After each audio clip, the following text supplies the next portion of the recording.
Chapter 23. Therefore, clearing the meridians required the use of battle aura to dissolve, erode, and divide. It was like eating candy. Holding it in your mouth, slowly dissolving it with your saliva, licking it with your tongue, rolling it in your mouth and slowly wearing it down. But today Yi Qinghan was going to use an unprecedented method to clear the blockage. He was going to use battle aura to break through the blockage. It was the same candy. Others would hold it in their mouth and slowly dissolve it, but he had to bite it, chew it, and crush it. Bite it, chew it, crush it. The speed would definitely be dozens or hundreds of times faster than slowly melting it. But was he courting death? Cultivating like this would definitely cause his meridians to explode and he would die. Explode my meridians? It's not like I haven't done it before. Come on, let the meridians explode more violently. The bronze ring is up to you.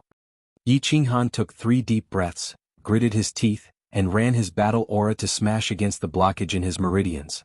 Smash, smash, smash. Yi Qinghan gritted his teeth and ran his battle aura to smash against the blockage in his meridians. Under his command, the battle aura in his 2 open meridians turned into a sharp sword. It suddenly sped up and slammed against the sticky blockage in his meridians. Bang! The sharp sword formed by the battle aura collided with the sticky blockage. Yi Qinghan seemed to hear the sound of metal colliding.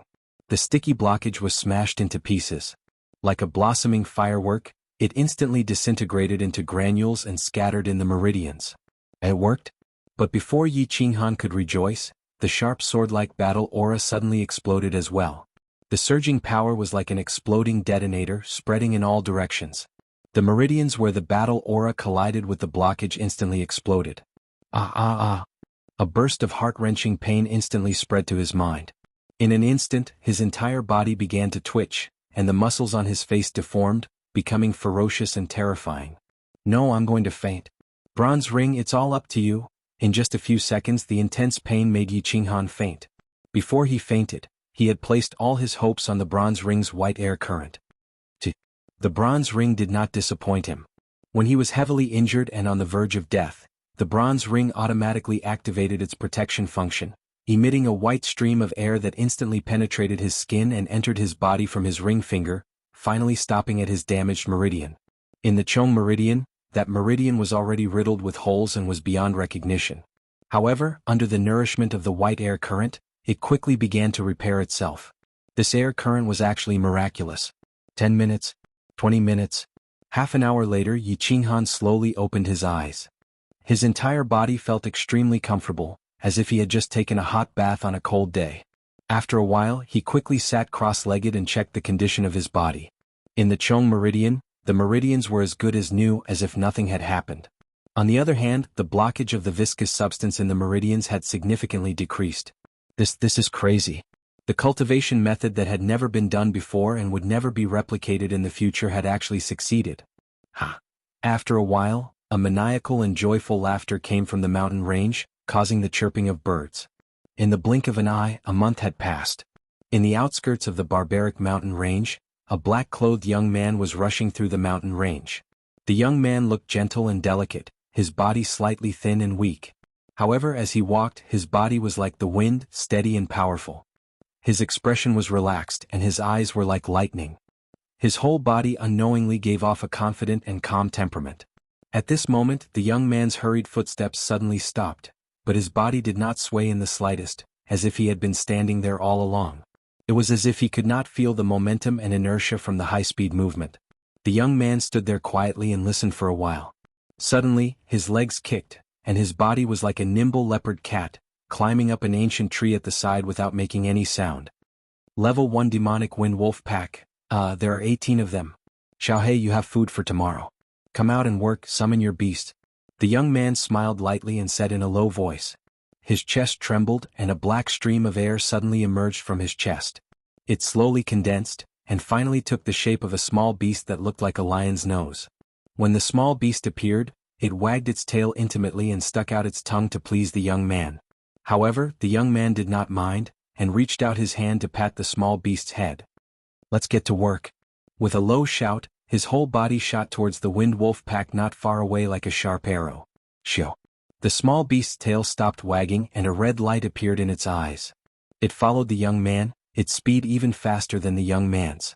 Not far away, a pack of wind wolves was leisurely strolling in the forest looking for food.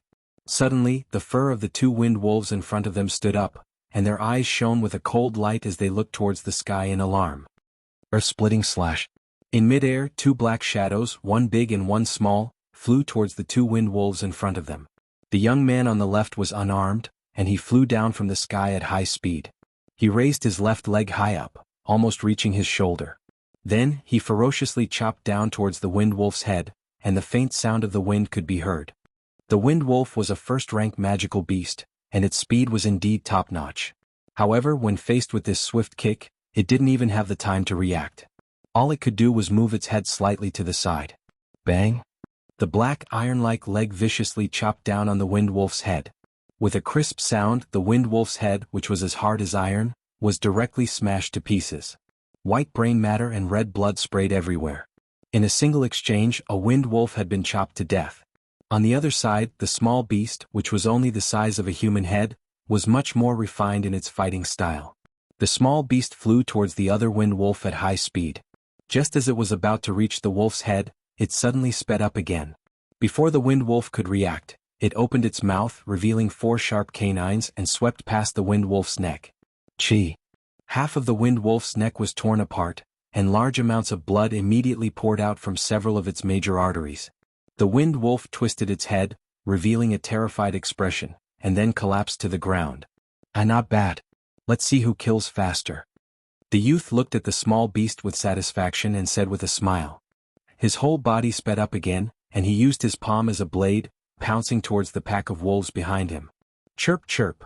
The small beast raised its head proudly and followed the youth's footsteps, charging into the pack of wolves. After a while, all 18 wind wolves fell to the ground. Chirp chirp chirp chirp. The black small beast happily followed behind the youth, as if it was asking for credit from its master. The black youth was covered in blood, and there were scratch marks on his back and thighs. His flesh was badly mangled and it looked very terrifying.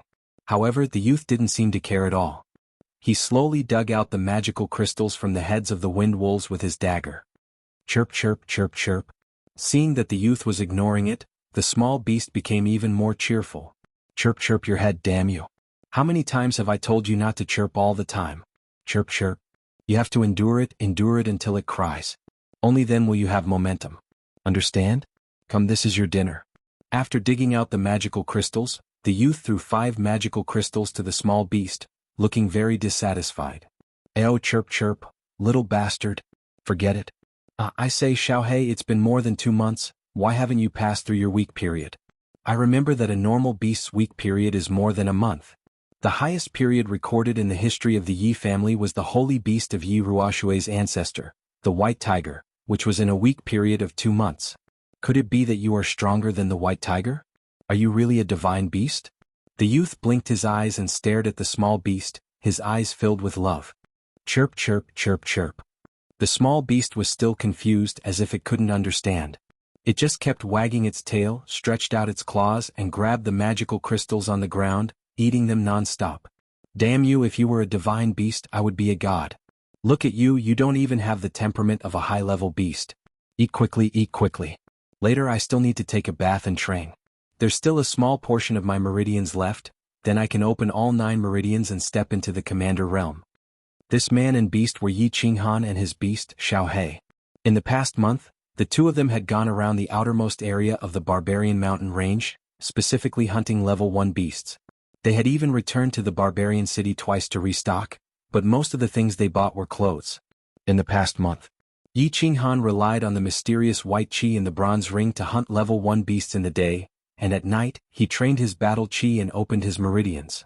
Every time he opened his meridians, he didn't use his usual method of slowly nourishing and corroding them.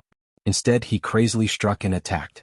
After a month of bitter training and 30 painful nights, Yi Qinghan would even faint from the pain every night. It was so painful that it tore his lungs apart. However, every time he fainted, the mysterious white qi would rush into his body, automatically protecting him and healing him. 1 month, 30 nights of bitter training. The results were gratifying and could even be said to be terrifying. This month, Yi Qinghan's physical fitness had obviously improved greatly, and the most terrifying thing was his meridians. He had actually opened 6 meridians in a month. Currently, only a small portion of his 9 meridians was left, and he would be able to completely open the 9 meridians, form a small circulation of battle chi and step into the commander realm. 6 meridians in a month. This was a very impressive number, even for the entire house of Aries. Only those geniuses, who were born with very little or no blockages in their meridians would have such a number. Yi Qinghan's father Yi Dao was a genius, right? He had needed half a year to open all 12 meridians in his body. Opening 9 minor meridians and 3 major meridians in half the time would still require 3 months. Yi Qinghan clearly remembered that in the history of the House of Aries, the person who had opened the 9 meridians in the shortest time was a peerless genius from the Feng family who had opened 9 meridians in a month, shocking the entire continent.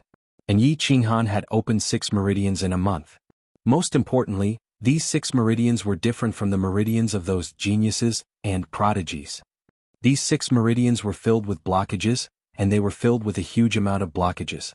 If this situation was known by the Yi family, or if it was announced in the continent, Yi Qinghan would become famous overnight. Indeed, Moonlit Night Chill's improvement was unprecedented. However, after this huge breakthrough came repeated pain and torture. In fact, it could even be said to be self-mutilation time and time again. How many people in the world, how many 15-year-old youngsters, could have such determination? Could they have such tenacity? Could they have such perseverance and endurance? Could they have such a strong heart that was willing to cut off all means of retreat, to succeed or die trying? Even though Yi Qinghan's body was only 15 years old, he had lived 2 lives, so his mental age was more than 30 years old. In his previous life, he was an orphan and had experienced the warmth and coldness of the human world. In this life, after his father passed away, he suffered even more humiliation. The rainy night in the Elder's Hall, the oath he made in front of his mother's coffin, the casual strike from Shui Wuhan on Yolan Street, the cold and murderous gaze of his first uncle in the War Beast Hall. Everything appeared in his mind, reminding him to become stronger, to become stronger.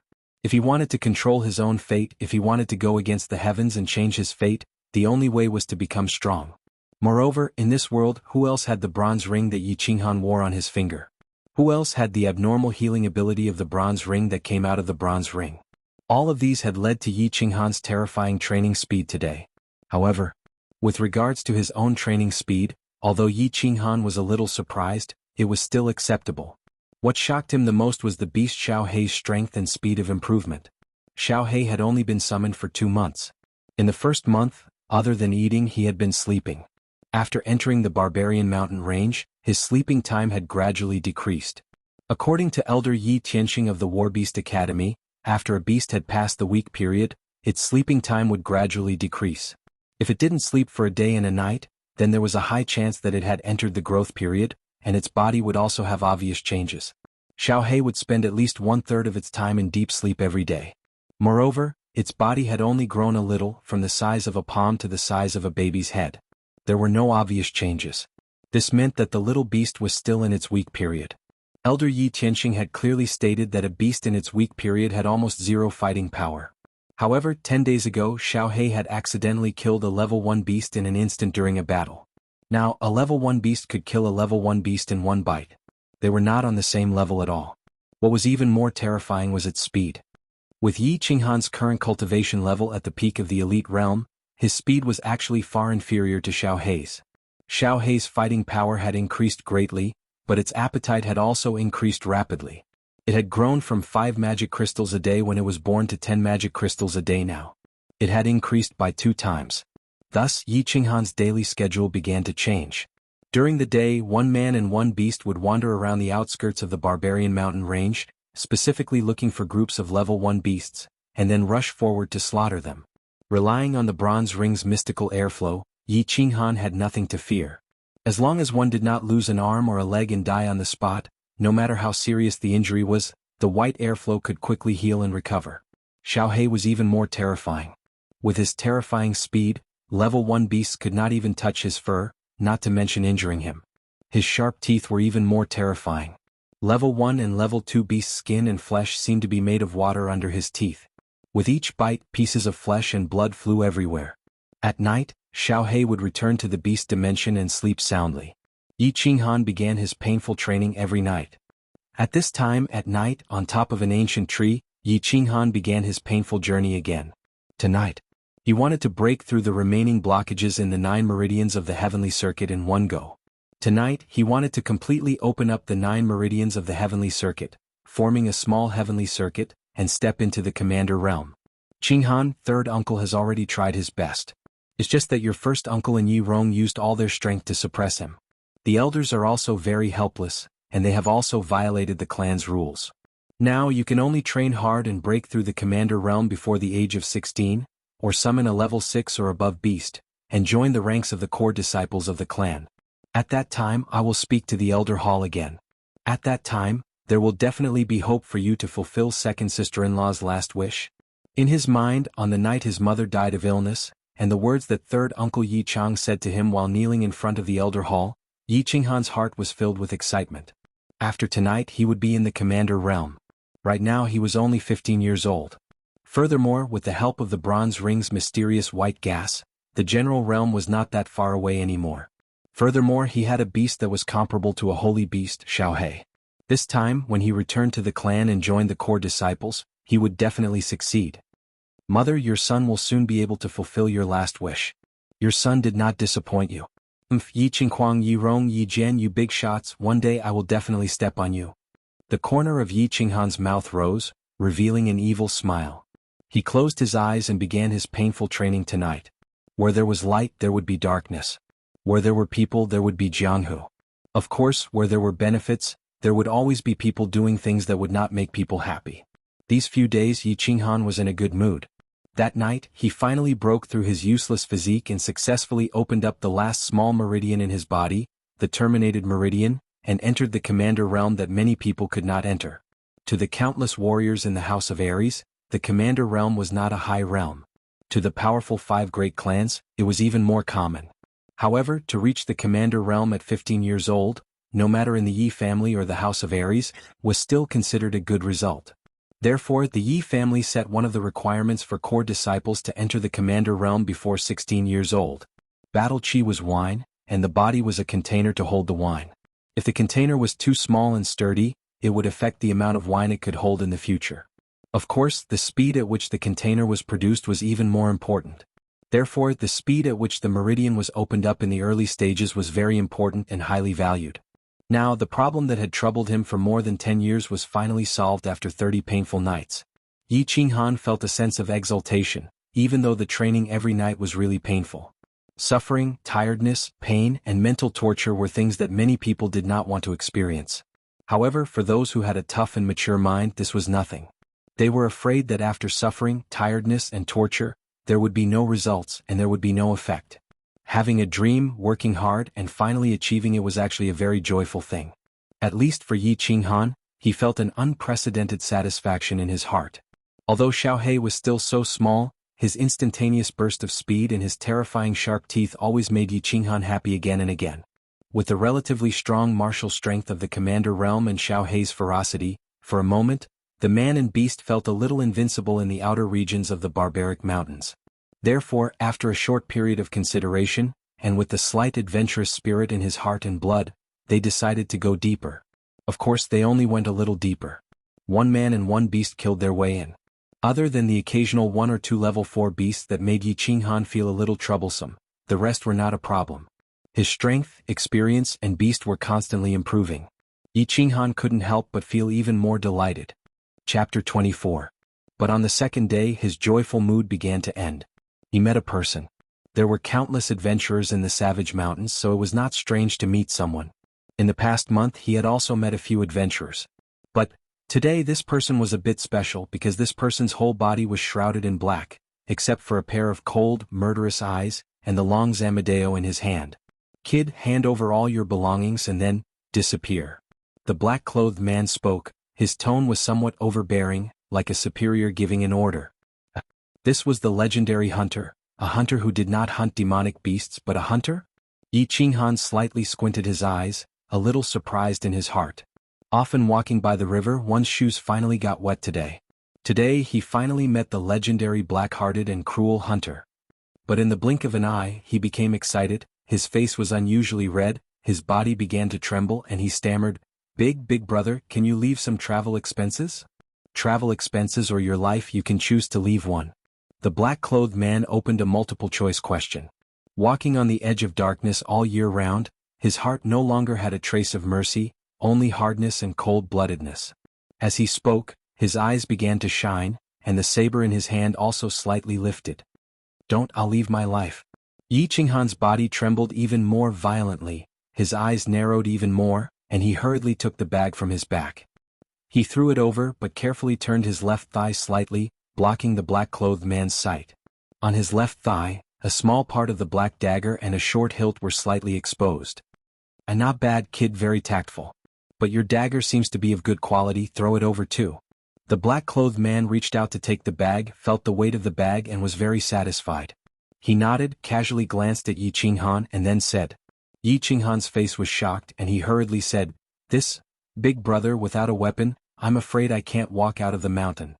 Throw the dagger over. Otherwise you can prepare to sleep in this mountain for the rest of your life." The black-clothed man didn't seem to mind. He coldly glanced over, cold and arrogant. Sigh. In just a few seconds Yi Qinghan made up his mind. He reached out and pulled out the dagger. His eyes were filled with reluctance. He then threw the dagger towards the black-clothed man. At that moment he saw the black-clothed man's proud gaze. The dagger drew an arc in the air at a very fast speed. The man in black laughed and raised his hand to catch the dagger. However, his complacent gaze suddenly changed to one of astonishment and horror. Behind the dagger, a black shadow flew even faster than the dagger. In just a short second the black shadow caught up with the dagger. Then it stretched out a fair and slender hand and grabbed the hilt of the dagger. Following the trajectory of the dagger, it continued to move forward until the dagger slid heavily across the arm of the man in black in front of it. Clang! The long Zamadeo and the black bag fell heavily on the ground without raising a single speck of dust. However, the black-clothed man's eyes were filled with horror. He held his left hand with his right hand and quickly retreated. "I don't want your life. Don't do this anymore. It's very dangerous." Yi Qinghan's body no longer trembled, and his eyes were no longer squinting. He picked up the bag on the ground, patted it lightly and firmly tied it to his back. "I must have been blind to come and kill a commander-level expert. Thank you for your mercy, young man. Now that my hand is crippled, I can't do this anymore." The black-clothed man began to calm down after the horror just now.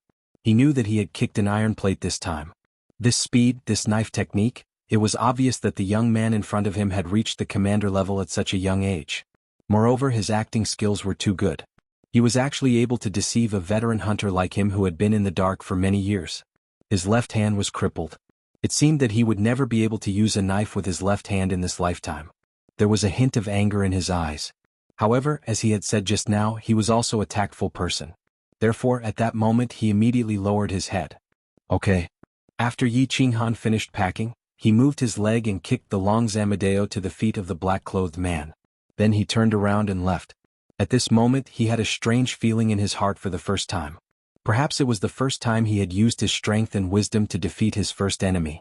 Perhaps it was the first time he had used a lecturing tone to teach someone a lesson. Or perhaps it was the first time his confidence had increased a little after his first victory. Therefore, at this moment his feelings were very complicated. He was a little excited, a little happy and a little inexplicable. The complicated feelings made him forget to look at the black-clothed man behind him. When he raised his head, there was a trace of hatred in his eyes. "Ah, a monster!" A cry of surprise awakened his complicated thoughts. Yi Qinghan turned around in shock, only to see a white powder and the flash of a knife mixed in the powder. After more than a month of life and death battles and many years of foundation, he immediately reacted in a short second. However, the powder came too fast and the flash of the knife came too strangely. He only had time to quickly close his eyes and twist his body slightly to the side. No matter how fast he closed his eyes, some of the white powder entered his eyes. When something strange entered his eyes, they immediately went on strike. Pain, spiciness, numbness, all kinds of adverse reactions suddenly rushed into his brain and his nerves. His body twisted well, and the flash of the knife avoided his vital parts. It fiercely slashed across his chest, bringing with it traces of blood and splitting his flesh. The powder was lime powder, and the hand that wielded the knife was a right hand. The person who wielded the knife was dressed in black, and his eyes were full of hatred. Yi Qinghan fell heavily to the ground. His green robe had turned into a white robe. The red liquid that oozed out of his chest dyed the white robe red. At this moment, his eyes were tightly closed and the muscles on his face were slightly twisted. One hand was vigorously wiping the white foam from his eyes, and the other hand was waving the knife randomly. He looked very embarrassed and somewhat miserable. You have made the biggest mistake, and that is to be kind. This is not the city, and this is not your family. This is the mountain. The person in black carried a knife dripping with blood and walked slowly. The heavy footsteps sounded like the Soul Reaper from hell walking step by step on the road to hell. You destroyed my left hand, but you don't know that my right hand is better than my left hand. And I have a very bad habit, which is that I will always take revenge. It is not that 10 years is not too late, but that one night is too long. The person in black nodded. It seemed that he felt that the level of his speech today had improved a little. With a cruel look in his eyes, he raised his hand and waved the knife casually at Yi Qinghan, who was rolling on the ground. In his view, Yi Qinghan, who was seriously injured and could not see, was not a threat at all when he waved the knife randomly. Under the long Zamadeo, Yi Qinghan, who was rolling on the ground, suddenly stopped. His eyes were still closed, but the corner of his mouth suddenly rose, and he seemed to be smiling. The person in black was surprised by the smile on Yi Qinghan's face, but he did not think too much about it. The knife in his hand did not tremble or stop, and he continued to swing it down. But suddenly, a trace of surprise appeared in his indifferent eyes, and then it turned into endless fear. He saw a black small beast that was frighteningly fast. Before his knife could swing down, the black small beast flew out from the torn cloth on Yi Qinghan's chest. Then he felt a chill on his neck, and his mind was occupied by a sharp pain. Then he fell into endless darkness. Yi Qinghan snorted softly. Although the owner of the long Zamadeo had died in an instant, the Zamadeo still managed to stab him in the chest. His already badly mutilated chest now had a new wound. He did not care about the injury on his chest. Instead, he sat up with difficulty, pulled out the bag on his back, and took out a leather bag filled with water. Then he used a large amount of water to clean the powder in his eyes. The white air current in the bronze ring had already started to heal his wound. Yi Qinghan was already used to this kind of superficial wound. The powerful healing ability of the sacred tool had already been proven over the past month. Therefore he was very relieved. Therefore the first thing he did was not to clean his wound, but to clean his eyes. When he saw Xiao Hei's shiny black eyes again, he could not help but feel a lot of emotions. This world was no longer the pure earth that he used to know, especially after he left the city and went up the mountain. This was the mountain. The 5 great clans, the House of Ares, and even the great divine city in the center of the mainland had no influence on the mountain. This was a world of slaughter. Natural selection, survival of the fittest, survival of the strong. He was very glad that he did not rashly come here more than a month ago. Looking at the person in black in front of him, who had died with his eyes wide open, he let out a deep sigh. Although I made a mistake once, it doesn't mean that I will make it a second time. As for revenge, I also feel that one night is too long. Chapter 25. Early in the morning, the barbarian city was busy and noisy. Although it was not as majestic as Tsang City, nor as intoxicating as the Yu clan's Pink City, the people here fought with magical beasts all year round, risking their lives, giving the barbarian city a somber atmosphere. Therefore the people of Man City slept very late, but also woke up very early. The sky had just started to brighten, and there was an endless stream of people on the streets. But today Man City welcomed a special group of guests. 5 middle-aged men in white robes. The 5 looked calm, walking like the wind, and the people on the street moved out of the way. The Shui clan. The snowflakes dancing on the chest of the 5 people's white robes made the passers-by realize that they were from the Shui clan, one of the 5 major clans. The House of Ares had a population of more than 4 billion. There were 6 main cities, 100 large cities, 500 small cities, and countless small towns and villages. Apart from Dragon City, where the House Master lived, the 5 major clans had dominated the House of Ares for thousands of years. They had earned their reputation through bloody battles. Therefore, the members of the 5 major clans were all high and mighty in the House of Ares, even if they were the 5 low-level white deacons of the Shui clan. Therefore, it was normal for passers-by to move out of the way when they saw the Shui clan. The 5 people didn't seem surprised or confused by the behavior of the people on the street. His expression was still calm as he walked quickly. Finally, he walked into an average-sized hotel. In a small courtyard behind the hotel, the 5 people sat in the courtyard. In the courtyard, a white-haired old man was bowing with his head lowered. "Greetings, 5 white deacons." One of the 5 people nodded and said, "Head Steward Lu, we are the young master's secret guards. You can call me Shui. I believe you know why we are here." Head Steward Lu nodded and smiled. As the Shui clan's head of intelligence in Man City, he had the same status as the 5 white deacons. But these 5 people were the subordinates of young Master Wu Hen, who was the young master of the Shui clan. Therefore his attitude was humble, even flattering. Lord Shui 1, as soon as the young master gave the order, I immediately began to investigate. The target, Yi Qinghan, did come to Barbarian City and stayed there for more than 10 days. However, by the time young master gave the order, the target had already left. Gone? Where did he go? Shui Yi frowned in dissatisfaction. They've entered the mountains, they've entered the savage mountain range. Although head steward Lu didn't know why the young master cared about Yi Qinghan, this destitute and useless young master. But since young master was doing things, he must have his reasons. Enter the mountain? A piece of trash at the elite realm dares to enter the mountain?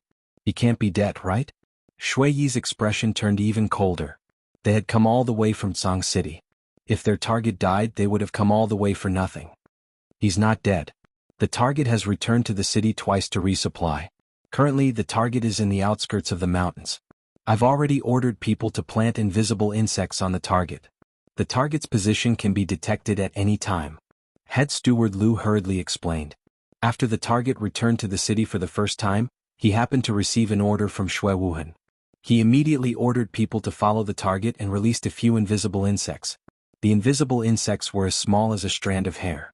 They didn't attack, but they could stick to the target's hair and skin. They were the best tracking insects. Outskirts? He's just an elite realm trash, how could he not die? A trace of doubt flashed in Shui Yi's eyes. Did this piece of trash Yi Qinghan have some fortuitous encounter or some unknown trump card? How could he dare to enter the outskirts and not die? One had to know that the savage mountain range was divided into the outskirts, inner and core regions. Elite realm warriors might be safe in the outskirts if they were careful, but the outskirts were filled with level 3 demonic beasts. There were also a few level 4 demonic beasts and level 5 demonic beasts. Moreover, the savage mountain range was even more sinister than the demonic beasts. The cunning hunters often appeared in the outskirts and inner regions. This kid would definitely die if he encountered them. This won't do. Head steward Lu, immediately call the family members who are tracking the target. We have to enter the mountain immediately and capture the target. A trace of sternness flashed in Shui Yi's eyes. He didn't think too much about it. Shui Yi was a second-level general realm warrior. Moreover, there were 4 third-level commanders by his side. How could he not deal with a mere elite realm trash? Not long after, head steward Lu brought a short youth. Shui Yi waved his hand and the 6 of them walked out of the hotel and disappeared into the vast crowd of people in the savage city. Savage mountain range outskirts. Yi Qinghan was sitting cross-legged in a secluded cave. Through the dense grass outside the cave, he could see that the sky was clear. Golden rays of sunlight shone through the branches and leaves of the ancient trees, illuminating the entire mountain. Phew! The Rin meridian is so big and there are so many things to block. One big meridian is actually comparable to 3 small meridians. It seems that it will take at least 3 months to open up the 3 main meridians. Yi Qinghan smiled. After entering the commander realm, he didn't stop and continued to attack the 3 main meridians of his body, the Rin meridian, the governing meridian, and the extraordinary meridian. After 5 to 6 days of attacking, one of the 3 main meridians, the Ren meridian, was only opened by 1/5. According to this speed, if he wanted to completely clear the 3 meridians, it would take about 3 months. Moreover, he was attacking them continuously every night. Chirp chirp chirp chirp. The chirp chirp in the cave pulled him back from his thoughts. Yi Qinghan turned his head and smiled. On the ground beside him, Xiaohei, whose entire body was covered in black, was waving his 2 small claws. He was randomly digging at a white bag. The white bag was filled with densely packed magic crystals. There were green, black, yellow, and all kinds of colors and sizes. Seeing the colorful magic crystals, Xiaohei's 2 bright eyes immediately lit up. He grabbed a yellow magic crystal the size of a pigeon's egg and threw it into his mouth. When Yi Qinghan saw this, his expression changed and he reached out to grab Xiaohei. Wait. Xiaohei, why are you eating randomly? This yellow magic crystal is a level 4 magic crystal. Can you digest it? You'll get a stomachache. Yi Qinghan wasn't worried about money. Although a level 4 magic crystal was very valuable and could be sold for a few thousand crystal coins, he could buy a few dozen level 1 magic crystals. A few thousand crystal coins was the living expenses of a normal family for a year. However, Elder Tianxing from the War Beast Academy had clearly said that when a beast was weak, it would only eat level 1 magic crystals. This was the experience of the Yi family's beasts over the years. Just now, while Yi Qinghan was training, Xiaohei had actually secretly opened the bag of the hunter he had killed yesterday, grabbed a level 4 magic crystal and swallowed it. Chirp chirp chirp chirp. Xiaohei didn't care at all. He turned his head towards Yi Qinghan and called out twice. He even stuck out his tongue and licked Yi Qinghan. He then crawled out of Yi Qinghan's hand and continued to pounce towards the bag. He found another yellow magic crystal and opened his mouth to eat it. Yi Qinghan shook his head and thought that this beast of his was different from other beasts in the first place. Could a normal beast have such terrifying speed and stiff teeth the moment it was born? Could a normal beast kill a level 2 beast in an instant after passing its weak period? Furthermore, the time that Xiaohei slept was getting shorter and shorter. It was probably going to pass its weak period soon. Thinking about it, Yu Yang felt relieved and didn't bother about it anymore. 1, 2, 5, 6. Xiaohei didn't swallow normal magic crystals at all. Today he only ate level 4 magic crystals. Soon he had finished all 6 magic crystals in his bag. However, he still didn't seem to be satisfied. He actually grabbed a green egg-like magic crystal. After looking at it for a while, he threw it into his mouth and started eating it. Stop. Don't eat it. Damn you, this is the only level 5 magic crystal. Yi Qinghan felt his heart ache. This was a level 5 magic crystal that was worth tens of thousands of crystal coins. The most valuable thing that the hunter he killed yesterday had on him was this level 5 magic crystal. He didn't expect that it would be eaten by Xiaohei in one bite. Looking at Xiaohei licking his lips in satisfaction and occasionally burping, Yi Qinghan was so angry that he wanted to grab Xiaohei and beat him up. However, just as he stretched out his hand, something strange happened. His hand suddenly stopped in the air and his eyes revealed a look of disbelief. Hee. Xiaohei landed on all fours and raised his head to shout. His gaze immediately turned sharp and his body glowed with a golden light. Xiaohei looked dignified and domineering in the golden light, as if he had turned into a wild lion from ancient times. Following that, Xiaohei's body began to tremble. His flesh bulged and contracted, and he actually began to slowly grow bigger. The palm-sized Xiaohei suddenly became the size of a baby, and he was still growing. Yi Qinghan was dumbfounded. What was going on? Xiaohei was Sun Wukong? He knew 72 transformations? He was still growing. He had actually grown to the size of a wind wolf. Finally, when Xiaohei grew to the size of a calf, he stopped growing. Looking at Xiaohei, who was 1.78 meters long and 1 meter tall, Yi Qinghan was dumbfounded. After all, this was beyond his knowledge. The calf-sized Xiaohei shook his butt as if nothing had happened. He walked a few rounds in satisfaction before turning to the dumbfounded Yi Qinghan. His dark eyes flashed with a hint of a smile, and he opened his mouth to reveal 2 rows of eerie white teeth. Just as Yi Qinghan was staring at the growing Xiaohei, something happened that scared him half to death. A voice suddenly sounded in his mind. Hello, boss. Chapter 26. Oh, who is it?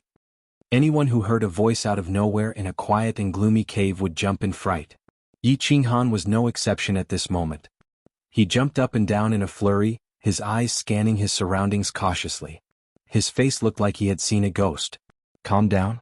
Boss, it's me, Xiaohei. Just as Yi Qinghan was looking around wildly and was about to go out and take a peek, the voice rang out of nowhere again. Xiaohei. With Xiaohei.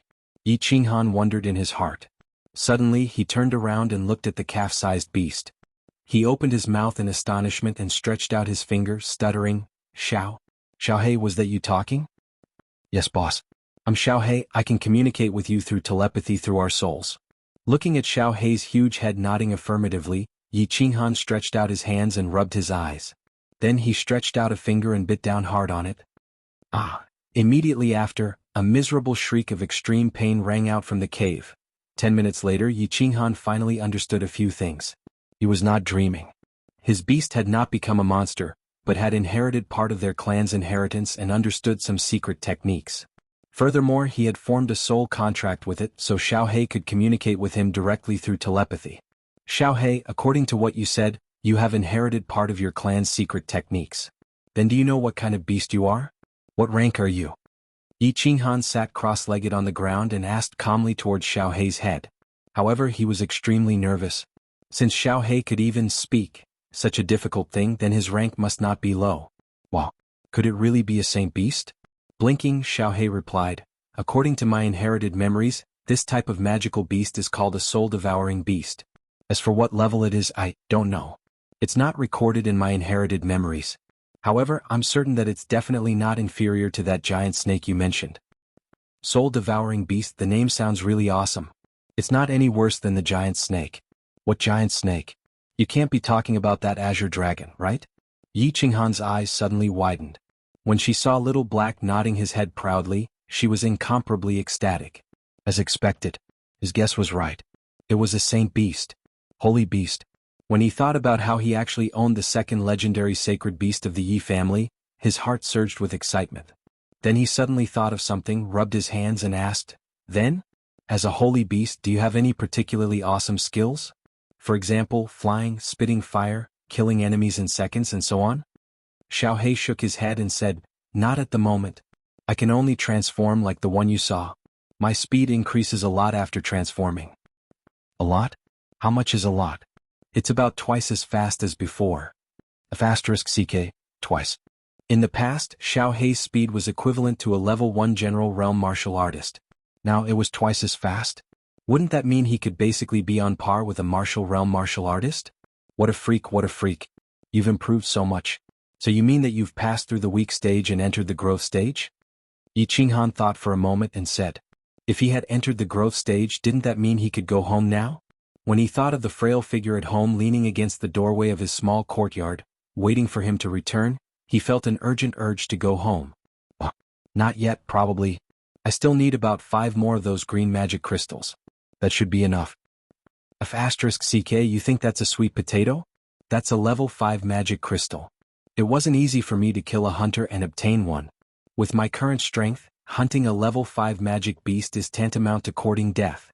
Yi Qinghan said angrily, as if cold water had been poured over his head. Xiaohei didn't care. He twisted his neck and said telepathically, I can do it. After I transform, my speed is equivalent to a level 6 magic beast. Hunting a level 5 magic beast is easy.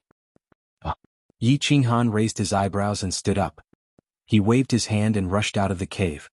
What are you waiting for? Let's go hunt a level 5 magic beast. In the depths of the forest, the leaves were dense and weeds were everywhere. At this moment, a thrilling battle was taking place in a small valley. The two sides were a calf-sized lion-nosed dog and an elephant-sized unicorn rhinoceros. The unicorn rhinoceros was a level 5 magic beast. It was about 4 meters long and 2 meters tall. It had thick skin and a horn on its forehead that could pierce through steel.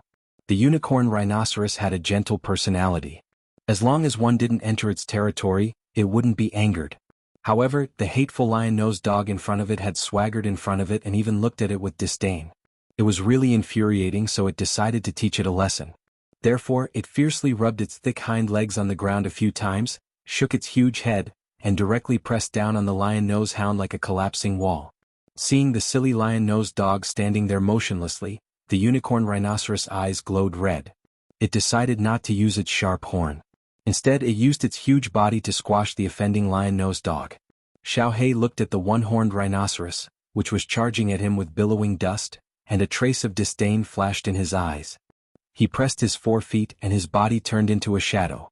A few seconds before the one-horned rhinoceros rushed over, he just happened to flash to its side. He opened his mouth to reveal a mouthful of sharp snow-white teeth and bit down hard on the unicorn rhinoceros's back. Rip!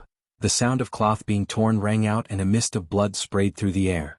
The tough rhinoceros's skin was easily torn apart by Xiaohei as if it was a piece of decaying paper. Roar, roar. The one-horned rhinoceros did not cower even though a piece of its flesh had been torn off. Instead, it turned around angrily and charged at Xiaohei at an even faster speed. This time, it lowered its head and swung its sharp horn, leaving a trail of afterimages in its wake.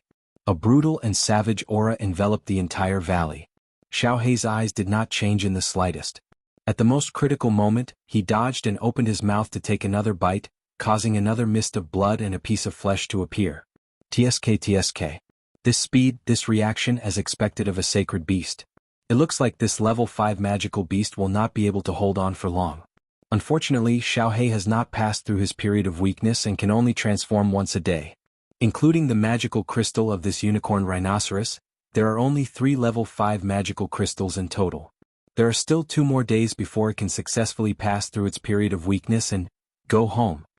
On a big tree in the valley, Yi Qinghan hid in the dense foliage and watched the battle between Xiaohei and the unicorn rhinoceros anxiously. He sighed in his heart. According to Xiaohei, it had not passed through its period of weakness and could only transform once a day. Furthermore, each transformation only lasted for 2 hours. Hence, the man in the unicorn would set off every morning and enter the inner area from the original cave for a few dozen kilometers. It was easier to find level 5 magical beasts in the inner area. Then they would carefully search for level 5 magical beasts that lived alone or alone. After finding it, Yi Qinghan went into hiding. Little Black transformed into a level 5 magical beast. After killing it, it quickly went back, left the inner area, and returned to the small cave where it used to live. Today was already the 4th day. In the first 3 days, the two of them had killed a level 5 shadow fox, a level 5 carnivorous sheep, and a level 5 berserk lion. Including the unicorn rhinoceros, they had a total of 4 level 5 magical crystals. After killing another level 5 magical beast, Xiaohei would be able to enter the growth stage. Boss, it's done. Just as Yi Qinghan was deep in thought, Xiaohei suddenly transmitted his voice. He raised his head in shock and saw that the unicorn rhinoceros had already fallen to the ground. Its mouth was wide open and blood was dripping from its mouth. Its 4 thick legs were trembling non-stop. It looked like it would not be able to survive. Whoosh! Yi Qinghan kicked against the tree trunk and leaped down. When he landed, he pulled back his legs and rolled on the ground. Then he stood up naturally and ran quickly. When he reached the unicorn rhinoceros's head, he extended his dagger and began collecting the magical crystals and materials. He took out the green magical crystal and threw it to Xiaohei. The materials from the unicorn rhinoceros's body were very expensive, but Yi Qinghan could not carry them. He could only dig out the long, thin horn on its head. This thing could be sold for a few thousand crystal coins in Song City. Good stuff. Good stuff. It was crystal clear and looked like ivory. Yi Qinghan held the horn in his hands and observed it carefully. He opened the bag on his back and put it away. Just as he was considering if he should cut some of the rhinoceros's skin and bring it back, Xiaohei, who had just finished eating the magical crystal, suddenly stood up. It looked to the right in fear. The fur on its head that looked like a lion's hair stood up, as if it had encountered something that terrified it. What's wrong? Yi Qinghan felt that Xiaohei was acting strangely and looked in that direction in confusion. However, he did not see anything. At this moment, Xiaohei suddenly said to him, "Boss, quickly get on my back. I can feel a terrifying magical beast rushing toward us. It's at least level 6. Level 6. Yi Qinghan's hair stood up when he heard this. He quickly slid onto Xiaohei's back and hugged its head tightly. Xiaohei's legs moved and it suddenly sped up, running toward the mountain. Roar! A loud roar came from behind.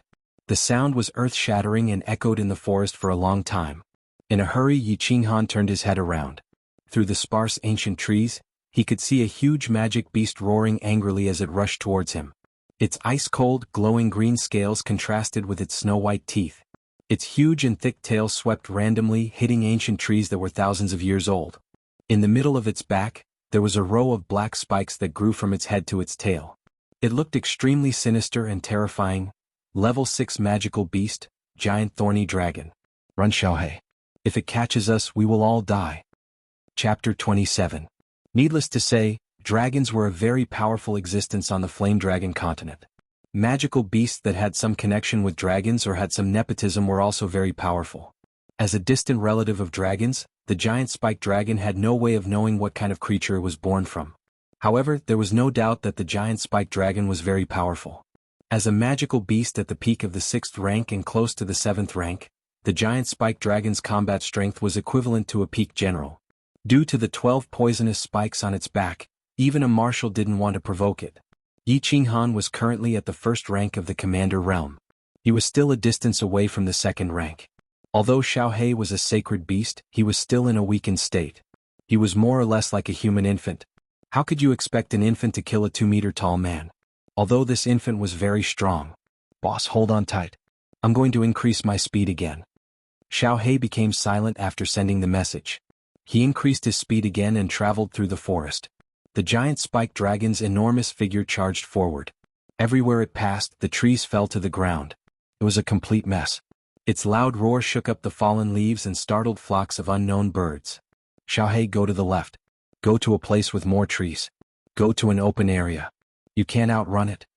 Yi Qinghan tightly hugged Xiaohei's neck, her entire body sticking to Xiaohei's body. She could hear the whistling of the wind and the roar of the giant spiked dragon that was getting closer and closer. She scanned the terrain in front of her and loudly roared in Xiao Hei's ear. The calf-sized soul-devouring beast Xiao Hei's eyes flashed with a cold light as it lowered its head slightly. Hearing Yi Qinghan's shout, it looked to the left and made a beautiful turn. It didn't slow down at all and turned into the forest on the left. Whoosh, whoosh. The soul-devouring beast turned into a gust of wind and continuously moved through the forest to dodge. When they turned corners and corners, their speed did not decrease at all. Their speed reached a terrifying level. The giant spiked dragon was clearly infuriated. Its temper flared as it chased after them relentlessly. Its huge body was like a huge bulldozer as it chased after them in a straight line. Wherever it passed, the flat and dense forest was actually flattened, leaving behind a path that was a few meters wide. The soul-devouring beast, Xiao Hei, was a bit slower in comparison, but its body was nimble. It jumped, slid sideways and turned without slowing down in the slightest. The giant Spinosaurus was slightly faster, but the dense ancient trees and vines affected its performance. Thus, the speed of the two sides was actually equal, maintaining a distance of about half a kilometer. Damn you! Why is this bastard dragon always staring at us? It's not like my meat tastes good. They had been running at top speed for nearly 50 minutes, but the giant spiked dragon was still hot on their heels. It seemed that it wouldn't give up until it killed them. Yi Qinghan couldn't help but feel somewhat anxious and helpless as he angrily cursed. My meat is delicious. In my inherited memories, dragons and my race are sworn enemies. Once we meet, we won't rest until one of us dies. The soul-devouring beast, Xiao Hei, silently hurried on their way. After a long time, it sent a sound transmission. Won't rest until one of us dies. Damn, I've never heard of a strange beast like the soul-devouring beast before. However, since it could become a sworn enemy of dragons, it must be very powerful. I must think of a way to get rid of it.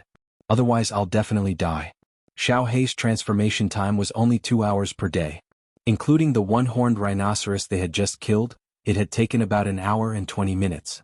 40 minutes. If they still couldn't get rid of it in 40 minutes, then the only result that awaited him and Xiao Hei was death. Yi Qinghan secretly calculated in his heart. Suddenly, his eyes lit up as if he had thought of something. Xiao Hei, turn right. We're going to the Fire Wolf Pack's residence. At the outskirts of the mountain range.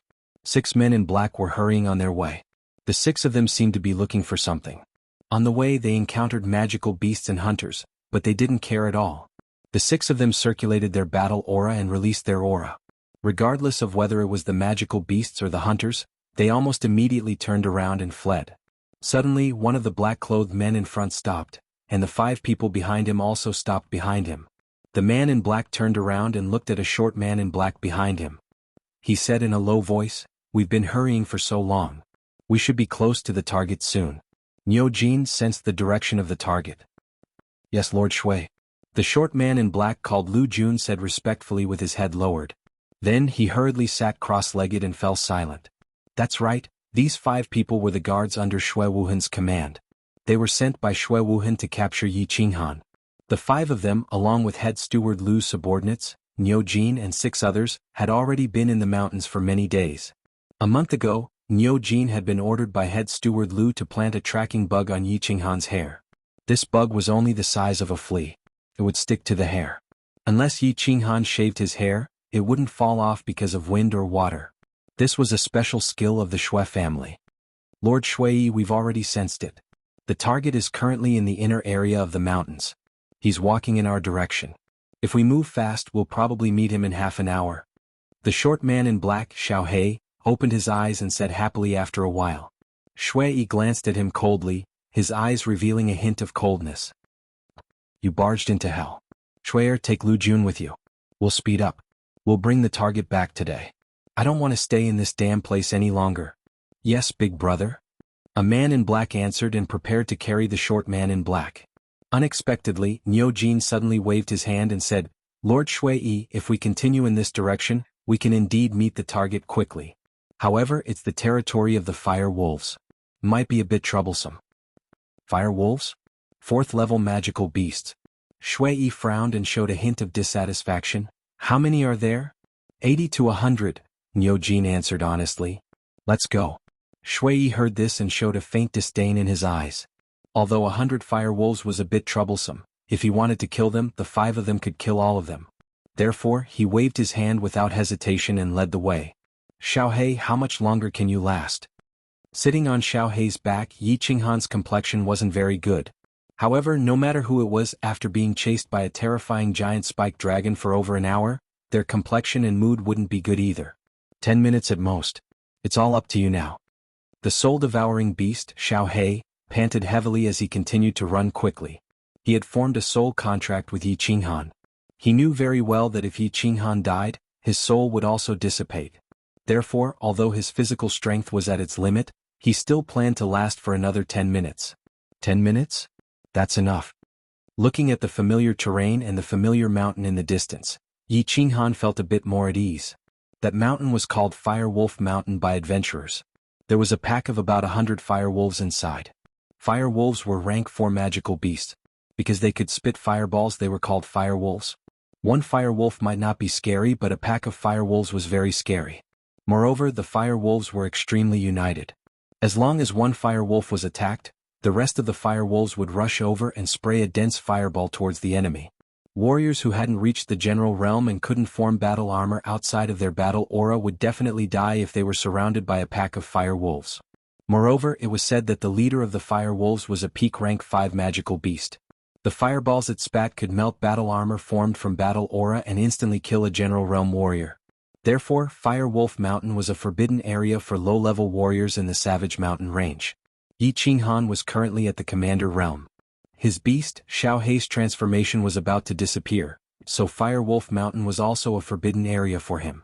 But at this moment he couldn't wait to immediately enter Fire Wolf Mountain and say to the wolf cubs inside that could spit fire, "My dear, I'm coming." Because the big guy behind him was a monster 10 times stronger than the fire wolves.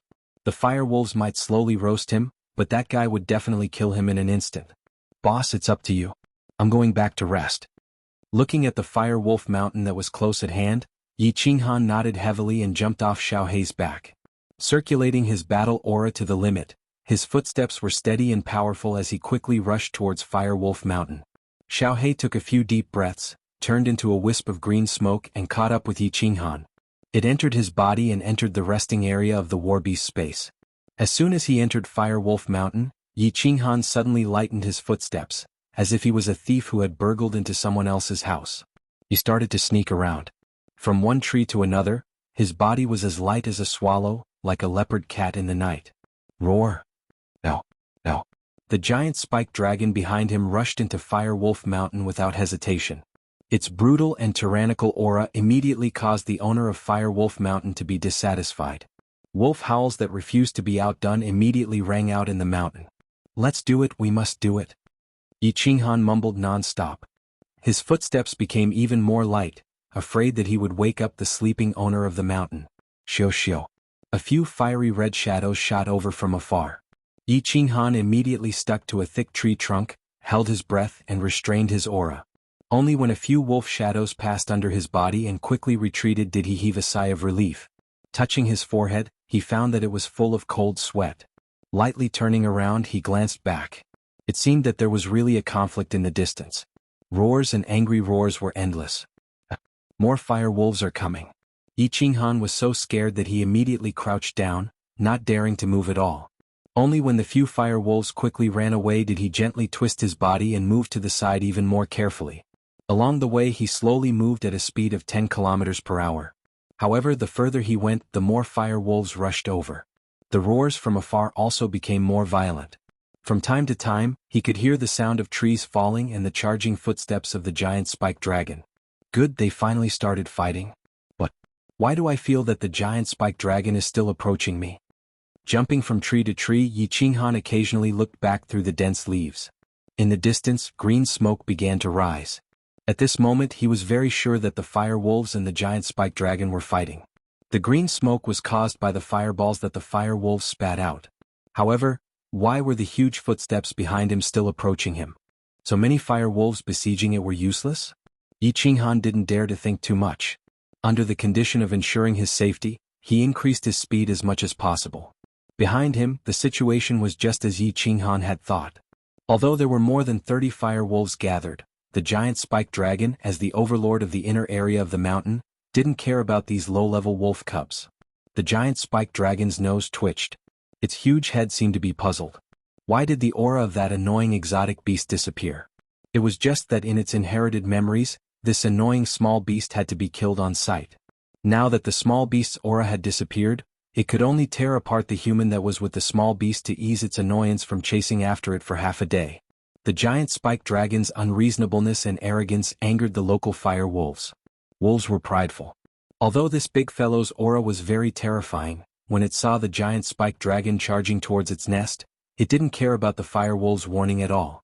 Thus the fire wolves began to attack. Overwhelming fireballs surged forward, leaving the rapidly advancing giant spiked dragon with nowhere to hide. The giant spiked dragon indeed had nowhere to hide, or rather, it didn't want to hide at all. It relied on the huge green scales on its body to resist more than 30 fireballs. Bang bang! The huge fireballs smashed onto the scales, causing sparks to fly everywhere. The sparks splashed onto the damp weeds, causing green smoke to rise. Roar! The fireballs didn't cause much damage to the giant spiked dragon, but its green scales turned black. The already berserk giant spiked dragon became even more berserk. Its huge head roared towards the sky, its eyes the size of a human's head turning blood red. It decided to teach these little reptiles a lesson, even though the fire wolves were also reptiles. With a sweep of its iron whip-like tail, 3 approaching fire wolves were sent flying. With a swipe of its 2 huge dragon claws, another 2 fire wolves were flattened. The fire wolves scattered in all directions, not daring to get close to it. The giant spiked dragon didn't chase after them in a frenzy. It only chased after the fire wolves in Yiqinghan's direction.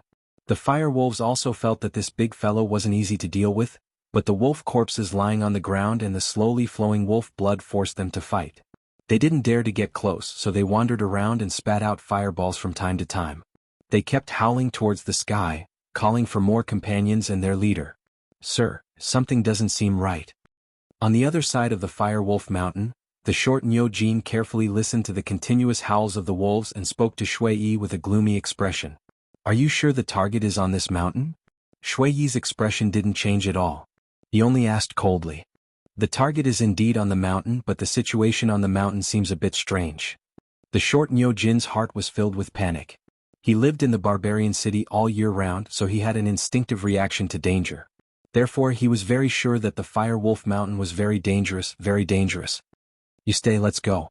The cold voice was filled with absolute confidence.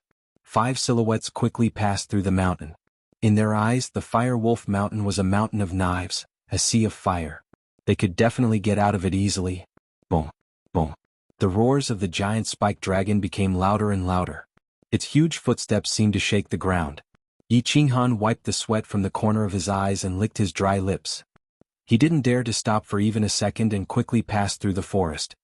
A woo, an even louder howl came from not far away. The howl was like a sharp sword piercing through the clouds, making everyone's eardrums hurt. Then wolf howls came from all around the mountain. For a moment the entire Fire Wolf Mountain was filled with wolf howls, as if the soldiers were responding to their marshal's call. Fire Wolf King. Yiqinghan was not alarmed but delighted instead. The corners of his mouth curled up as he rubbed his hands together and leaped onto a nearby tree. Using both his hands and feet, he scuttled into the dense foliage and covered his entire body. Only his 2 black eyes could be seen as he looked ahead. Whoosh, whoosh. Not long after, wolf silhouettes could be seen in all directions. Streaks of fiery red silhouettes shot towards the same direction like rockets. Among them there was a tall and sturdy wolf silhouette with a frightening speed. Yiqinghan only saw a patch of red bushes sweep past before it disappeared. Whoa, whoa, brr. Due to the addition of the Fire Wolf King, the battle seemed to be even more intense. Wolf howls, loud roars, and the sound of trees falling could be heard continuously. Go. If he didn't go now, when would he? Yiqinghan confirmed that most of the fire wolves had already rushed over. With a light shout, he activated his battle chi with all his might. He did not hold back or hide anything, and his entire body was like a cheetah as he ran towards the other side of the mountain. Whoosh, whoosh. In one breath, he ran for 7 or 8 li. Occasionally, he would look back and feel that the battle was getting further and further away. He let out a sigh of relief. This time he really had a narrow escape from death. If it wasn't for the soul-devouring beast Xiao He being able to transform, if it wasn't for him arriving at Fire Wolf Mountain just in time to transform, if it wasn't for the Fire Wolf King in Fire Wolf Mountain, he would have definitely floated to the west. This narrow escape from death made him feel a bit of fear, but also a bit of excitement and even a bit of joy. It was as if his blood itself contained the cells for adventure. However, his joy was quickly interrupted. A li ahead, 5 black-clothed people appeared. Hunters? *CK. His luck couldn't be worse. He had just escaped the tiger's den, and now he had fallen into the wolf's den. Looking at the 5 hunters in front of him with cold eyes and a threatening cold aura, Yi Qinghan's mind quickly worked. He tried to run a few steps forward and shouted anxiously, "Big brothers, hurry and run. The fire wolves are going berserk." Hearing this terrifying news, the 5 people did not move at all. They only coldly looked at Yi Qinghan. Yi Qinghan's running figure immediately stopped. These people were actually not afraid of the fire wolves? It seemed like he had to change his strategy. Who knew when the battle would end? No matter who won, he would not have an easy time at that time. Thus he could only untie his bag and throw it on the ground. With a trembling and stuttering voice he said, Big brothers, all of my valuables are here. Can you let me live?" The 5 people still did not move. Only the one in the middle took out a drawing and compared it to Yi Qinghan. Then he put it in his pocket and waved his hand saying, "Catch him." The 5 people were Shui Wuhan's bodyguards. Shui Yi, Shui Wu and Shui Yi waved his hand. The 4 people quickly spread out in a fan shape, blocking the way forward. Then they quickly rushed towards Yi Qinghan. *CK. They came especially for me. I didn't offend anyone. What should I do? What should I do? These 5 people are obviously masters. There is no way for me to escape. *CK. Don't blame me. If I die, let's all die together. Looking at the cold eyes of the 5 people, Yi Qinghan's mind quickly worked. After a few seconds he made a decision. He resolutely turned around and ran back to the place where the Fire Wolf King and the giant spike dragon were fighting. Chapter 28. These 5 people had come for him and even brought portraits. They must be his enemies, although he didn't understand how they became enemies. But he knew that if he fell into their hands he wouldn't be able to survive. If he went forward he would die. He could only go back where there was a chaotic battle. Perhaps he could survive. Run. He used all the strength in his body to run quickly. At this moment he was very glad that he had been running on Xiao Hei's back, so he didn't consume much of his physical strength and battle aura. Otherwise, he would be speechless if he couldn't run at such a critical moment. This place was only 7 or 8 miles away from where the Fire Wolf King and the giant spike dragon were fighting. Usually if he ran at full speed it would only take him a minute. A minute was very short, the time to eat a meal. But when he heard the approaching footsteps, Yi Qinghan felt that time was passing too slowly. Shui Yi frowned slightly. Wasn't the target the useless young master of the Yi family? Looking at his running speed, how was he an elite? It was obvious that he had reached the commander realm. Reaching the commander realm at the age of 15 meant that he had reached the standard of a core disciple of the Yi family. Young master said that it was best to capture the target alive. What he meant was that if he couldn't capture the target alive he could only bring the corpse back. But in the current situation capturing the target alive was a bit difficult. What if he killed the target? If he killed a core disciple of the Yi family, how much trouble would there be if the Yi family found out about it in the future? Shui Yi's mind raced as he weighed the pros and cons. Finally Shui Yi made up his mind. The mission was more important. If anything happened, the Shui family would take care of it. Seeing that his target was about to enter the area where the fire wolves were fighting, although he didn't know who the fire wolves were fighting with, he knew that if he let his target enter that area, he would be able to take advantage of the situation and escape. So he didn't hesitate to move. He used his battle aura and suddenly sped up, closing the distance. Fast. He was almost there. Seeing the bustling scene in front of him, Yi Qinghan's heart flashed with joy. According to his plan, as long as he got close to the battle site, he would immediately rush in from the side. He would be alone and run quickly, and he would probably not attract the attention of a large-scale wolf pack. In that case he would still have a way to survive. However, the 5 people behind him were too big of a target. As long as they were discovered, they wouldn't be able to escape. Then, he would be able to shake them off like how he had shaken off the giant spike dragon. However, dreams were always beautiful, but reality was cruel. As Yi Qinghan ran, he used the corner of his eyes to keep an eye on the 5 people behind him. Just as he was about to enter the place where the fire wolves were fighting. From the corner of his eye, he saw that the black man in the middle had suddenly sped up. His speed was actually more than twice as fast as before. The distance between them was not that far to begin with, but now it was very close. Then he discovered something that terrified him even more. Suddenly the black-robed man's entire body shone with battle aura. It left his body and formed a huge yellow palm that slammed towards his back. Release of battle chi. General Realm. Yi Qinghan smiled bitterly. This enemy of his really thought highly of him. He actually sent a General Realm powerhouse to kill him. Just as he thought about this, he felt a huge force slam into his back. His entire body felt like it was falling apart. He spat out a mouthful of blood, and an intense pain surged into his mind, instantly causing him to faint. But his body was like a kite with a broken string, floating straight forward, and finally smashing hard on the ground. Big brother, did you go too far? It wouldn't be good if he died. Looking at the unconscious Yi Qinghan on the ground, the five of them stopped in their tracks. The person on the left asked, "He shouldn't die. Second brother, go and bring him back. We'll leave quickly." Xue Wan withdrew his battle aura and stood there proudly.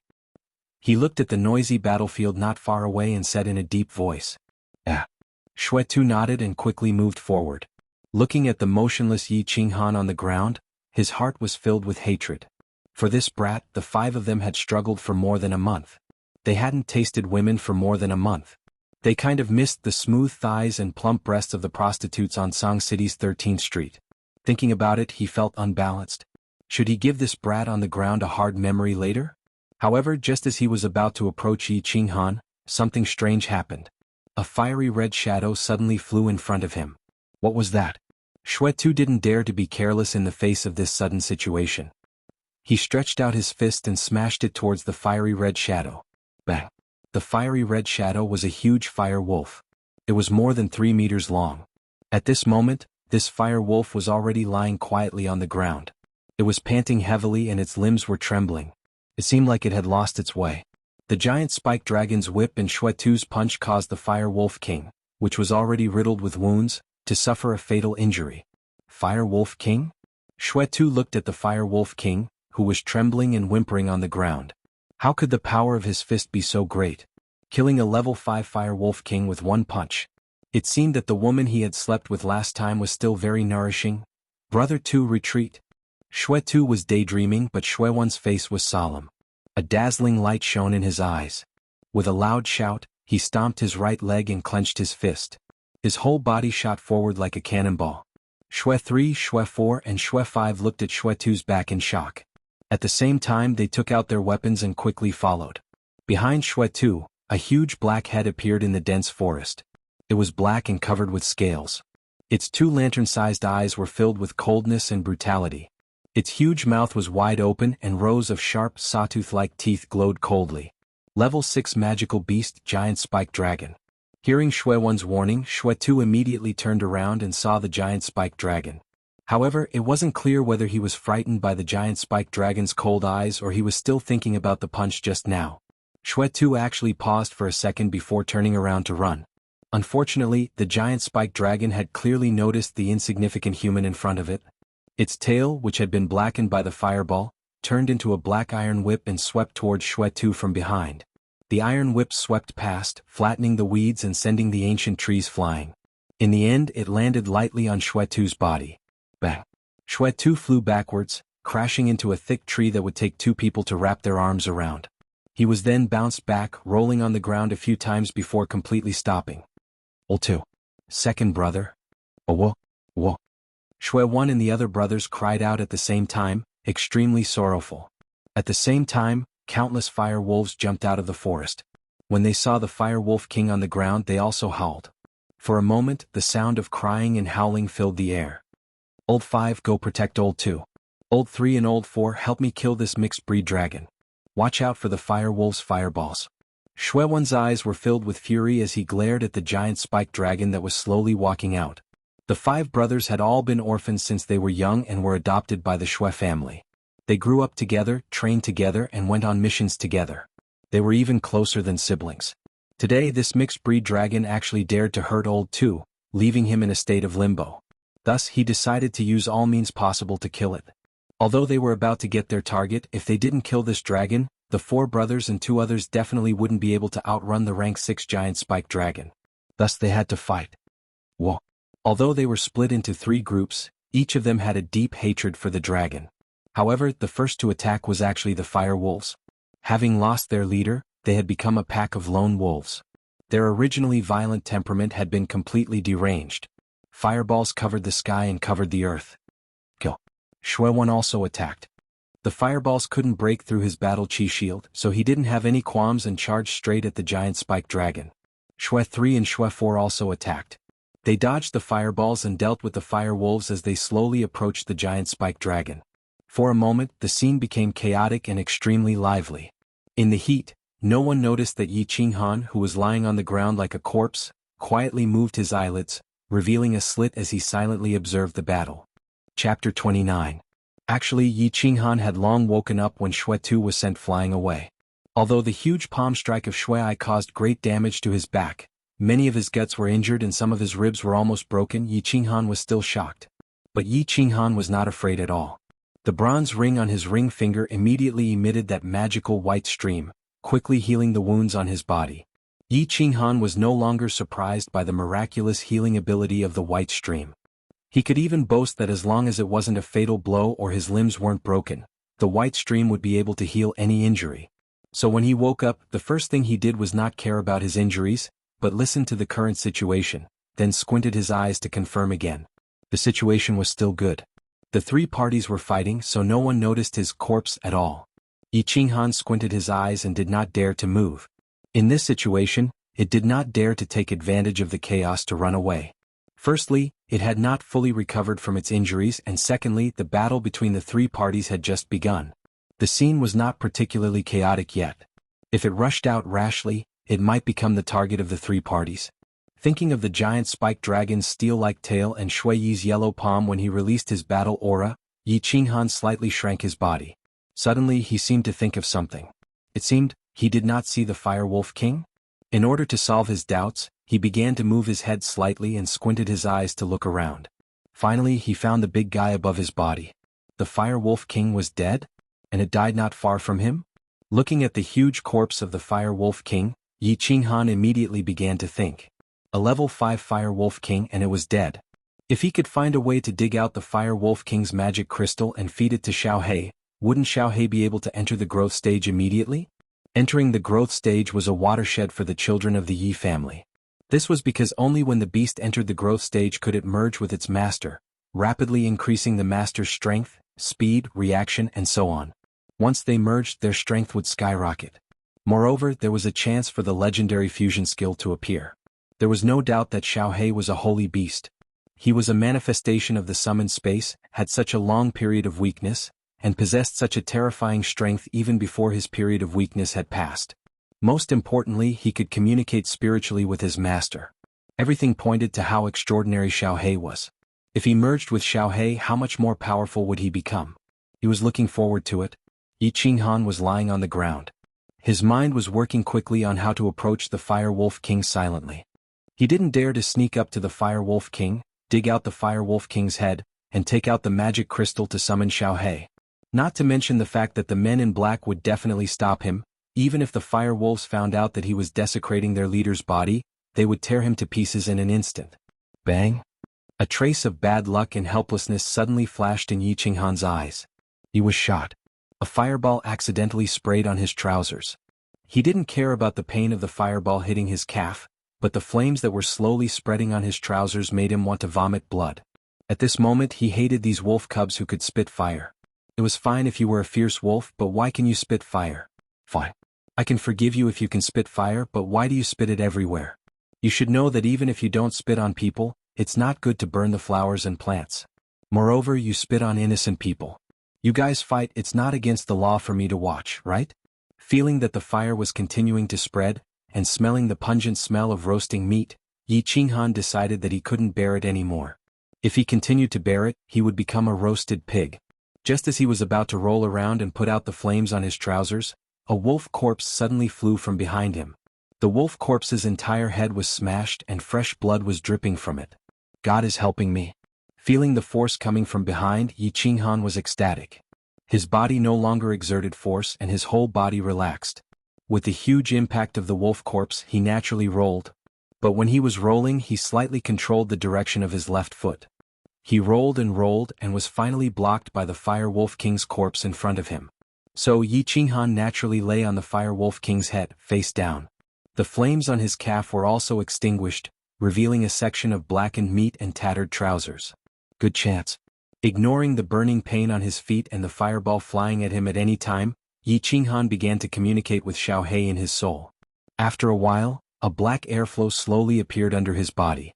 The airflow slowly condensed, and a small beast the size of a palm appeared.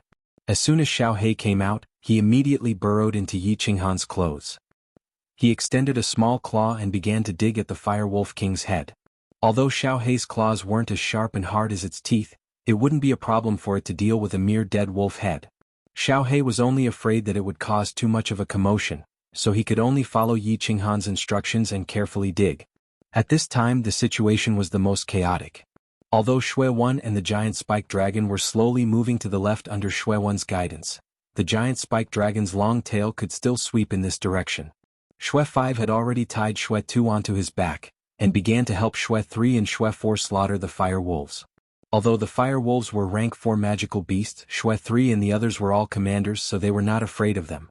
As long as they quickly dodged the fireballs and got close to them, they could easily kill or injure them. More than 20 fire wolves had already fallen on the ground. Only Xue 5 had to protect Xue 2, so he took a direct hit from a fireball. His abdomen and chest were burned and he was injured. Xue 3 and Xue 4 only had minor injuries, so the situation was gradually controlled by the Xue brothers. On the other hand, Xue 1 became more and more courageous as he fought.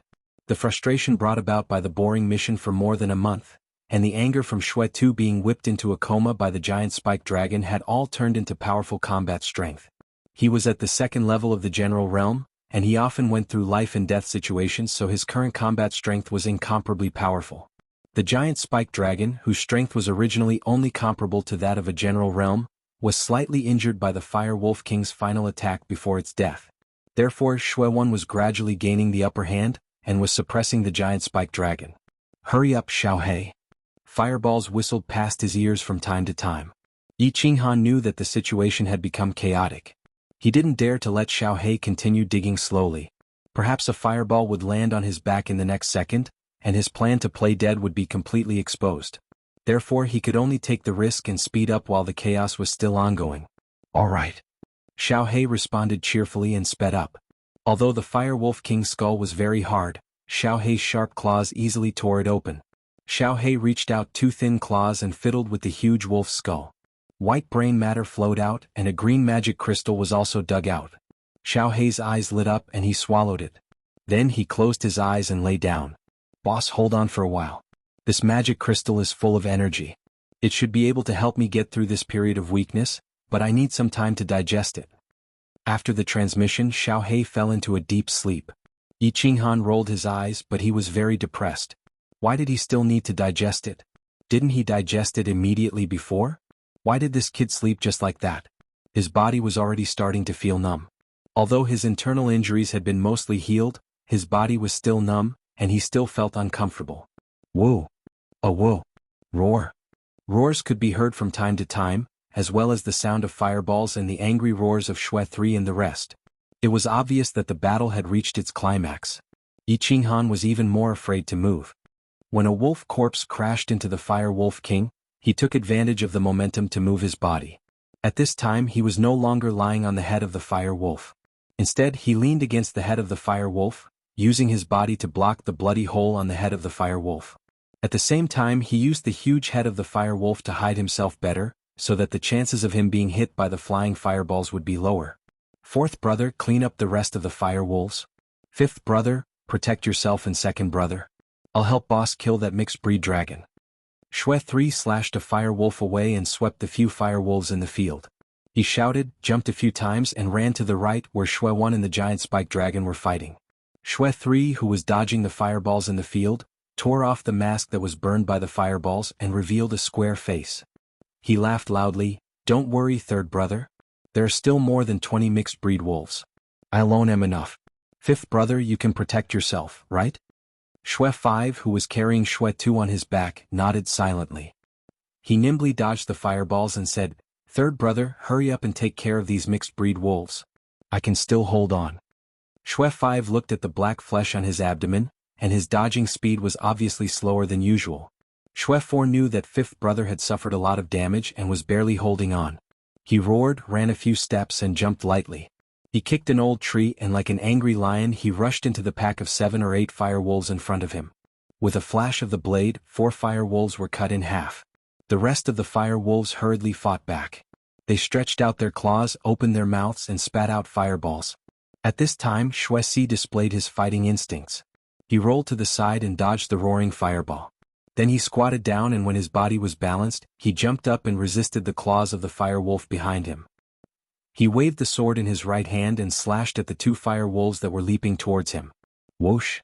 With a sound like a watermelon breaking, the bellies of the 2 fire wolves were cut open. Xianxia then used the momentum of the wolf claw on his back to fly forward and slash the head of the fire wolf that had just spat out fireballs. Finally he turned around and killed the other fire wolf. In just a minute, 8 fire wolves were all killed.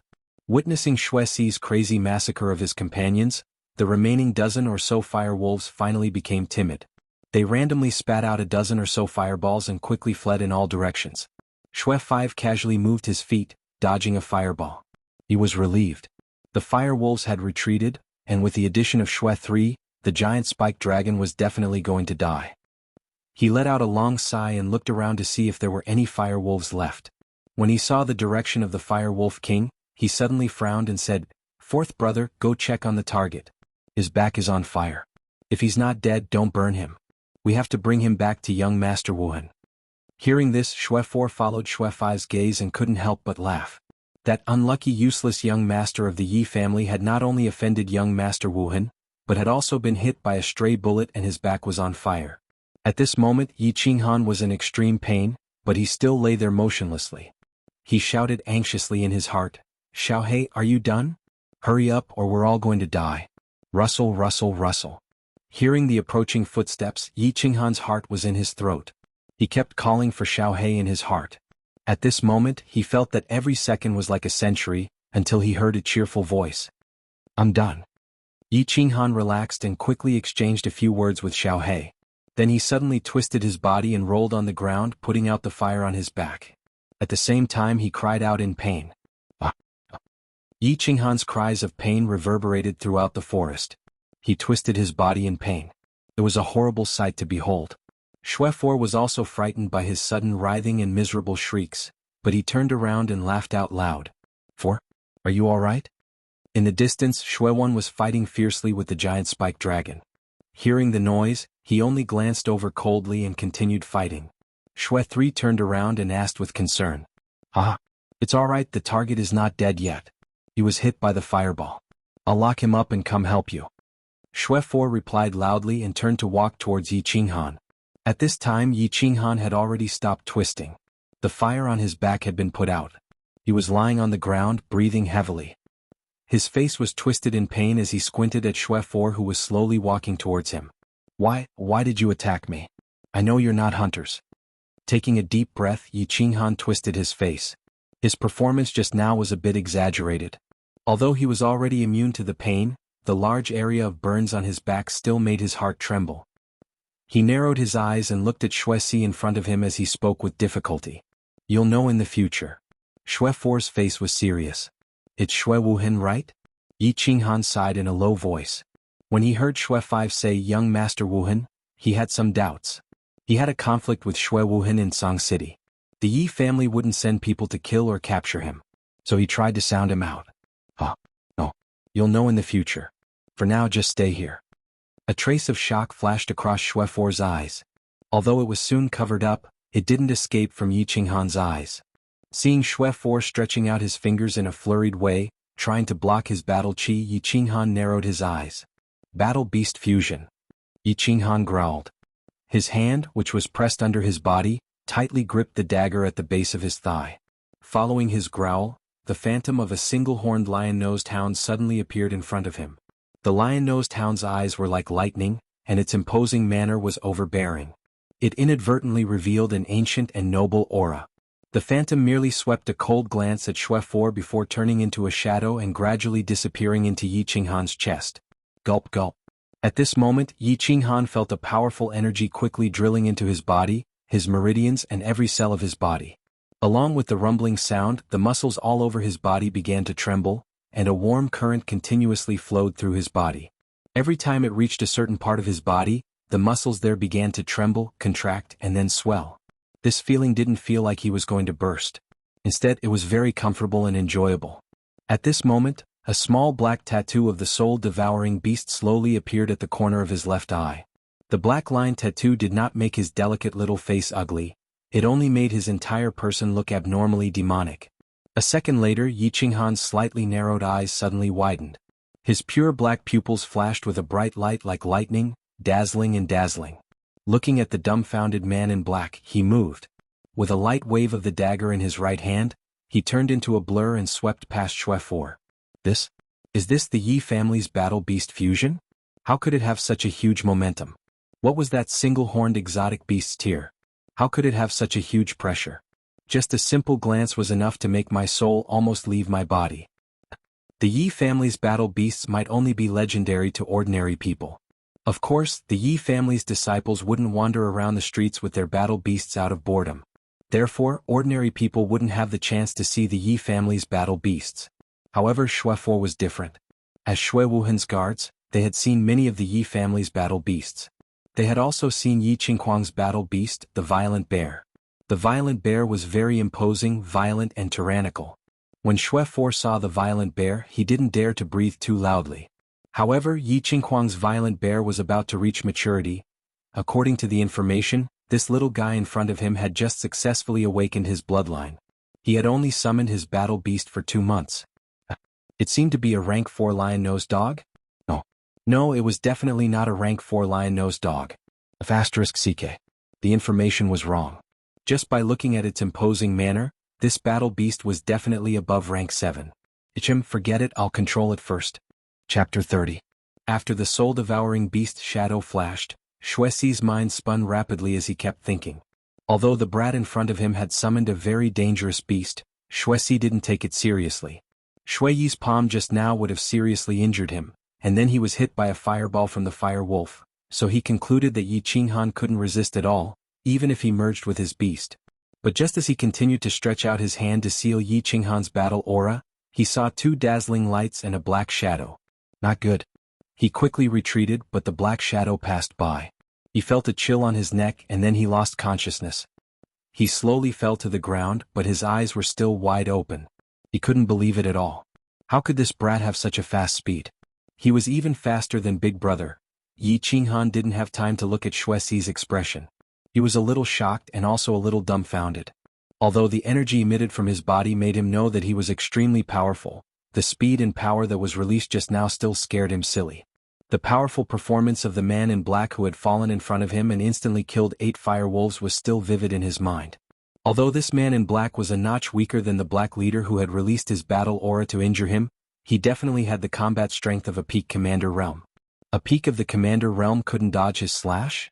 Didn't that mean that his current strength had reached the terrifying general realm? Elder Tianxing's knowledge about beast fusion from the War Beast Academy was still in his mind.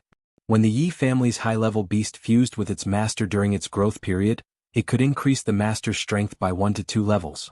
Yi Qinghuang was currently at the 2nd level of the general realm. His beast was a level 7 violent bear, so after he fused with his beast, his strength would reach the 3rd level of the general realm. But Yi Qinghan's current strength was at the 1st level of the commander realm, and after fusing with his beast, his strength had reached the terrifying general realm. It was unknown what level of general realm he was at. This meant that after Yi Qinghan fused, his strength had increased by at least 3 levels. Terrifying. Pervert. As expected of an existence like a holy beast. Merging with a war beast allowed his strength to soar to a whole new realm. Although this realm was still different from a real general realm, Yi Qinghan was still incomparably satisfied and delighted. 4th brother. Eldest brother, 3rd brother and 4th brother are dead.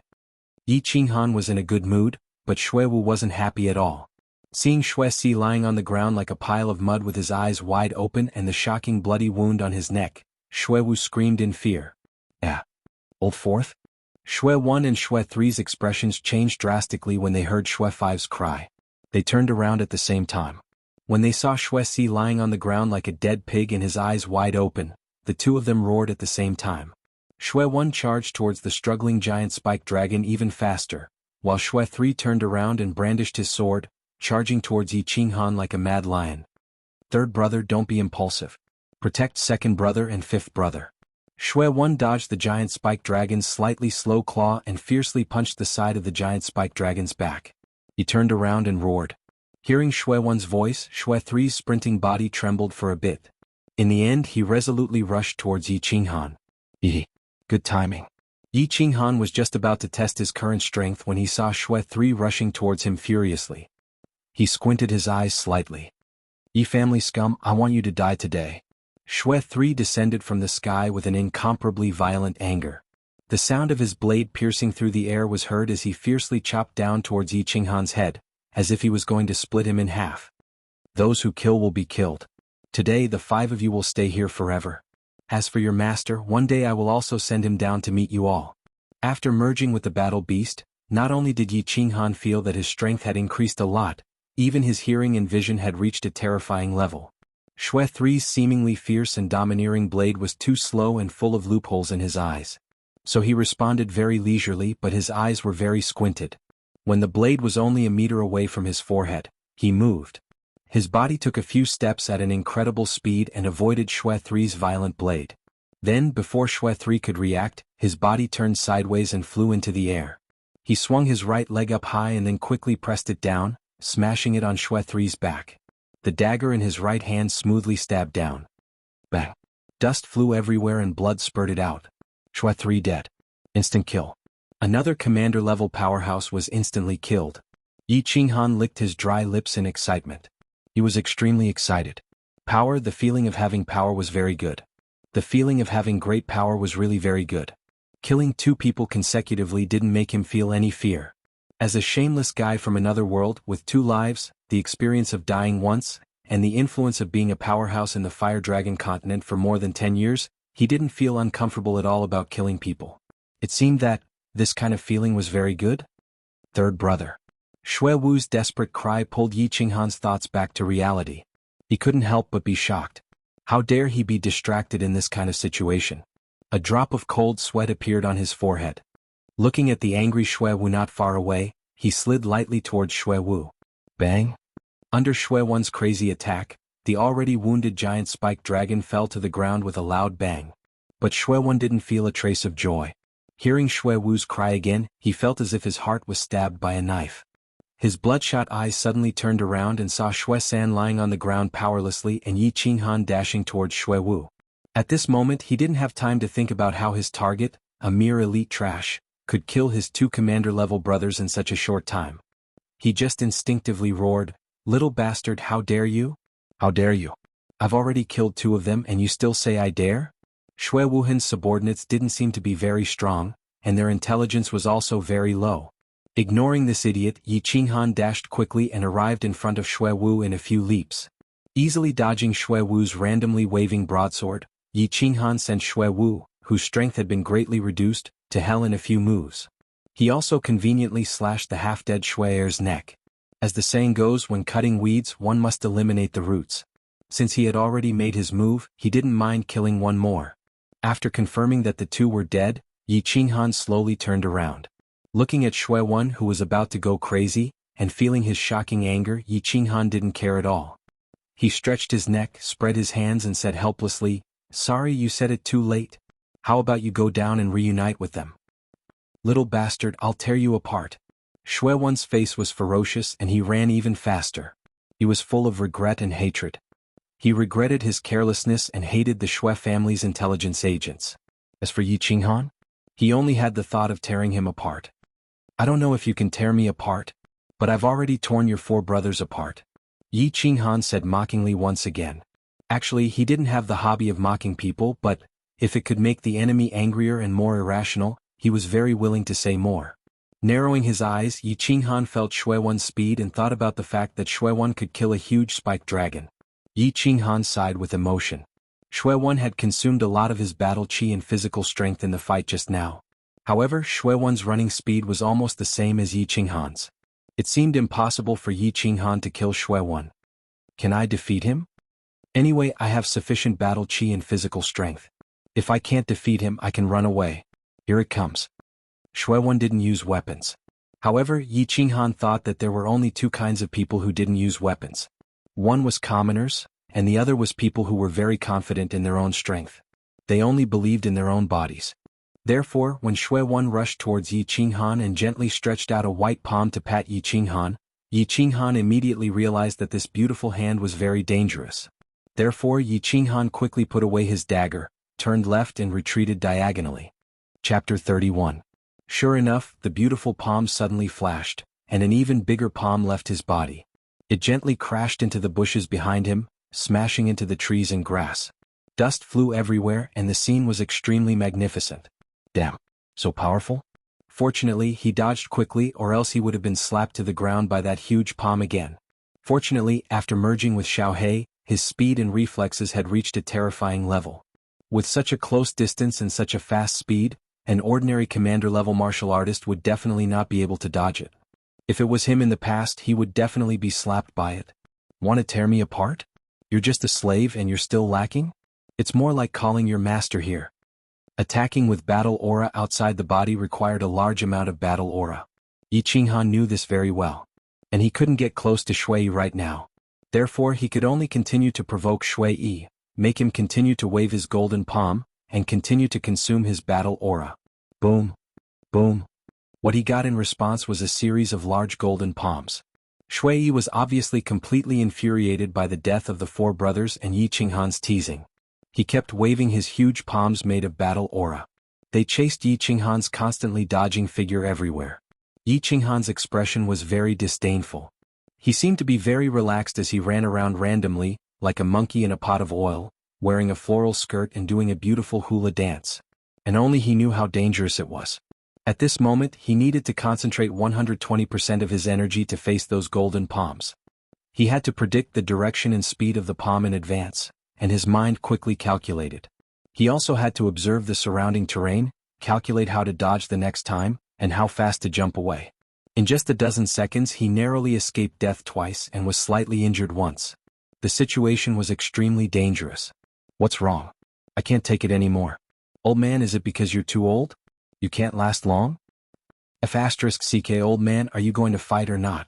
If not, you can collect the corpses and we can go home and find our own mothers, okay? Old man, you look like you can't take it anymore? Premature ejaculation? It's not that I want to criticize you, but when you're young, you don't know the value of sperm. When you're old, you can only look at that thing and cry. This saying describes people like you. Golden Palms responded to his teasing. The black-clothed leader's face became paler and paler as he constantly released his battle chi. His battle chi palms became smaller and slower. Yi Qinghan knew that his chance was about to come, so he jumped even more cheerfully and mocked even more fiercely. He continued to wander around, squinting his eyes as he observed the movements and expressions of the black-clothed man. Until Shui once again waved a large palm. Perhaps it was because this wave was too forceful and too turbulent. As a result, his body trembled slightly, and his footsteps became a little light. He actually staggered a step forward. What a great opportunity. Witnessing this, Yi Qinghan's eyes flashed and he easily dodged the attack. Without any hesitation, he stomped on the ground with his hind legs and shot forward like a cannonball. His right hand that was tightly gripping the dagger was slightly bent, ready to deal a fatal blow to the black-clothed man in front of him. Go to hell. When Shui staggered a step forward, Yi Qinghan had already rushed towards him. The distance between them was less than 100 m. However, Yi Qinghan fully released his battle chi which had been maintained for a long time. Therefore he only crossed 100 m in a couple of seconds.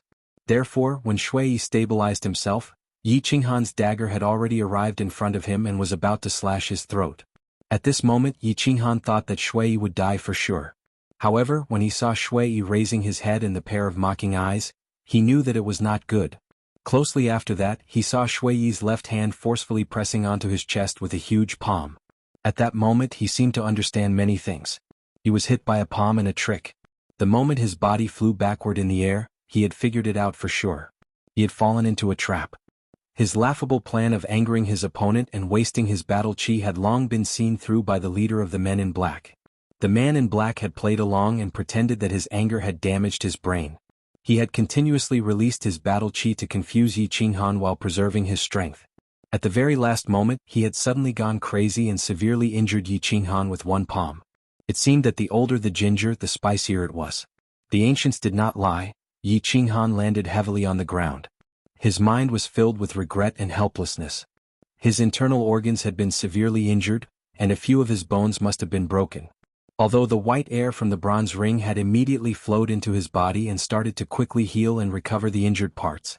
However, it was too late. The man in black would not give him another chance. Doing a stupid thing might be due to an accident, but if he made the same mistake twice at the same time, then he would really be a pig. Since the leader of the men in black could become the leader of the team of 5, he was obviously not as stupid as a pig. Therefore, he slowly walked over with a dark expression. Shuck. One wrong step and the whole game was lost. The slow footsteps were like a hypnotic death knell, gradually getting closer and closer. Yi Qinghan closed his eyes and quietly waited for death. It was like the night when he had first entered the savage mountains and encountered the saber-toothed tiger. It was not realistic to struggle and try to escape. Rather than being chased to death like a dog, it was better to quietly wait for death. At least it would not be so tiring, right? Father, Mother, I have come to see you. Qingyu, I have to apologize to you again. If there is a next time, I will not be so reckless. Heir Xiaohei, I have implicated you. Yi Qinghan silently recited his last words, expressing his regret and helplessness. Boss, if you had not implicated us, we might not have died.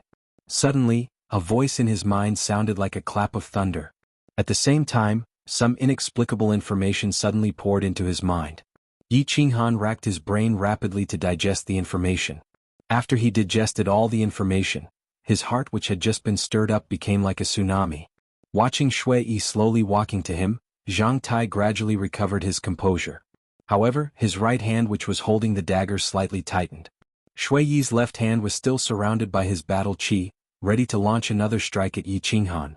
Although he knew that his palm strike must have severely wounded this brat, the corpses of his 4 brothers on the ground told him that he could not be careless. This brat had too many secrets. Although the young master said it was better to capture you alive, I think if I tear you into pieces, my brothers might die in peace. Therefore you can die now. Shui Yi said in a muffled voice as if he was telling his brothers on the ground that he was going to avenge them and that they could die in peace. His voice was a bit low and a bit sad. He slowly raised his left hand, and the battle qi around his palm started to circulate faster. It seemed that it would fly out in the next second, turn into a huge golden palm, and fiercely smash the weak bodies on the ground into pieces. Lying quietly on the ground, Yi Qinghan didn't seem to see the battle qi around him. He just sighed and said helplessly, although I also thought about capturing you alive and wanted to ask something from you, I know that I can never get anything from you. Therefore you can also die now. The words were a bit hard to pronounce, but both of them moved very fast. Shui Yi once again accelerated the circulation of his battle qi.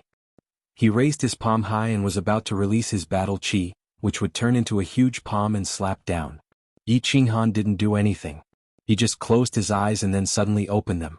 His 2 black pupils suddenly burst out 2 dazzling lights, which shot into Shui Yi's eyes. The sunlight was dazzling, however it was not dazzling or dizzying. However, the 2 rays of light shot out by Yi Qinghan seemed to have a miraculous effect. Shuiwen's palm, which was pressing down, suddenly stopped. Shuiwen's gaze became dazed for a moment. Although it was very short, many things could be done in this short period of time, including Yi Qinghan's body lightly leaping up and waving his right hand. That black dagger gently slid across Shui Yi's neck. The cool and sharp pain on Shui Yi's neck woke him up in a split second. He held his neck with one hand and pointed at Yi Qinghan with the other in an unbelievable way. He wanted to say something, however he couldn't utter any words. To be the first to die to my body fusion technique Soul Stun is your good fortune. You should know that in the entire continent, only the Yi clan possesses the body fusion technique, and there are only 3 people in the Yi clan who possess it. I'm the 4th one. So, you can go accompany your brother with peace of mind. The ecstasy that Yi Qinghan had been suppressing for a long time finally showed on his face. Just as he said, in his most critical moment he actually got lucky and obtained a combined battle skill that had a very low probability of success. This battle skill was something that Xiaohei had just learned from his inherited memories. After Xiaohei had digested and mastered it, he passed it on to him at the most critical moment. In the end, he overturned the losing situation and turned the tables. According to the information passed on by Xiaohei, this combined battle skill was called Soul Dizziness.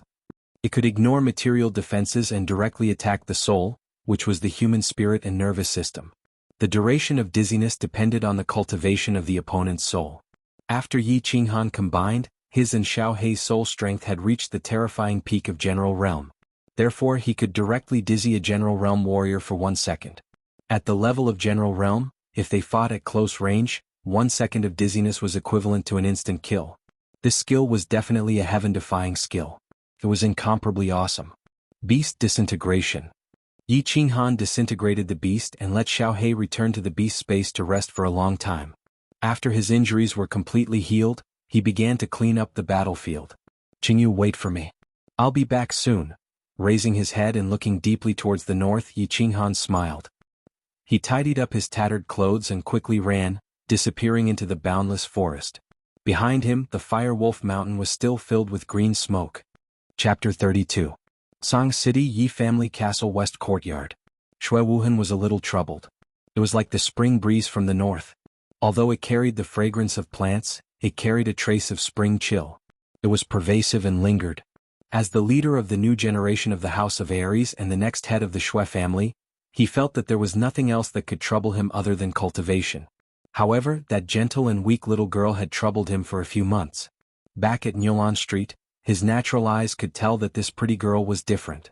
Humans on the mainland had been around for tens of thousands of years. During this time, two types of unique physiques had appeared. One was the spiritual body of nature. It was born close to nature and could easily sense the laws of heaven and earth. As long as one wasn't physically weak and was diligent in cultivation, one would definitely be famous throughout the mainland. Of course, those who died prematurely didn't count. It should be known that a warrior only needed to work hard in the early stages of cultivation. However, after reaching the Duke realm, one would need to sense the laws of heaven and earth in addition to hard work. Only by understanding the laws of heaven and earth would one have a chance of entering the Emperor realm. There were countless marquee realm martial artists on the continent, but Emperor realm martial artists were incomparably rare. Therefore, Emperor realm experts were the cornerstones of every family clan and were high-level figures. The spiritual body of nature was born close to nature and could easily sense the laws of heaven and earth. Therefore, every spiritual body of nature that appeared on the mainland cultivated at least the Emperor realm. Some of them even entered the Sage realm and were about to become gods. The other type of spiritual body on the mainland was called the Jade Spirit Body. There were only 5 people with the Jade Spirit Body in the history of the mainland. All of them were women. Including the current Yi Qingyu, there were 6 in total. The 5 people with the Jade Spirit Body in the history of the mainland didn't have high achievements in cultivation. The highest one was only a General Realm warrior. However, 4 of the husbands of the 5 women with the Jade Spirit Body had all reached the peak of the Sage Realm. They became outstanding figures of their generation and shocked the world. No one knew what was so special about the Jade Spirit Body. In fact, only a few people on the mainland knew about the Jade Spirit Body. Coincidentally, the Shui family that Shui Wuhan belonged to knew about it. Shui Wuhan did not know why the Jade Spirit Body could help a martial artist cultivate to the peak of the realm. However, he had vaguely heard of a legend that the Jade Spirit's body contained a very powerful force. When a man and a woman had sex, this force would be transmitted to the man she loved through a kind of sacrifice skill, helping the man she loved reach the peak. Legends might not be trustworthy, but his family's information was 100% certain. As long as a martial artist cultivated to the peak of the Duke realm and intercourse with the Jade Spirit Body, there was almost a 90% chance that they could step into the Emperor realm. After leaping into the Emperor realm, cultivation was as smooth as a horse galloping across a flat plain. As long as one's comprehension wasn't too bad, entering the Saint realm was a sure thing. Therefore, Shui Wuhan would rather stay in Song City for a few months. He was determined to get Yi Qingyu. It was just that the process of obtaining it was a little difficult. This wasn't the Shui family's floating snow city. The Yi family's castle was occupied by 3 old fellows of the Saint realm. The Yi family and the Shui family were both part of the 5 great families of the House of Aries. The elite school competition was imminent. If a civil war broke out first, even the Shui family wouldn't agree to him acting recklessly, let alone the other great families. Since he couldn't fight them head-on, he could only attack them from the side. Therefore, he brought the 20 top-grade Snow Panacea to Old Mo. The Snow Panacea had indeed attracted 2 people to work for him, but he didn't do well. He didn't expect that the gentle and weak girl to be so unyielding. She would rather die than submit. If Shui Wuhan didn't know about the Jade Spirit Body, it would have been best to have intercourse with her when she was at the peak of the Duke realm. Otherwise, Shui Wuhan would have climbed over the low wall and raped her. Alright, if the side didn't work, then he would do it from the back. After that, he split into 2 groups. One group consisted of his 5 family guards. Shui 1 and Shui 5 went to the barbarian city. However, these pieces of trash, 1 general and 4 commander-level warriors, went to capture a useless young master of the elite realm, but there was still no news after more than a month. On the other group, he scattered money and valuables, bribing countless members of the Yi family to persuade Yi Qingyu. They were all about how good her life would be after marrying Shui Wuhan, what opportunities her brother would have after marrying Shui Wuhan, and what kind of training he would receive. He listed out a bunch of conditions including many benefits and a bright future. However, Yi Qingyu was helpless. Perhaps it was because Yi Qingyu seemed to have been frightened earlier and had a trace of vigilance in her heart. Or perhaps it was because Yi Qingyu already had someone in her heart. In any case, she was stubborn. She only said coldly, "Wait for her brother to return, otherwise I would rather die than marry." Therefore at this moment Shui Wuhan was very vexed. The cold of spring had entered his body and couldn't be dispelled. In the backyard of the Dark Moon Bar, south of the barbarian city. The backyard was very small with only 2 or 3 rooms. At this time it was already late at night. The door of the courtyard was closed, blocking the bright starlight and the faint spring cold. In a room, there was no special decoration in the room, only a large wooden barrel that was faintly discernible in the fog. The wooden barrel was filled with water, and countless red rose petals were scattered on the surface of the water. In the middle of the petals, there was a snow-white and seductive body of a woman. Wah wah. The woman gently plucked the flower petals in the water with her smooth, jade-like arms. As the water rippled, 2 towering peaks were revealed. Occasionally 2 peach-colored pinkness could be seen. Amidst the bright red flower petals, it was a shocking sight that could move one's soul. On a beautiful face, her eyebrows were slightly wrinkled, making people feel pity for her. It's been more than 2 months. I wonder if that kid from the Yi family is still alive? Kid, you better not die. I haven't done anything shameful in this life. Don't let me spend the rest of my life in guilt. Dark Moon was also a little vexed. That kid from the Yi family was obviously young, but he had an evil look in his eyes. Although he had only stayed in her hotel for a short period of more than 10 days, they had only exchanged a few words. However, the unique temperament of the youth still left a deep impression on Dark Moon, who had seen thousands of people.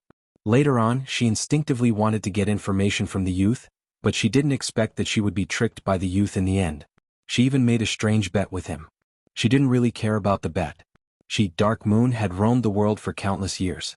Without her permission, no one would be able to touch her soft tofu.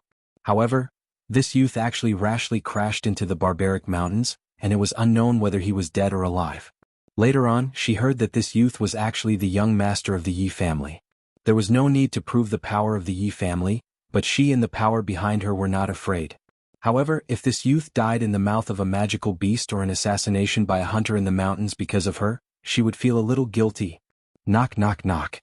A familiar knock on the door suddenly rang out. Dark Moon's knitted eyebrows tightened even more.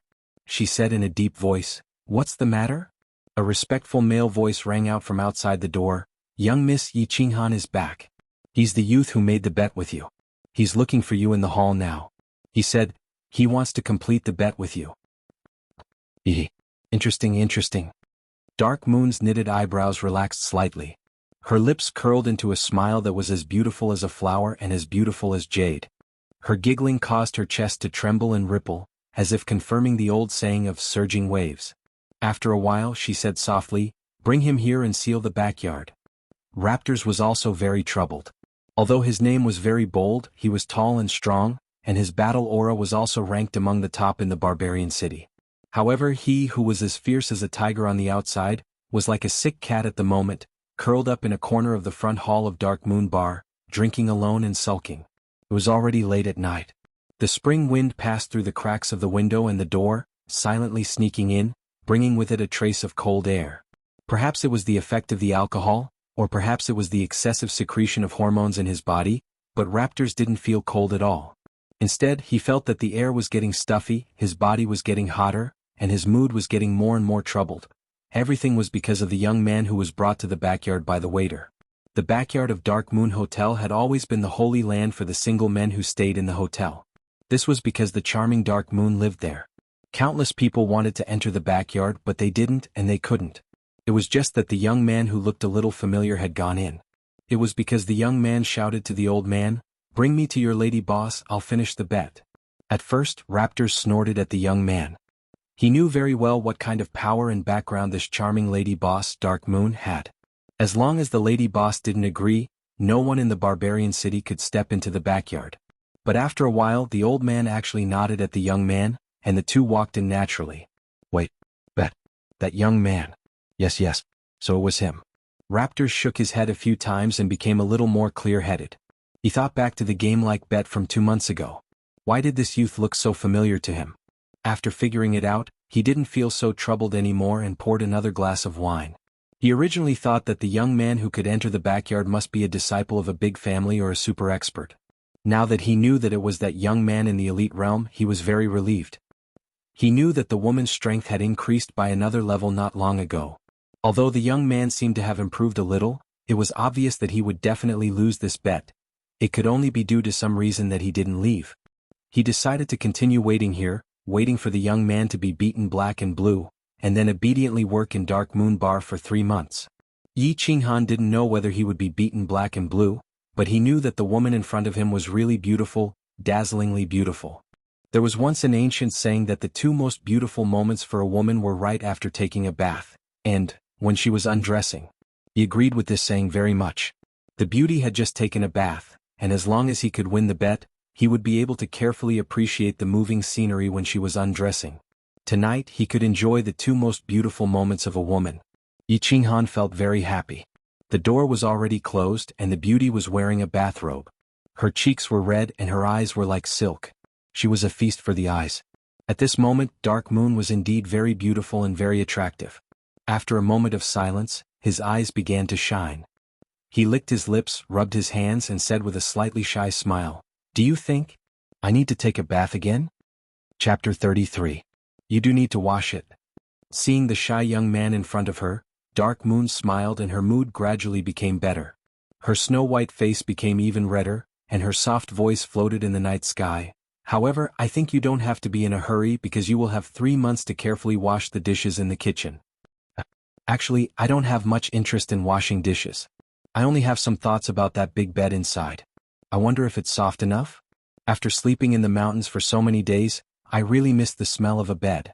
Then, you won't go back on your word if you lose, right?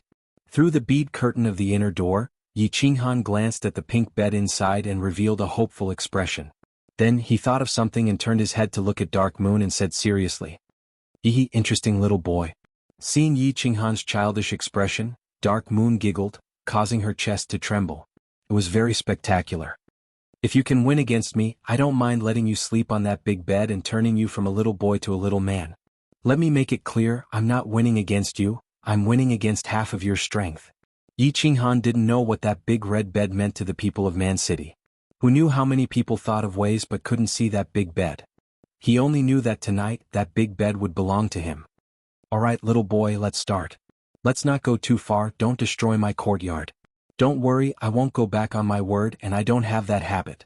Dark Moon waved her hand lightly, tightened her bathrobe and combed her greenish-black hair. Yi Qinghan scratched his head and suddenly said, "I forgot to tell you, beauty, my name is Yi Qinghan. I have a war beast that can fuse.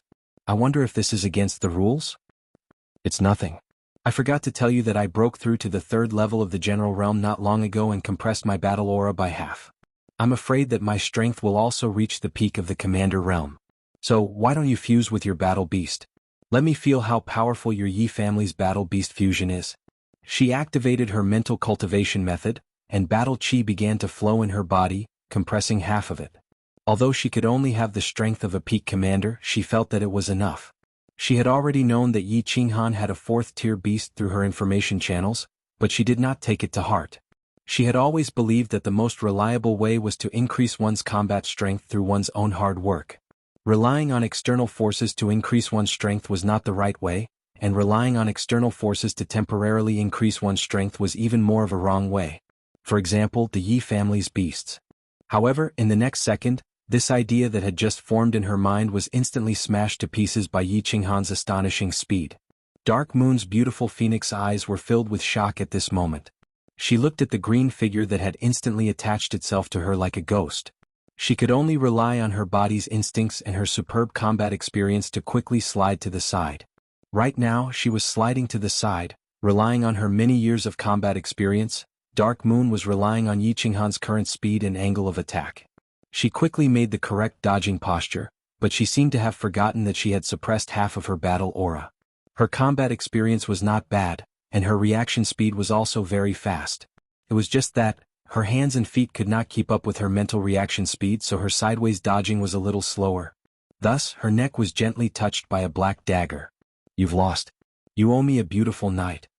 Yi Qinghan closed his eyes and smelled the feminine fragrance that Dark Moon's body emitted after she had just come out of the bath. He greedily inhaled it. He was not surprised by this result. After merging, his strength had reached the terrifying general realm. It was very easy for him to deal with a woman who was temporarily only at the commander realm and could not adapt to the change in her own strength. So he won. He began to stretch out his hand through Dark Moon's snow-white bathrobe and began to stroke the two straight and smooth thighs under the bathrobe. Wait. The numbness on her thighs caused Dark Moon to recover from her shock. She unhappily reached out her hand to slap away Yi Qinghan's mischievous hand, but she was not angry. She only asked in confusion, "How did your strength increase so quickly? Were you hiding your strength 2 months ago?" "Absolutely not."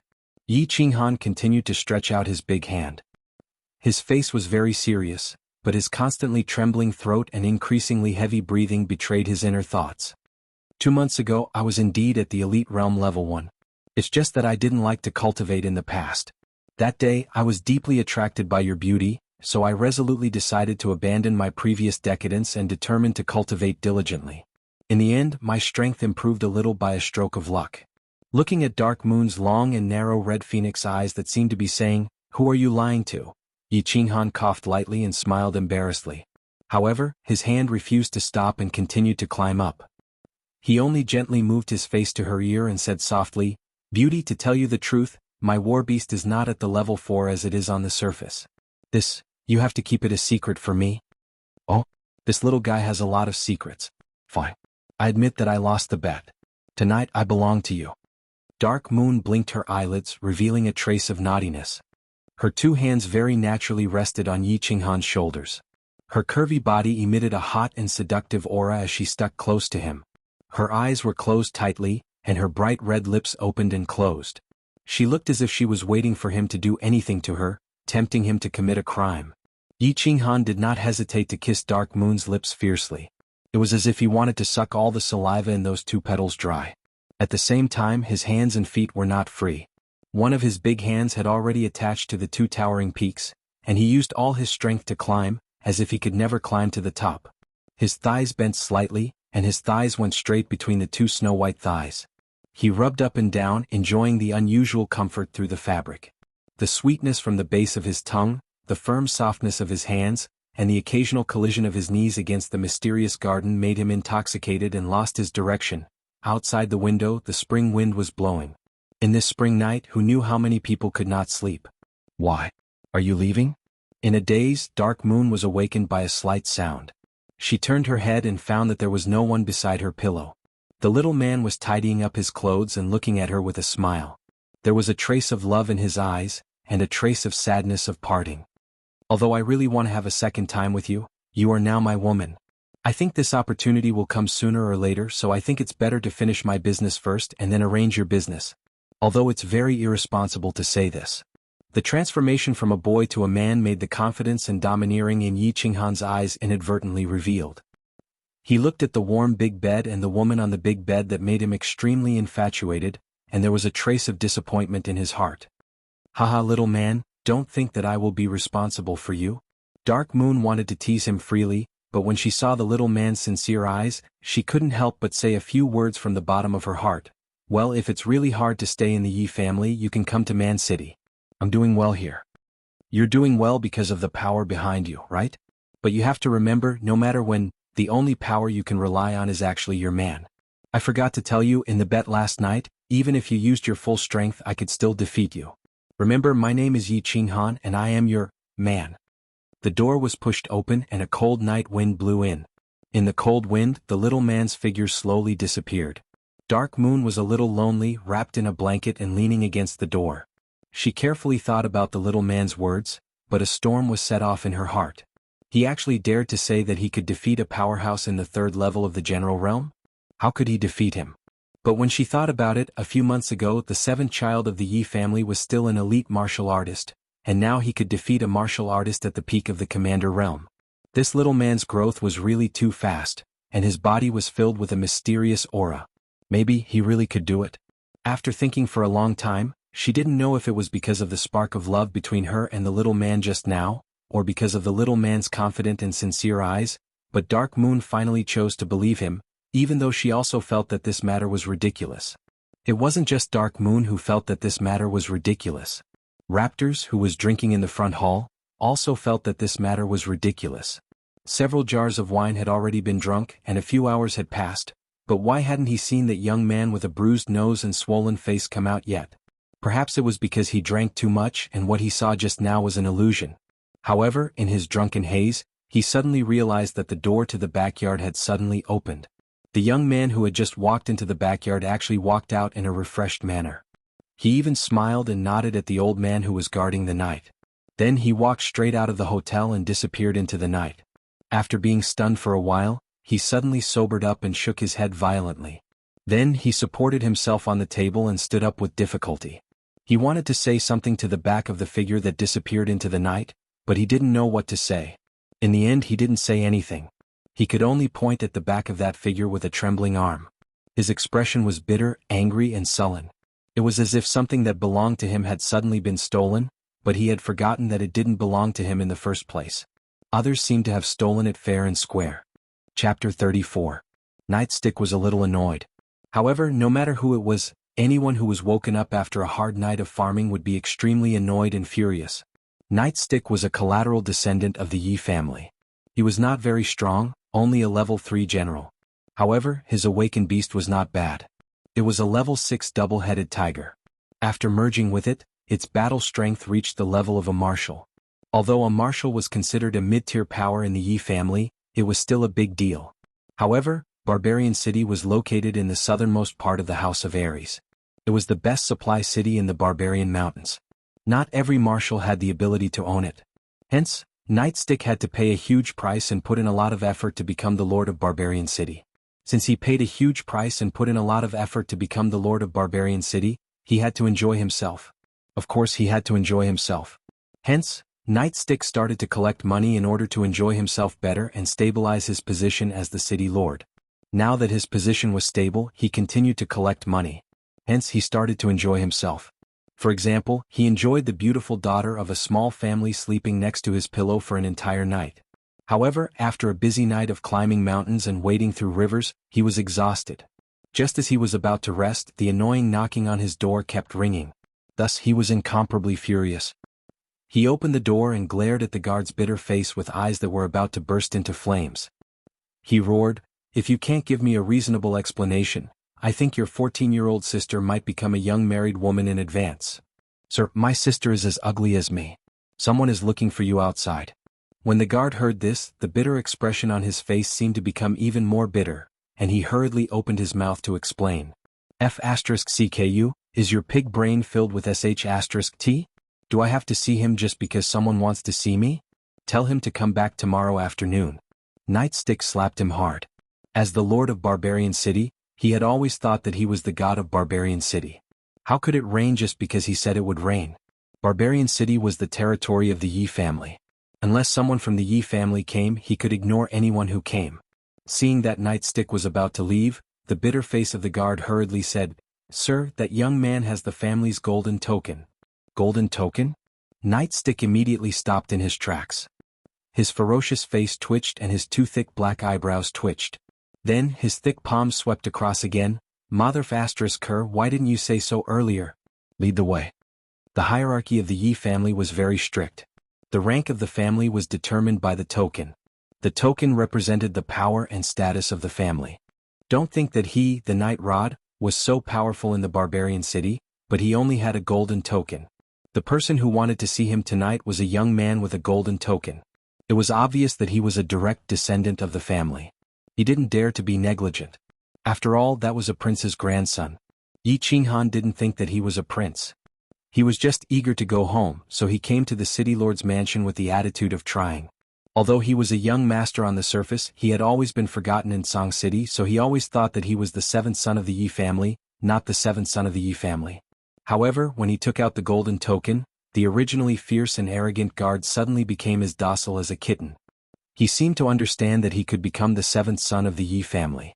Furthermore, with his current strength, he should become the seventh son of the Yi family.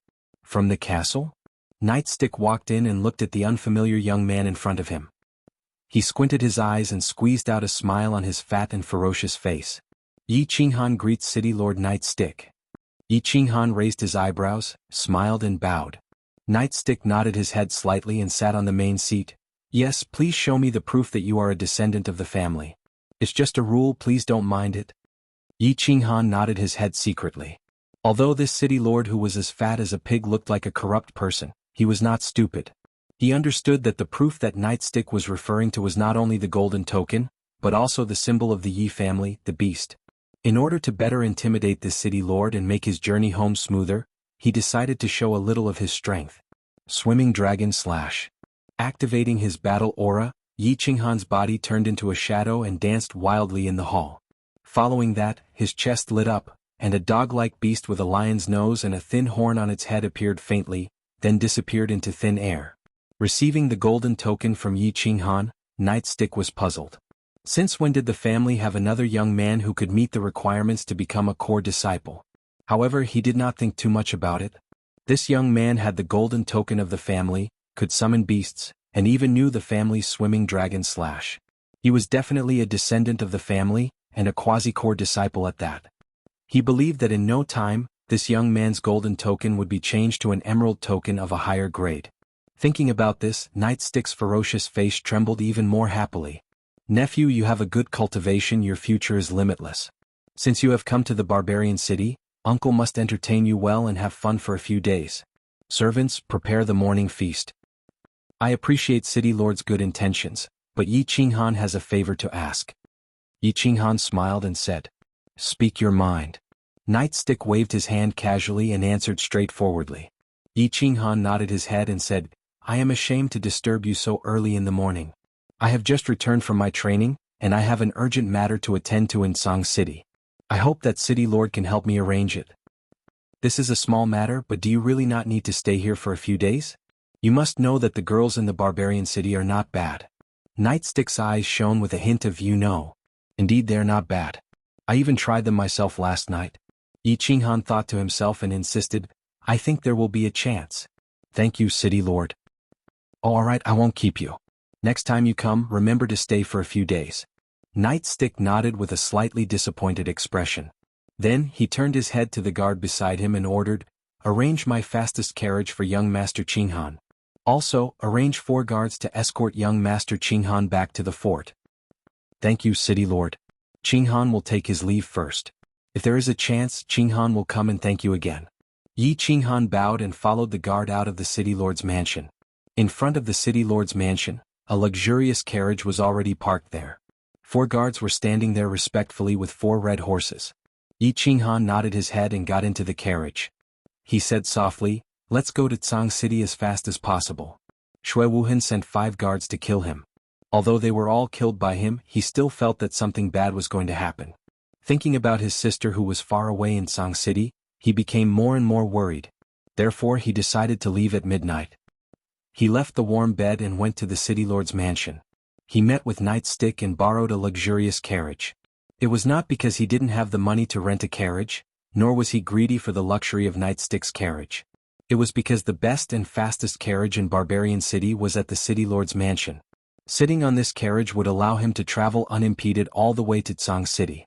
Watching the carriage leave, the guard with the bitter face turned around and went into the City Lord's mansion.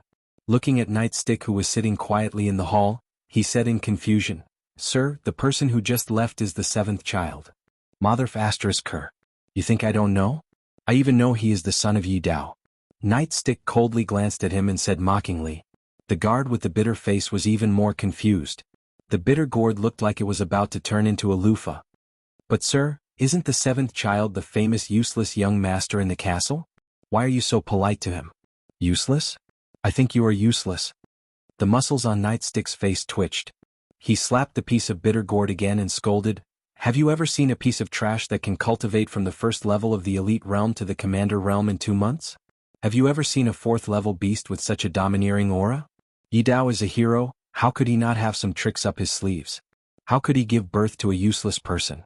Just wait and see, the castle will definitely be bustling soon. The muddier the water, the more chaotic the situation.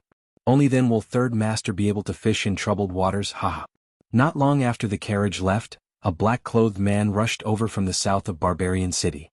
The black-clothed man was short, and his body was covered with dust. He looked a little embarrassed and anxious. He quickly turned a few corners and entered a small hotel. He went straight to the backyard and knocked on a door. Head steward Lu was still awake, not because of the charming concubine beside him, but because he was very worried. The guards of the 5 young masters had already entered the mountain for a long time, but there was still no news. Could it be that something happened to them?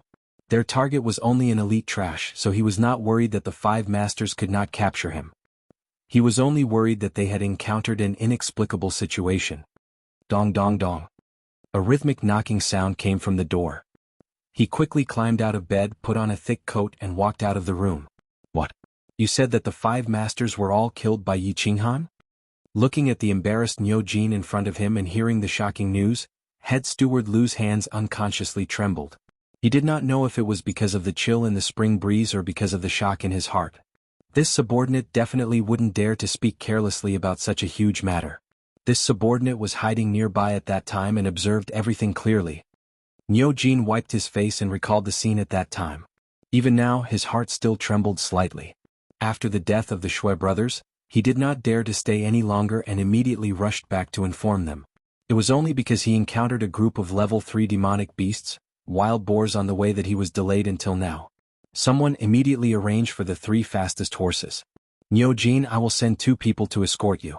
You have to pass the news to the young master as soon as possible. Otherwise, you will not be able to keep your life if you mess up the young master's plan. Not long ago, head steward Lu received the news that the mayor had sent out the fastest carriage to Tsang City. Combined with the current situation that Niu Jin described, head steward Lu's hands trembled even faster and he quickly shouted. Although his voice was loud, it seemed to be trembling a little. After a while, the 3 tall horses braved the cold morning wind and disappeared from the city gate. Chapter 35. The nights in Tsang City were still so beautiful and intoxicating. This ancient city that had been standing south of the House of Ares for God knows how many years still continued to exude its charming yet desolate atmosphere. Ever since a man named Night Emperor walked into this ancient city and built the Yi family castle thousands of years ago, this ancient city had been firmly imprinted with the traces of the Yi family. Tsang City belonged to the Yi family, and the Yi family belonged to Tsang City. Shui Wuhan was bored to death as he casually walked on the 13th street. Old Shur and Old Mo followed him closely. The nights in Tsang City were indeed beautiful, and the girls on the 13th street were more passionate than the brothels in the floating snow city. However, he was still a little bored and helpless. He had been living in Tsang City for more than 2 months. There seemed to be rumors in his family that they were dissatisfied and worried that he had gone to the 13th street when he went out for training. There seemed to be some unfavorable rumors about him in the Yi family castle, such as that he was lecherous and was a playboy. However, only Elder Shur and Elder Mo beside him knew. Young master really had no choice. If he didn't find something to do, if he didn't put on an act, if he continued to stay in the Yi clan castle in Tsang City, people would become even more suspicious. Therefore, in the past month, the 3 of them seemed to have visited every brothel on the 13th street. They could even recite the names of the red cards in each brothel. Is there still no news from Man City? Shui Wuhan looked at the entrance of the brothel. The girls kept throwing flirtatious glances at him. Their snow-white breasts shook from time to time. They smiled, nodded, and waved the folding fan in their hands. Hearing his master's question, Old Mo, who was beside him, took a step forward and replied respectfully, "Not yet, but I think it should be soon." A few useless things. Shui Wuhan cursed in a low voice and went into a brothel. The brothel was called 100 Flowers Brothel. It was located in the middle of Tsang City's 13th street. The brothel's madam was called Sister Feng. Although Sister Feng was old enough to be the mother of several children, she still looked like she was in her 20s. Her pair of phoenix-like eyes were very alluring. However, not only were her phoenix eyes beautiful, they were also very good at reading people. At this moment she was swaying as she walked down the stairs. From afar she saw Shui Wuhan and the others who had just entered the door. Her pair of phoenix-like eyes suddenly lit up. She opened her mouth and spoke in a voice that was even more pleasant to the ears than that of an oriole. "Oh, I've heard the chirping of magpies since early this morning. I didn't know what good things were going to happen. Now that I've seen young Master Shui, I finally understand." "You're too polite, Mother Feng." Shui Wuhan nodded his head lightly and didn't take it to heart. This kind of flattery was quite comfortable at first, but it was a little boring to hear it every day. "Same old rules?" Sister Feng smiled sweetly. Shui Wuhan nodded his head lightly. He walked straight up the stairs and entered a room that was exclusive to him. This room was not like the other rooms, which had a pink bed and a special sandalwood incense. Instead, it was clean and simple. There were a few sandalwood tables and chairs and a few landscape paintings. It was as if he had entered a study instead of a brothel. "Greetings, young master." The side door of the room suddenly opened. Mother Feng's phoenix-like eyes shone brightly. She bowed with a solemn expression and didn't look like a prostitute at all. "How's the preparation going?" Shui Wuhan nodded his head lightly and picked up a cup of tea. Mother Feng hurriedly bowed and said respectfully, "Young master, I'm preparing to take action in 5 days. I've already made the necessary arrangements. Unless the 3 old guys from the Yi family make a move, this mission will definitely be completed." "It's not that serious. I'll make arrangements for the Yi family. I want you to guarantee that before that girl is sent to the drifting snow city, she must not die. If she dies, you won't be able to live." Shui Wuhan felt a little helpless. Since the front, the side, and the back were not going to work, he could only take the risk. He had to get that girl. Knock, knock, knock. Suddenly there was a knock on the door. Shui Wuhan was a little angry. He turned his head and looked at Sister Feng next to him with a hint of blame in his eyes.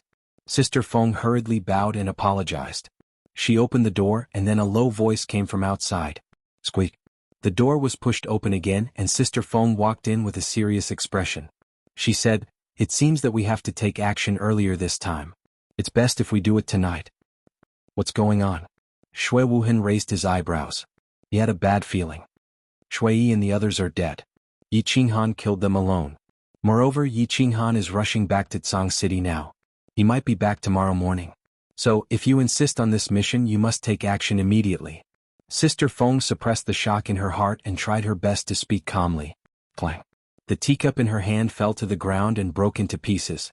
Shui Wuhan opened his mouth and wanted to say something, but he didn't say anything. Old Emo and Old Shi stared blankly at the tea leaves scattered on the ground. They silently digested the deep meaning of the message. "Call the person who delivered the message in." After a long time, Shui Wuhan suddenly spoke with a cold voice. Niu Jin and 2 intelligence agents were called in. Looking at the handsome but calm young man sitting at the head of the table, they hurriedly bowed to him. Then he narrated everything that he had seen, heard, and thought without missing a single detail. He did not add any embellishments or omit any details. He knew that one wrong sentence could mean the death of a life. He knew that the young man had the right and the ability to do so. "All right, you 3 can leave now. Sister Feng, make arrangements for them and have fun for 2 days." Since Niu Jin and the other 2 came in, Shui Wuhan had calmed down. Although there was a huge wave in his heart, he could only suppress it. In front of the servants, he needed to be calm and he had to be calm. Take action tonight. After thinking for a long time, he resolutely stood up and said these 4 words. Then he pushed the door open and left in a hurry. Yi Family Castle, West Courtyard, Garden of Enchantment. As the young master of the Yi family, Yi Qinghuang didn't waste his youth and semen on the 13th Street like ordinary young masters. He didn't act like other rich playboys in Tsang City, showing off the wealth and power of his family and parents on certain occasions. Instead, he sat quietly in his courtyard, closed his eyes, and worked hard to cultivate his battle chi. Many people didn't understand. They didn't know that Yi Qinghuang spent more time cultivating than resting and playing. Only Yi Qinghuang himself knew. Why did he work so hard? Why did he work so hard? Because he was Yi Qinghuang, the young master of the Yi family, and the first heir of the family. If he didn't work hard, maybe he wouldn't be the young master or the first heir in a few years. Because he was Yi Qinghuang, he needed to be arrogant and he needed the capital to be arrogant. Therefore he had to work hard and put his life on the line. Many years ago he knew that his father, the Castellan of Tsang City, had great power and influence, but he wasn't happy. He knew that his father had been suppressed by a name all his life. When the owner of that name was alive, his father couldn't even lift his head. However, after so many years, that person was still suppressing his father like a mountain, and he couldn't surpass him. At least he couldn't surpass him yet. That person died, his grandfather retired, and his father took over.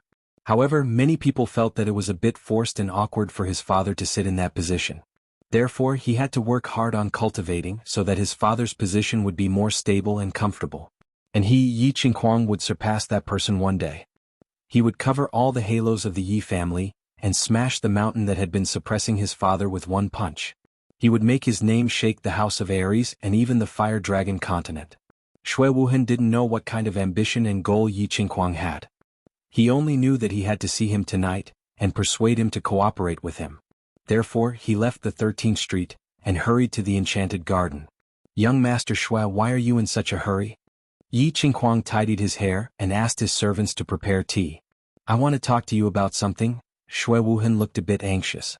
He stopped Yi Qinghuang and said softly, "Oh, that's good." Yi Qinghuang hurriedly signaled his servants to leave and smiled sweetly. Last time Xue Wuhan talked to him like this and he got 10 bottles of snow panacea. Although he didn't complete the task, Xue Wuhan was generous and didn't ask him for it. Therefore, when he saw Xue Wuhan's expression, he felt that something good was going to happen to him. He couldn't help but say excitedly, "You said that young Master Xue's business is my business, and I will do whatever I can. Here are 10 bottles of high-grade snow panacea, the same grade as last time." Xue Wuhan didn't say anything. He took out 10 white jade bottles and put them on the table. "How can I accept this? I haven't finished the task last time." Yi Qinghuang smiled embarrassedly, but he didn't want to hide the fire in his eyes. This was good stuff. Last time he gave 4 bottles to Yirong and it hurt him for many days. After all, after a martial artist entered the general realm, he needed to accumulate a large amount of battle aura before he could enter a higher realm. How did he get his battle aura?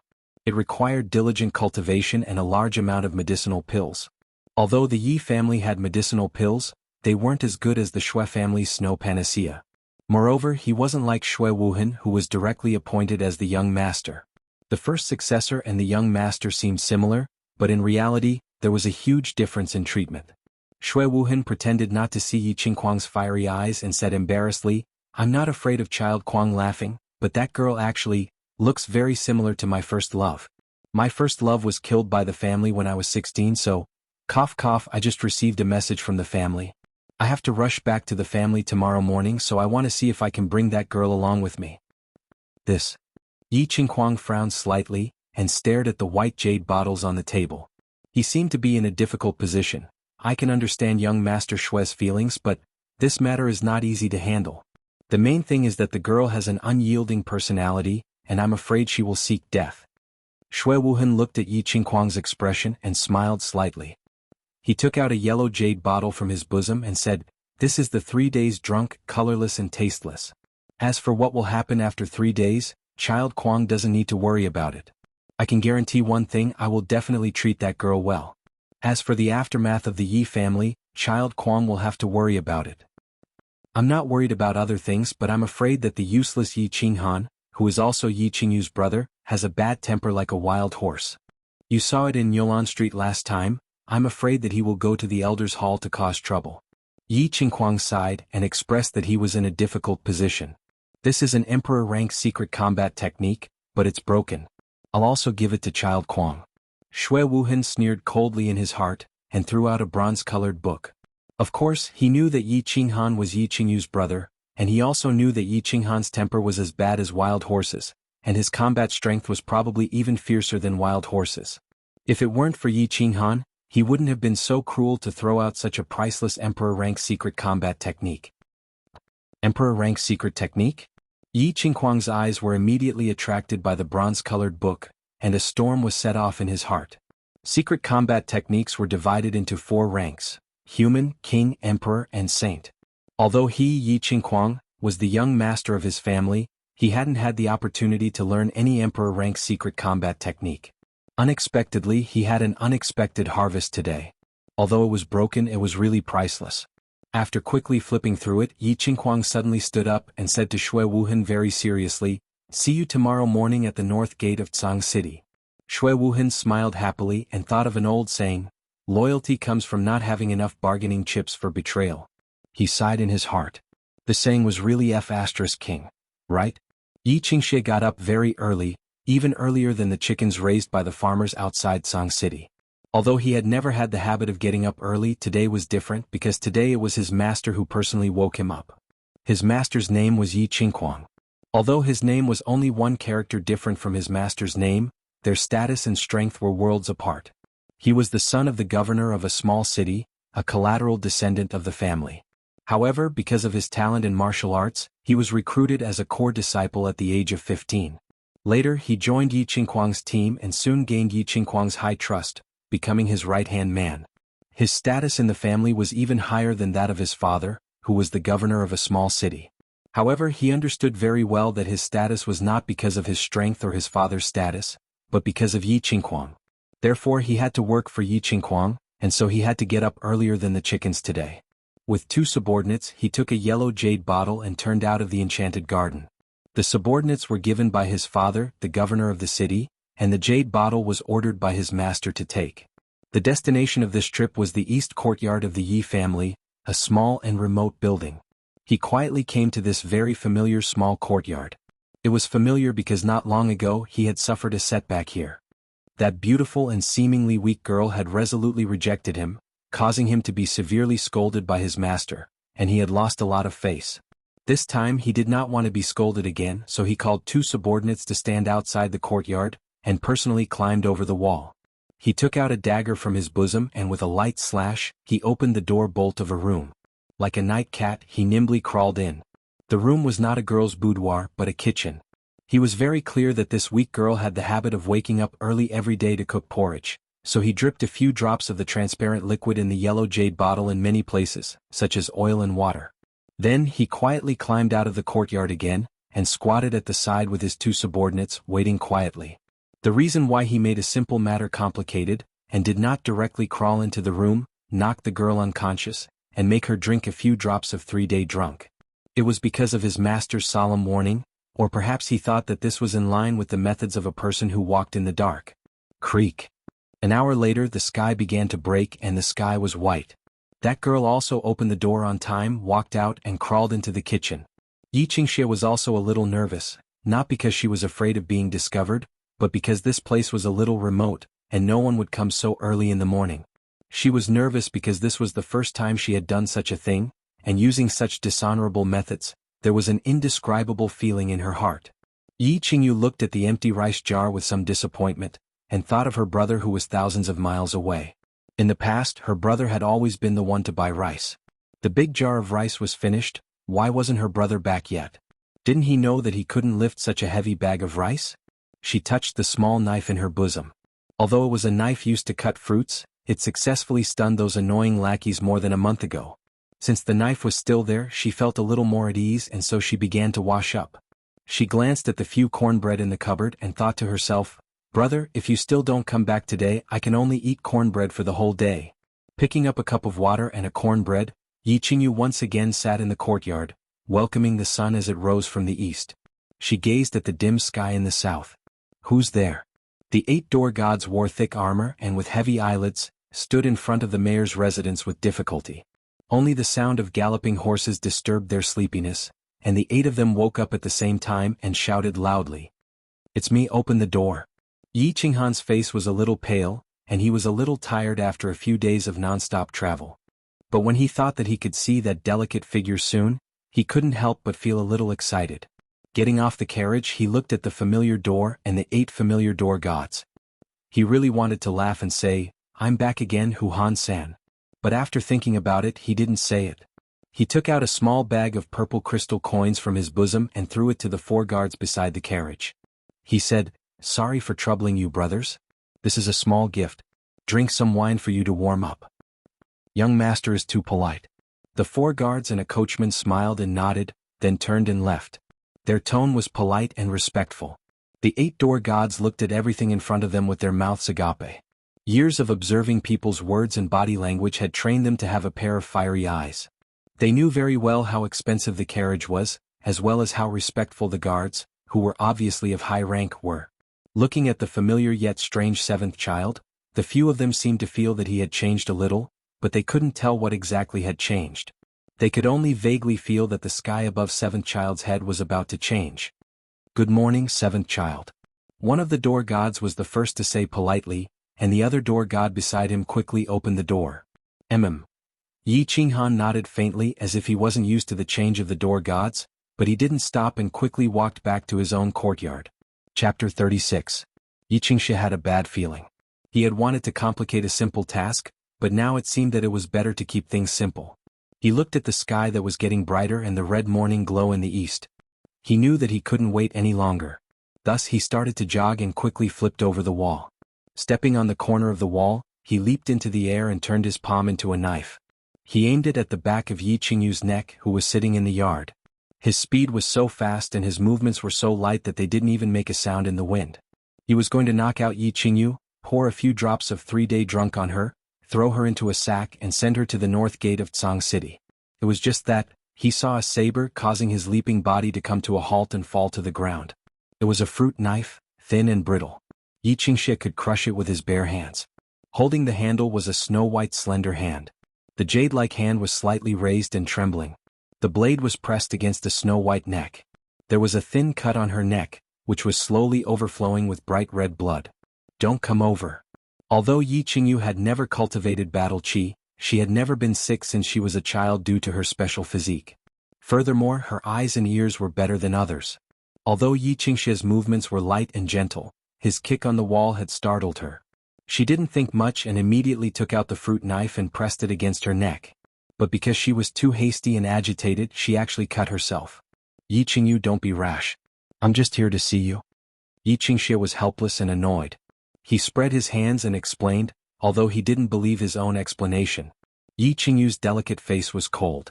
I said that before my brother comes back I won't agree to anything. Why do you have to do this? If you follow young Master Shui you can have any life you want. Why do you have to suffer in the Yi family? Yi Qingxia calmed down and began to persuade her. For this mission the target had to be alive, so he didn't dare to move. He could only be patient and talk nicely. My brother won't come back.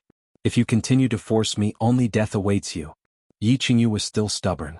She shook the knife in her hand as if warning something. Sigh. Yi Qingxia let out a deep sigh.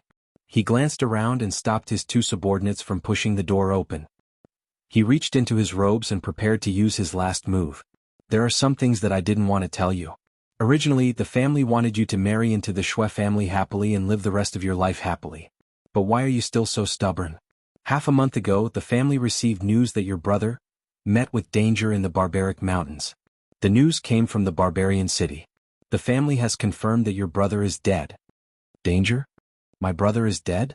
Impossible, impossible, you're lying to me, I don't believe it. Yi Qingyu was still cold, her tone stubborn, but the hand holding the knife trembled even more. Yi Qingxia shook his head with a gloomy expression. He turned and said to one of his subordinates outside the door, Yi Bao, take the death letter from the family and let Miss Qingyu take a look. Looking at the white paper in Yi Bao's hand, Yi Qingyu's heart tightened. She looked at the words on it in disbelief. Fire Dragon Calendar Year 9998, March, Barbaric Mountains demonic beasts rioted. Barbarian City Lord Yi Bang led the people to defend against the demonic beasts. The family's disciples unfortunately died in battle. Yi Tiandong Yi Ziyu? Yi Qinghan Yi Shaoshi, please give the family of the hero who died in battle a generous compensation. Yi Qinghan. Brother. Impossible, I don't believe it, this is fake, it's fake. The dagger in Yi Qingyu's hand drooped down powerlessly. She shook her head and kept muttering in a low voice. Two streams of tears flowed down powerlessly, wetting her face and landing on her snow-white dress, imprinting plum blossoms. Miss Qingyu, please restrain your grief. I believe that cousin Qinghan's spirit in heaven also hopes that you will live well.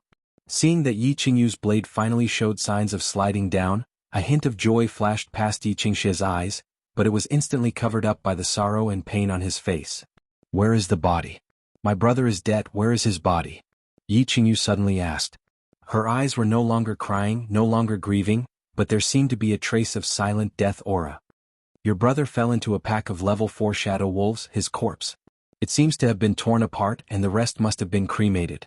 Miss Qingyu, please restrain your grief. Yi Qingxia said in a low voice, but in his heart he was very satisfied with his performance. It seemed that if he really couldn't make a living in the future, it was not bad to be an actor. Torn apart? Ugh, torn apart. Yi Qingyu easily believed Yi Qingxia's words, because she thought that although the family went against her will and forced her to marry Shui Wuhan, at least they didn't force her too much, nor would they use such a big matter to deceive her. The Yi family was one of the 5 great families, so they wouldn't abuse such methods. However, she didn't know that all of this wasn't the family's idea, but someone was extremely daring, using the family's name to use despicable methods and do shameless things. Gazing at the gradually rising sun in the east, as well as the patches of captivating red clouds, Jianghu felt as if she wasn't looking at clouds, but rather her brother's smiling face. Clang. Under the hopeful gazes of Xianxia and the other 2, the fruit knife finally fell to the ground, and then bounced back up, shining dazzlingly under the sunlight. Brother! Jianghu let out a sorrowful cry, and before Xianxia could react, she resolutely crashed into the wall behind her. After a sound like a watermelon breaking, the snow-white wall was dyed bright red. Brother? Brother? Brother? A sorrowful voice resounded in the east courtyard, echoing in all directions and drifting into the distance. Whisper. An even more powerful and sorrowful voice reverberated. The voice was loud and deafening, piercing through the clouds and piercing through the sky. Ah! Under the horrified eyes of Xianxia and the other 2, a black figure directly broke through the door. The black figure stared blankly at Jianghu, who was slowly sliding to the ground, and at the bright red on the snow-white wall, letting out a desperate and sorrowful roar, *T. After a short period of shock, Xianxia gradually became angry and cursed in a low voice. He had messed up, and he needed to further ask his master how to deal with the aftermath. So he winked at Yiqingquang, signaling him to report the situation here to Yiqingquang. Xianxia nodded silently, turned around and was ready to leave. As for Yiqinghan, who was standing foolishly on the side, although he had some sympathy for him, he did not take it to heart at all. He glanced at him coldly and walked away from the side. Bang. However, in the next second Xianxia began to regretting his contempt and carelessness. Looking at Yiqinghan's cold and emotionless eyes, and the fist that was not as big as a casserole but more powerful than a casserole, he touched his chest. He spat out a mouthful of blood and curled up on the ground in pain. Wait. Cousin Qinghan, listen to my explanation. Xianxia shouted at the first time. Xianxia was his personal subordinate, and he would not allow others to slap him. However, in response to his words, a leg was lifted high and pressed down heavily. Bang. Xianxia, who was curled up on the ground like a lobster, flattened his arched back under this heavy kick, and the chilling sound of bones cracking was heard continuously. It was like the rack supporting grapes suddenly broke, and the whole rack was instantly torn apart.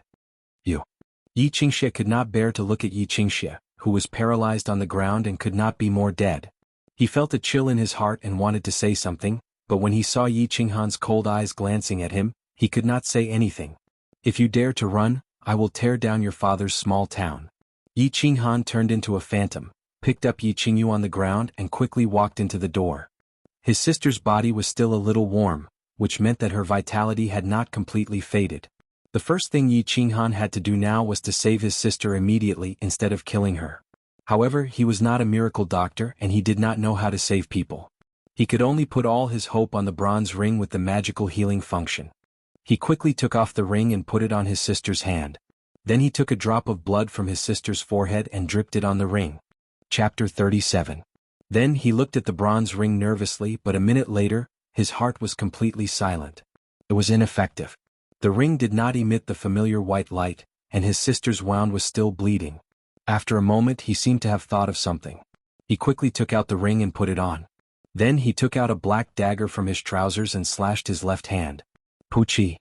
A deep cut appeared on his wrist and blood instantly spurted out. The ring finally lit up, and a magical white stream quickly flowed from the ring finger to the wound on his wrist. Yiqinghan quickly pried open his sister's mouth, and while the wound had not completely healed, he squeezed the blood out and let it flow into Yiqinghu's mouth. However, the recovery ability of the ring was a little too strong. After a moment, the cut on his wrist began to scar. Yiqinghan frowned, not because of the pain from the wound. He had already experienced this pain for more than a month, and he did not care about it at all. He just felt that the wound was scabbing too quickly, and he was afraid that it would delay saving his sister's life. So, he decisively picked up the dagger again and slashed hard on the scar just now.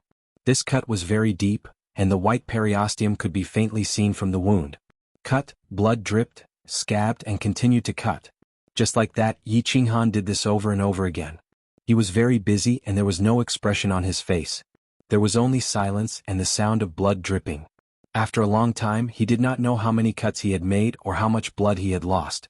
Yi Qinghan's face became paler and paler, but his eyes, which had never left Yi Qingyu's side, became brighter and brighter. There was a faint smile on his weak face. Slowly, as more and more blood flowed into Yi Qingyu's mouth, and as his face became paler, Yi Qingyu's face gradually became rosy, and a scar began to form on her forehead. She began to breathe slowly, and her chest also began to rise and fall. Gently stroking his sister's face, Yi Qinghan began to cry silently. If he had come back earlier, one day earlier, no, a moment earlier, his sister would not have to suffer like this. Looking at his sister's peaceful sleeping face, he felt slightly relieved. He gently wiped the remaining blood from his sister's mouth, and covered her with a blanket. Then, he slowly stood up, and his eyes suddenly became fierce. An invisible murderous aura shrouded the entire room. Yi Qingshe did not run away and stayed in the small courtyard. He wasn't afraid of Yi Qinghan's vicious stomp on the night leopard, nor was he frightened by Yi Qinghan's words about tearing down his father's small city when he entered the room. Instead, it was because he felt that the matter had not been settled properly, and now that Yi Qinghan had unexpectedly appeared, the situation would become more and more troublesome. Hence, he wanted to stay here and stabilize Yi Qinghan, so that Yi Qinghuang would have time to rush over to deal with the aftermath. Another subordinate had already gone to report the news, and the corpse of the night leopard was still lying there quietly. Yi Qingxia was a little surprised at the speed of Yi Qinghan's improvement.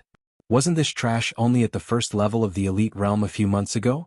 How could he kill the first level commander night leopard with one punch and one kick? However, he was not overly worried.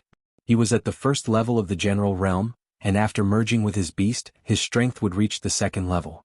He felt that with this kind of strength he would definitely be able to control anything that happened here. However, in the next second, his whole body was enveloped by a chill. What a strong murderous aura. Yi Qingxia looked at the thin young man standing at the door in shock. He did not know why that small body could radiate such a strong murderous aura. Why? Yi Qinghan stood at the door and said faintly, his voice was a little cold. Why? There's no why. Actually, I just arrived and found that cousin Qingyu is taking things too hard. Yi Qingxia was just about to explain something, but halfway through, he shut his mouth in embarrassment. This was because he realized that Yi Qinghan's expression was getting colder and colder as he spoke, and his murderous aura was getting stronger and stronger. What? Although Yi Qinghan still said the same three words and asked the same question, the three words this time seemed to have a magical power. But this time the three words seemed to have some sort of magical power. Each word struck his heart, causing him to feel a trace of panic, palpitations, and even a slight tremble.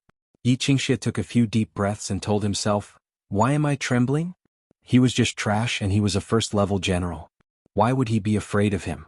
Hence, he continued, Yi Qinghan, I can understand your feelings, but I hope you can be more rational. I think the family will give you an explanation. Fusion. Yi Qinghan didn't waste any more words and immediately merged with his battle beast. A surging power once again enveloped his body, making his aura even stronger. He slowly took a step forward and said again, I'll ask you again why? Fusion. Yi Qingxia didn't say anything else and also merged with his battle beast. In his opinion, there was something wrong with Yi Qinghan's brain. Since he couldn't use words to make him understand, he could only use force to explain to him. He wanted to make this arrogant brat understand that in this world, the bigger the fist, the bigger the reason. However, in the next second, he saw two rays of white light shining from Yi Qinghan's indifferent eyes. The light was dazzling like the scorching sun at noon. It made him dizzy and he couldn't find his direction. Yi Qinghan immediately used his fusion technique, soul dizziness. At present he was very sure that this technique was very powerful. It was so powerful that it could ignore the defense of a general realm warrior and directly attack their soul, making them dizzy for 1 second. 1 second was very short, and it passed in the blink of an eye. However, for warriors of their level, 1 second could kill a person countless times. For example, Shui Yi of Fire Wolf Mountain, and Yi Qingxia at this moment. Yi Qinghan shot out with his hind legs. He opened his right hand and turned it into a claw, grabbing Yi Qingxia's neck and lifting him into the air. Yi Qinghan's left hand quickly hit a few important acupuncture points on Yi Qingxia's body, shattering a few critical acupuncture points for Yi Qingxia to circulate his battle qi. Then he looked at Yi Qingxia, who was slowly waking up with a face full of shock, and said coldly, You will die today. The difference is whether you will die quickly or painfully. If you don't want to implicate your Xiao Cheng's parents and your younger brother who has just become a core disciple, tell me everything about this. Xianxia looked at Yi Qinghan in horror. He didn't understand what had happened. Right, he suddenly saw two beams of light and then he felt dizzy. The more he thought about it, the more shocked he became. What kind of demonic technique was this? It could actually make a general realm warrior dizzy for a moment. One had to know that in a battle between warriors, life and death could be decided in a single second. Yi Qinghan could ignore physical defense and directly attack the soul? This was too terrifying. He could practically kill a general realm warrior in a second. Feeling the important acupuncture points in his body being shattered and unable to circulate battle chi, he knew that he had completely lost. Losing meant death. Just as he was thinking, Yi Qingxia's eyes suddenly widened in fear. He saw that Yi Qinghan couldn't wait any longer. Her left hand slid down and took out a black dagger from her bosom. Then she lightly cut his struggling knees. The movement was quick and gentle. There was no sound, but he seemed to hear two cowhide ropes suddenly snap. Then he felt pain in his knees and suddenly lost all feeling below his calves. Since you're still hesitating, I want to let you feel the pain of dying first so that you can make the right decision. Hearing Yi Qinghan's cold words, he knew that if he still didn't tell the truth, Yi Qinghan would definitely slowly torture him to death until the last drop of blood flowed out. Moreover, he would definitely kill all of his family members, including his elderly parents in the faraway Shaocheng. Because right now, Yi Qinghan made him feel even more terrifying than a demon. Yi Qinghan's ruthlessness and Yi Qinghan's sudden increase in strength were all conditions that met, so he compromised. I said, "Let go." Feeling the hand on his neck becoming stronger and stronger, Yi Qinghan's breathing became more and more difficult. However, his hands and feet kept flailing in the air as he struggled to say a few words. Bang! With a casual wave of Yi Qinghan's hand, Yi Qingxia was thrown to the ground like a broken toy, raising a cloud of dust. Then he took a few steps forward and half-squatted on the ground. With a dagger in his hand he said coldly, "I'll give you 1 minute. Don't expect anyone to save you. Even if an Emperor Realm expert from a family comes, I will kill you before they do." Yi Qingxia laughed at himself. His subordinates had already left a long time ago. Yi Qingquang and Yi Rong would have come to save him if they wanted to. Actually, this morning Yi Qingquang only asked him to bring 2 subordinates here alone. His meaning was already very clear. If the task was done well, he would be heavily rewarded. If something happened, of course he would be responsible for it. It had nothing to do with Yi Qingquang. Since Yi Qingquang was so heartless, he could only be heartless for the sake of his family. Yi Qingxia instantly understood everything and said, "It's Shui Wuhan and Yi Qingquang." 2 months ago, listening to Yi Qingxia's quick explanation, Yi Qinghan's expression became colder and colder, but his heart was already filled with anger. It seemed like he couldn't stay in this family anymore. More than 10 years of oppression and humiliation, Yi Qingxian's contemptuous insults, the cold rainy night in front of the Elder Hall, the humiliation on Yolan Street, the flash of killing intent from Yi Jian in front of the Warbeast Hall, the giant yellow palm of Shui Yi from Fire Wolf Mountain, and the bright red stain on the snow-white wall behind him. Everything was like a movie that was played backwards. It made Yi Qinghan's mood extremely depressed. He couldn't bear it anymore and couldn't stay silent. Chapter 38. If he didn't explode in silence, he would die in silence. Since silence represented death, he would no longer be silent. Then he would explode. Pucci. The black dagger gently floated up and gently slid across Yi Qingxia's neck, bringing out a trace of blood. "As long as your family doesn't mess with me, I can guarantee their safety." With a clean cut, he ended Yi Qingxia's life. Yi Qinghan didn't have too many emotions. He just silently turned around and walked into the room. He carried his sister on his back, then grabbed the bedsheets, tore them into ropes, and firmly tied his sister on his back. Resolutely he walked out of the room and out of the small courtyard.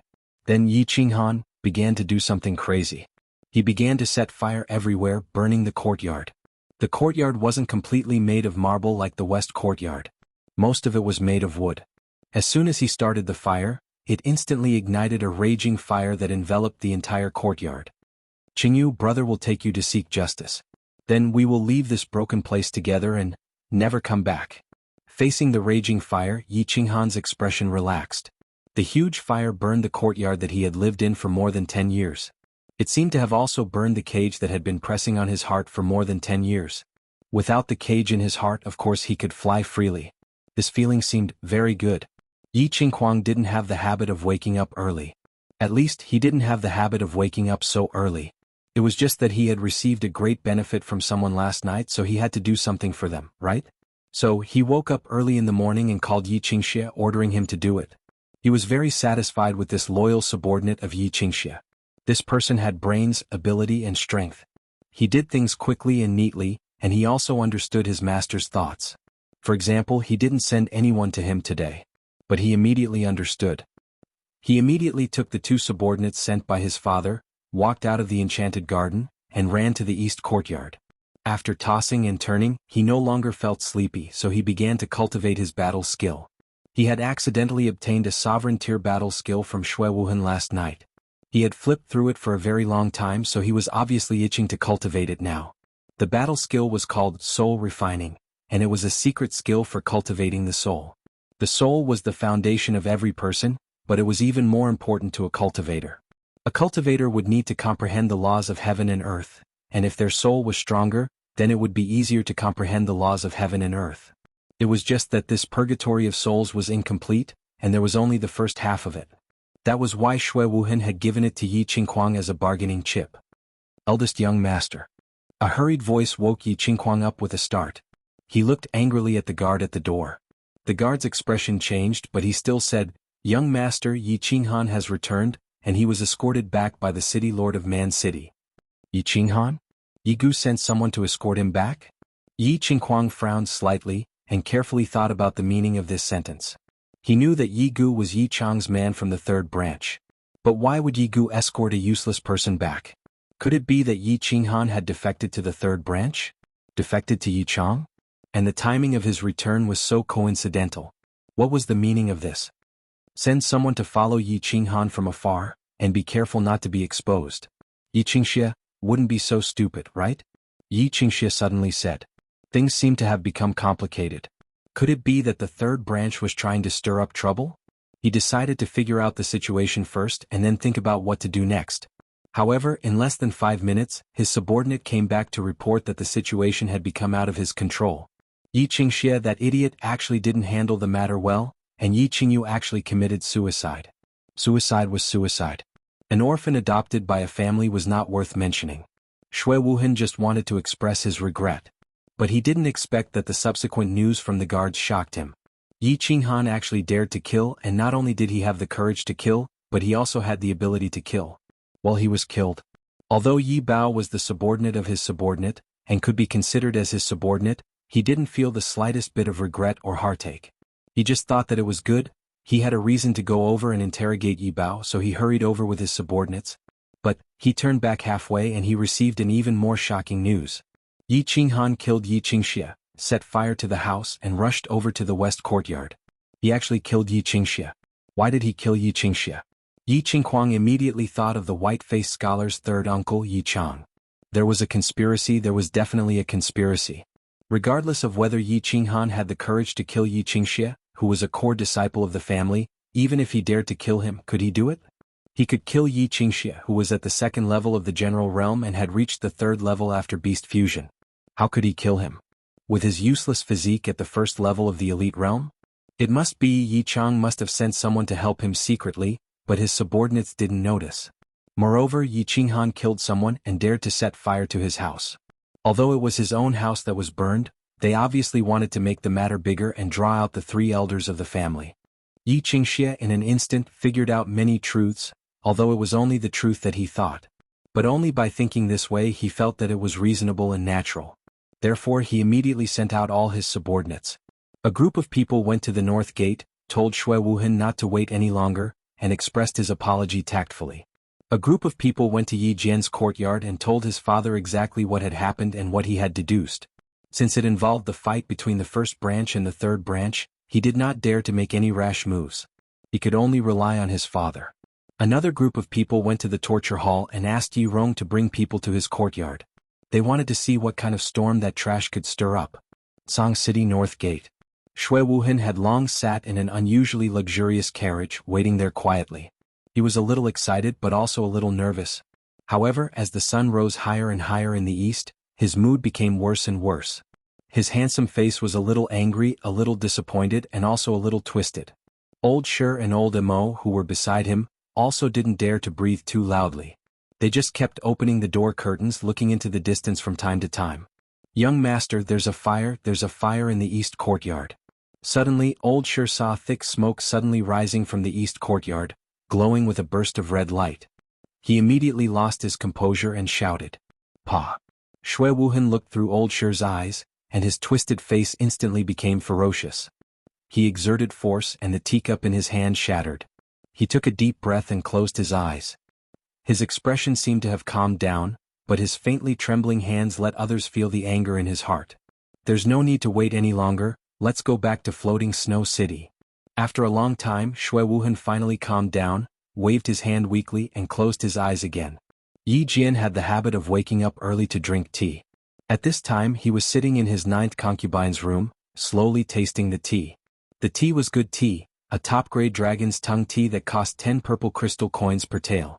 The person pouring the tea was Miao Ren, the 9th concubine that he bought from the 13th Street for hundreds of purple crystal coins a few days ago. She used to be an artist in a brothel and it was the most expensive kind. Yi Jian smiled and gestured for her to sit on his thigh. He sighed with emotion in his heart as he looked at the beautiful woman who was smiling sweetly like a snow lotus on the Tianshan mountain. "Artist? Yidao, if you weren't so stubborn back then, how many artists can you ask for now? Man, why bother hanging on a tree? And in the end you even hung yourself." He reached out his hand and through the thin silk clothes, he began to enjoy the infinite beauty that this famous artist brought him. Who said that a man's sword would become dull when he was 40? Dong dong. Just as he was about to unsheath his sword and start a killing spree, the door opened. So he roared angrily and impolitely, "What's the matter? Don't you know that I am drinking my morning tea?" The subordinate outside the door certainly knew that this master had the habit of drinking morning tea, but the matter was too big at this time, so he didn't dare to suppress it. He said in a low voice, "Sir, there is a house in the east courtyard on fire." "Trash, if there is a fire then put it out. Do you need to report this to me?" Yi Jian was even angrier when he heard this. He was about to catch fire here, so how could he care about the fire in the east courtyard and the west courtyard? The guard saw that Yi Jian was about to set him on fire, so he quickly explained, "Sir, please calm down. Master Child Kuang sent someone over, saying that the east courtyard is on fire, and it involves the third branch. He said that he has something important to report." "Child? Third brother? Call him in." Yi Jian carefully pondered for a moment, and his mood calmed down. He adjusted his clothes, picked up the tea and began to really taste the tea. Chapter 39. The door opened and one of Yi Qingquang's subordinates walked in respectfully. He knelt down on one knee and quickly explained everything. Yi Jian's face darkened as he listened. His hand holding the teacup stopped in midair. After listening to everything he picked up the teacup again. He remained silent and closed his eyes to savor the tea. After a long time, just as the subordinates were scratching their heads and wondering why Yi Jian was so calm, Yi Jian said, "Two things. First, send people to seal the back of the mountain and prevent any news from reaching the back of the mountain. Second, mobilize all the forces we have in the dark and watch everything that the people in the castle are doing, especially the big young master and elder Yi Chang. If third brother dares to make a move, I will play with him." Yi Chang had the habit of waking up early. However, he didn't drink his morning tea.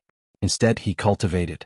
From the beginning, he believed that in front of absolute power, all schemes were useless. With one slap, everything would be destroyed. Although he didn't have the terrifying talent that Yi Dao had, he had a more ruthless heart. He was ruthless to himself. Therefore, he would wake up early every morning to cultivate. He was 38 years old this year and his strength had always been at the top of his generation. However, he could persist. Therefore 2 years ago he caught up to his big brother Yi Jian who had always been ahead of him. He broke through to the Emperor realm and was appointed as the deputy elder of the Battle Hall. The Battle Hall and the Discipline Hall were the two most important halls in the family. The Battle Hall dealt with the outside while the Discipline Hall dealt with the inside. Currently the two hall masters and two grand elders were accompanying their father, Yi Tianlong, in closed-door cultivation. They didn't care about the affairs of the hall. Therefore the deputy hall master was basically the same as the main hall master. They had shocking power and combat strength. His second brother Yi Dao died. His father's heart was broken and he went into seclusion in anger. He knew that. His big brother had always wanted to be the head of the family and had been working hard in that direction. He knew that too. However, he also knew that the Tsang City Lord was not the same as the family head. In the face of absolute power, the power that his big brother had cultivated for so many years was like a bubble. When the sun shone on it, it would burst instantly. He also knew that he wanted to be the head of the family, to lead the family into battle, and to be immortalized in the history of the family 100 years later. Therefore he had to work hard and he had to be hard on himself. However, a moment later he received a piece of news that made him stop his usual morning exercise. Yi Dao's son had actually become so fierce? If he dared to kill someone, how could he kill someone? The people he was going to kill were not ordinary people, but the core disciples of the clan. More importantly, he was going to kill someone at this moment. Was he going to kill the young master of a clan? Interesting. Yi Chang began to smile. Because of the smile, the scholar's white face became even more delicate. Yi Qinghan didn't know that the Yi family was already in an uproar because of his actions. All he knew was that he had to seek justice for his sister. After that, he would leave the Yi family in a fair and above-board manner. Therefore he carried his sister on his back and set the house on fire. He came to the west courtyard, stood in front of the Garden of Enchantment and shouted, "Yi Qinghuang, come out and die! Yi Qinghuang, come out and die!" An angry roar came out of nowhere in the quiet Garden of Enchantment. It was like a stone was suddenly thrown into the calm water, causing ripples. The Garden of Enchantment was alarmed. The west courtyard was alarmed. Countless people were alarmed. Yi Qinghuang was alarmed too. It was more accurate to say that he was shocked. He knew that Yi Qinghan would come to find him, but he didn't take it to heart. He was just on guard against the third branch. He didn't expect that Yi Qinghan would come alone behind his sister's back. He came so openly and shouted so fiercely.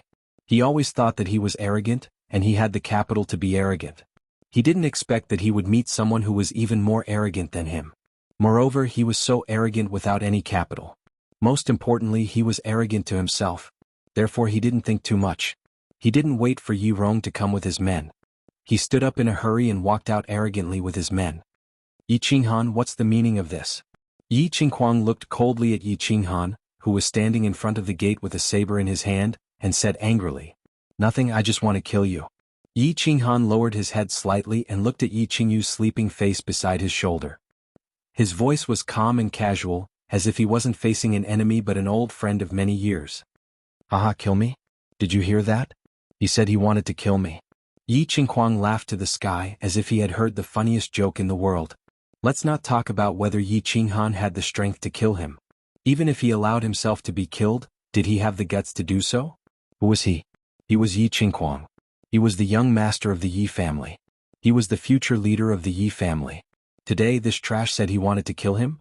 Even the scholar Yi Chang of the third branch didn't have the guts to say such a thing. As Yi Qinghuang laughed, many of his men, family members and servants also laughed. The quiet, intoxicated heart garden instantly became lively. The sounds of discussion, cursing, ridiculing and puzzled could be heard continuously. What's going on? Is the seventh child having a fever? Is he talking nonsense? Haha, this idiot must have something wrong with his brain. How could he kill someone like that? He wouldn't even dare to kill a chicken. Even if he dared to kill, would he be able to? He's just an elite trash with a level 4 trash beast. Who can he kill? He's really sick. He's shouting so early in the morning. I'm afraid he's seriously ill. This illness needs to be treated. Otherwise, what if he runs to the back of the mountain and says he wants to kill the clan leader and the grand elder? Yi Qinghan was not sick. He knew this and Yi Qinghuang also knew this. Yi Qinghan dared to kill and could kill. Yi Qinghuang also knew this. Although he was arrogant, he had always been on guard against him. He was not an idiot. There were many people who failed miserably. For example, his younger brother, who was beaten by Yi Qinghan twice. Heaven is unfair. I have to enforce justice on behalf of heaven. If humanity is unfair, I can only kill. Yi Qinghuang, the bad things you have done, even if you go to the torture chamber, they will still find you innocent. Since you can't rely on the heavens or the clan, I can only judge you alone. As a member of the clan, you were bribed by Shui Wuhan and conspired with him to steal my sister, Yi Qingyu. Furthermore, you went behind the clan's back and forged the clan's orders. In the end, my sister committed suicide in anger. Combining all the facts, I sentence you to death and executed immediately. Yi Qinghan didn't care about the discussions around him. He didn't care about the contempt in Yi Qinghuang's eyes. He spoke quietly. His voice was not loud, but it was like the cold wind in a cold night. His voice entered the ears, causing the originally noisy, intoxicated garden to become quiet. For a moment, the atmosphere became strange. Beast fusion. A familiar shadow appeared faintly in front of Yi Qinghan's chest and quickly merged into his body. Looking at the mysterious black tattoo on Yi Qinghan's forehead, his cold gaze, and the faint murderous aura that appeared in his small and skinny figure, everyone became serious. A trace of seriousness appeared on the faces of the spectators. This doesn't seem like an argument between ordinary young masters. It seemed like it was going to be real. For a moment, everyone held their breaths and quietly observed the situation. There were also people who began to slowly retreat, quickly reporting the situation to the other parts of the Yi family castle. Everyone saw it. This is Yi Qinghan courting death. Beast fusion. Yi Qinghuang sneered and began the beast fusion. After the rank 7 violent bear fusion, it brought about a terrifying energy. It allowed him, who was originally a rank 1 general realm, to instantly reach the terrifying peak general realm. He looked disdainfully at Yi Qinghan, who was slowly approaching him, and wondered if he should seize the opportunity to destroy this brat who was even more arrogant than him. He silently calculated the distance between the two of them. After taking 5 steps forward, Yi Qinghan's cold eyes suddenly lit up. 2 dazzling rays of light shot straight into Yi Qinghuang's eyes. Then, with a push of his hind legs, his body floated in front of Yi Qinghuang like a lightly fluttering butterfly. A black dagger suddenly appeared in his right hand, and he ruthlessly stabbed at Yi Qinghuang's lower abdomen. The lower abdomen was where a warrior's dantian was located. If the dantian was destroyed, all martial strength would be wasted. Rip! The sound of a balloon being pierced suddenly rang out. This sound caused the enchanted garden, which had returned to its previous tranquility, to completely lose its calm. This sound scared the guts out of countless people and shocked the eyeballs out of countless people. It also scared Yi Qinghuang, who had just woken up, silly. He felt that his dantian, which had been cultivated for so many years, was rapidly withering like a leaking balloon. He felt that the surging battle chi in his body was running amok due to the destruction of his dantian, breaking his meridians and ruining his cultivation for so many years. Feeling the unprecedented pain and coldness in his abdomen, Yi Qinghan's cold eyes, and the dagger dripping with his blood on his neck, Yi Qinghuang was a bit out of control. He shouted in horror, "No! No! No! Don't move. I've only destroyed your cultivation. If you move again, I'm afraid that you won't be able to see your father and brothers anymore. If you lose your cultivation, you can still cultivate again. But if you lose your life, you'll lose everything." Yi Qinghan gently stabbed Yi Qinghuang. After destroying his cultivation for so many years, his expression didn't change at all. He just indifferently whispered in Yi Qinghuang's ear. Then he glanced at the people in the field and continued, "Don't move. My hands are a bit shaky now. I'm afraid that I'll accidentally kill Yi Qinghuang. Go and tell Yi Jian that if he wants to save his son, he should go and call the 3 old guys in the back mountain." "Wow! Yi Qinghan, you're crazy.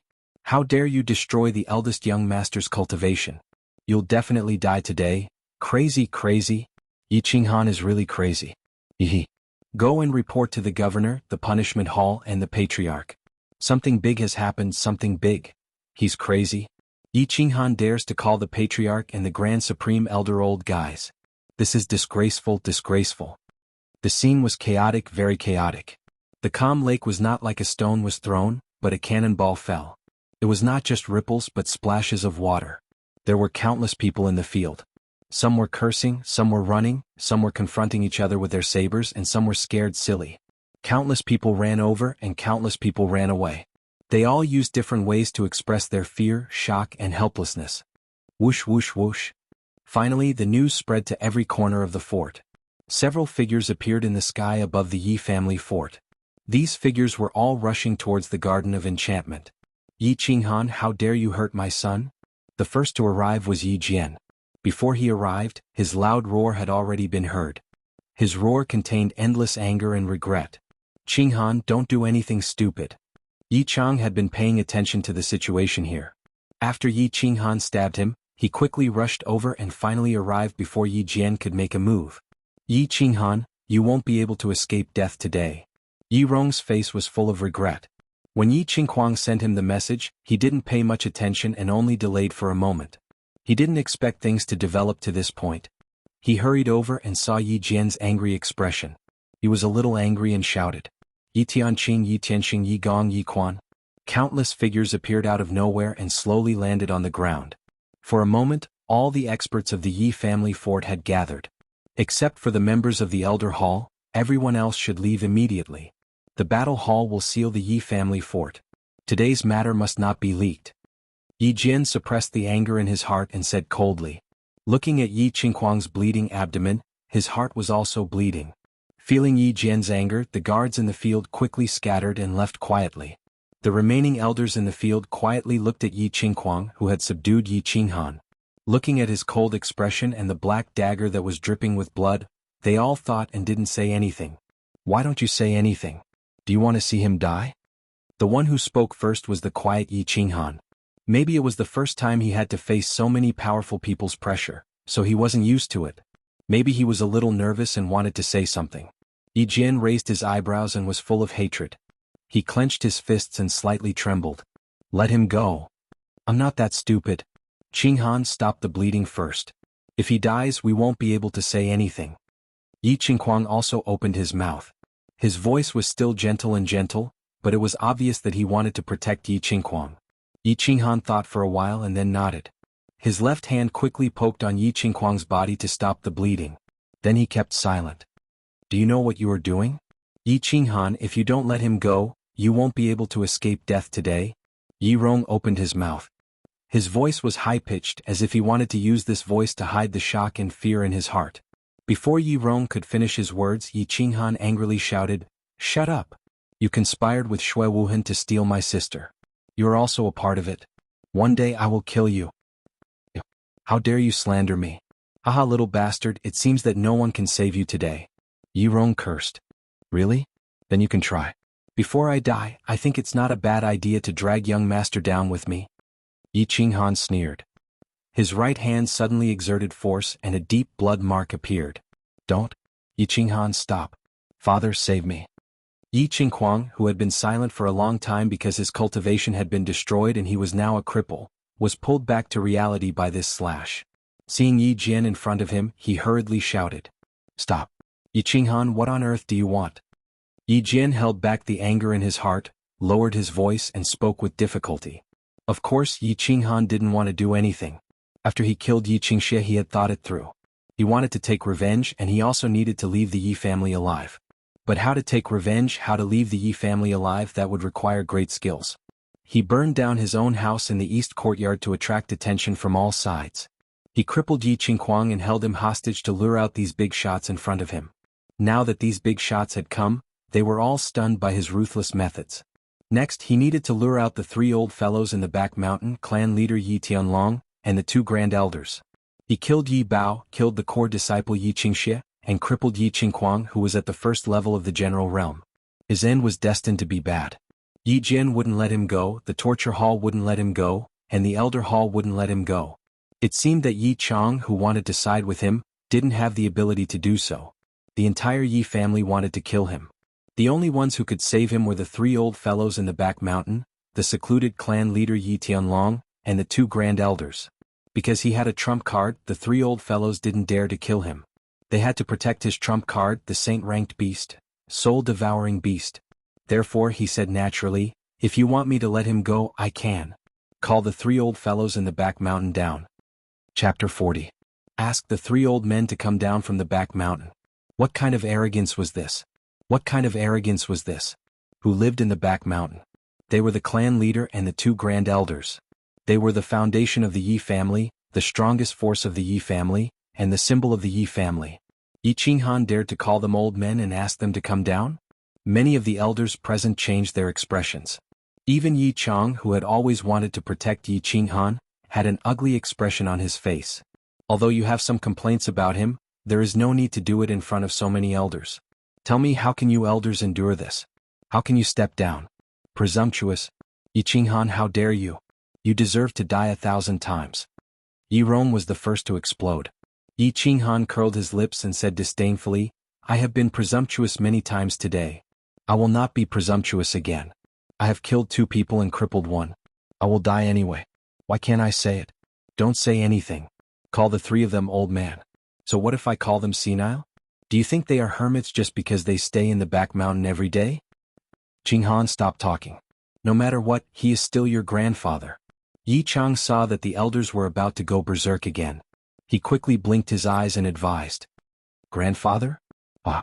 Hearing Yi Chong's advice, Yi Qinghan seemed to be even more excited. He laughed loudly and his expression was no longer calm. There was a hint of loneliness and anger in his expression, but it was quickly replaced by indifference. Grandfather?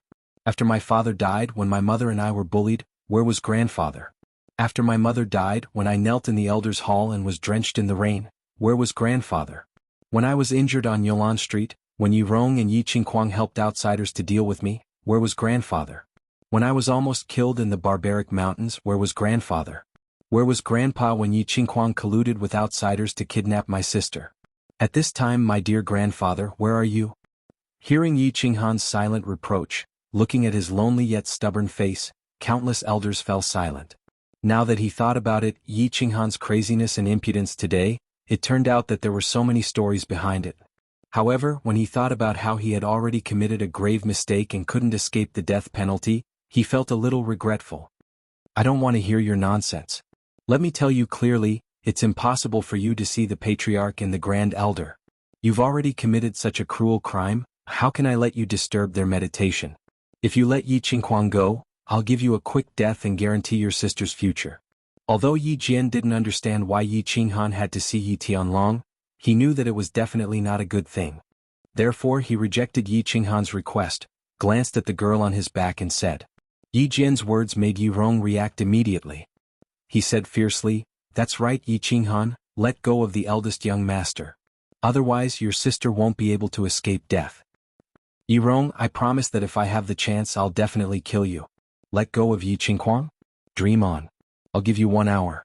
If you don't see the patriarch or the 2 grand elders, I'll die with Yi Qinghuang. As for my sister, I think she won't be able to live if I die. Why don't you come with me now? At least she'll have a companion on the road to the Yellow Springs. Looking at the hideous scar on Yi Rong's face, Yi Qinghan sighed in his heart. The body fusion technique's dizziness was a soul attack. The soul would also improve as a martial artist's realm increased. Therefore, the body fusion technique was only effective against martial artists of a higher realm. He was now a commander realm martial artist, so he could only make a general realm martial artist dizzy for about a second. As for martial realm martial artists, their soul cultivation was already very high. The body fusion technique had no effect at all, let alone Duke realm martial artists or Emperor realm martial artists. The martial artists present were all Emperor realm martial artists, including Yi Rong. Therefore, although he wanted to kill Yi Rong, he didn't have the strength to do so. As for his sister Yi Qingyu, although this girl looked soft and weak, he knew that she was very strong-willed.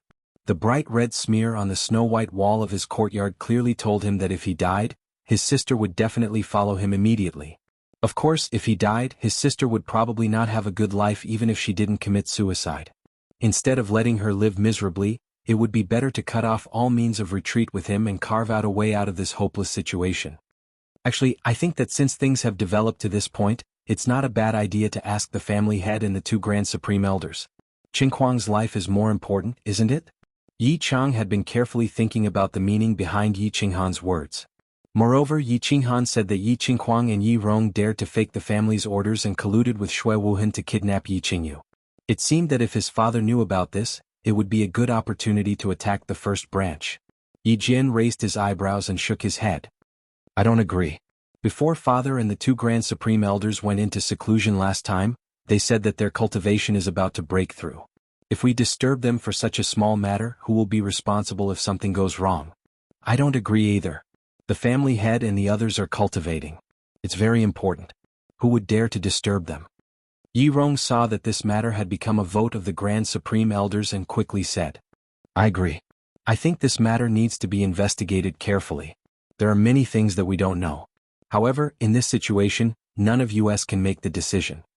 Tianqing stroked his snow-white beard and frowned slightly. The news he received was that Yi Qinghan suddenly went crazy and killed 2 members of the family. He even set fire to the house and destroyed Yi Qinghuang's dantian. He had always been confused. 2 months ago Yi Qinghan was just an elite realm warrior. How could he defeat and kill 2 general realm warriors? Could it be related to the 9-colored halo during the Fiery Dragon Festival awakening ceremony? However, when he arrived, the situation was a little out of control. Yi Jian and many Grand Supreme Elders were furious, so he didn't ask the question in his heart. I also agree. There are many things that we don't know. We need to investigate. Tianqing was not the only one who was confused.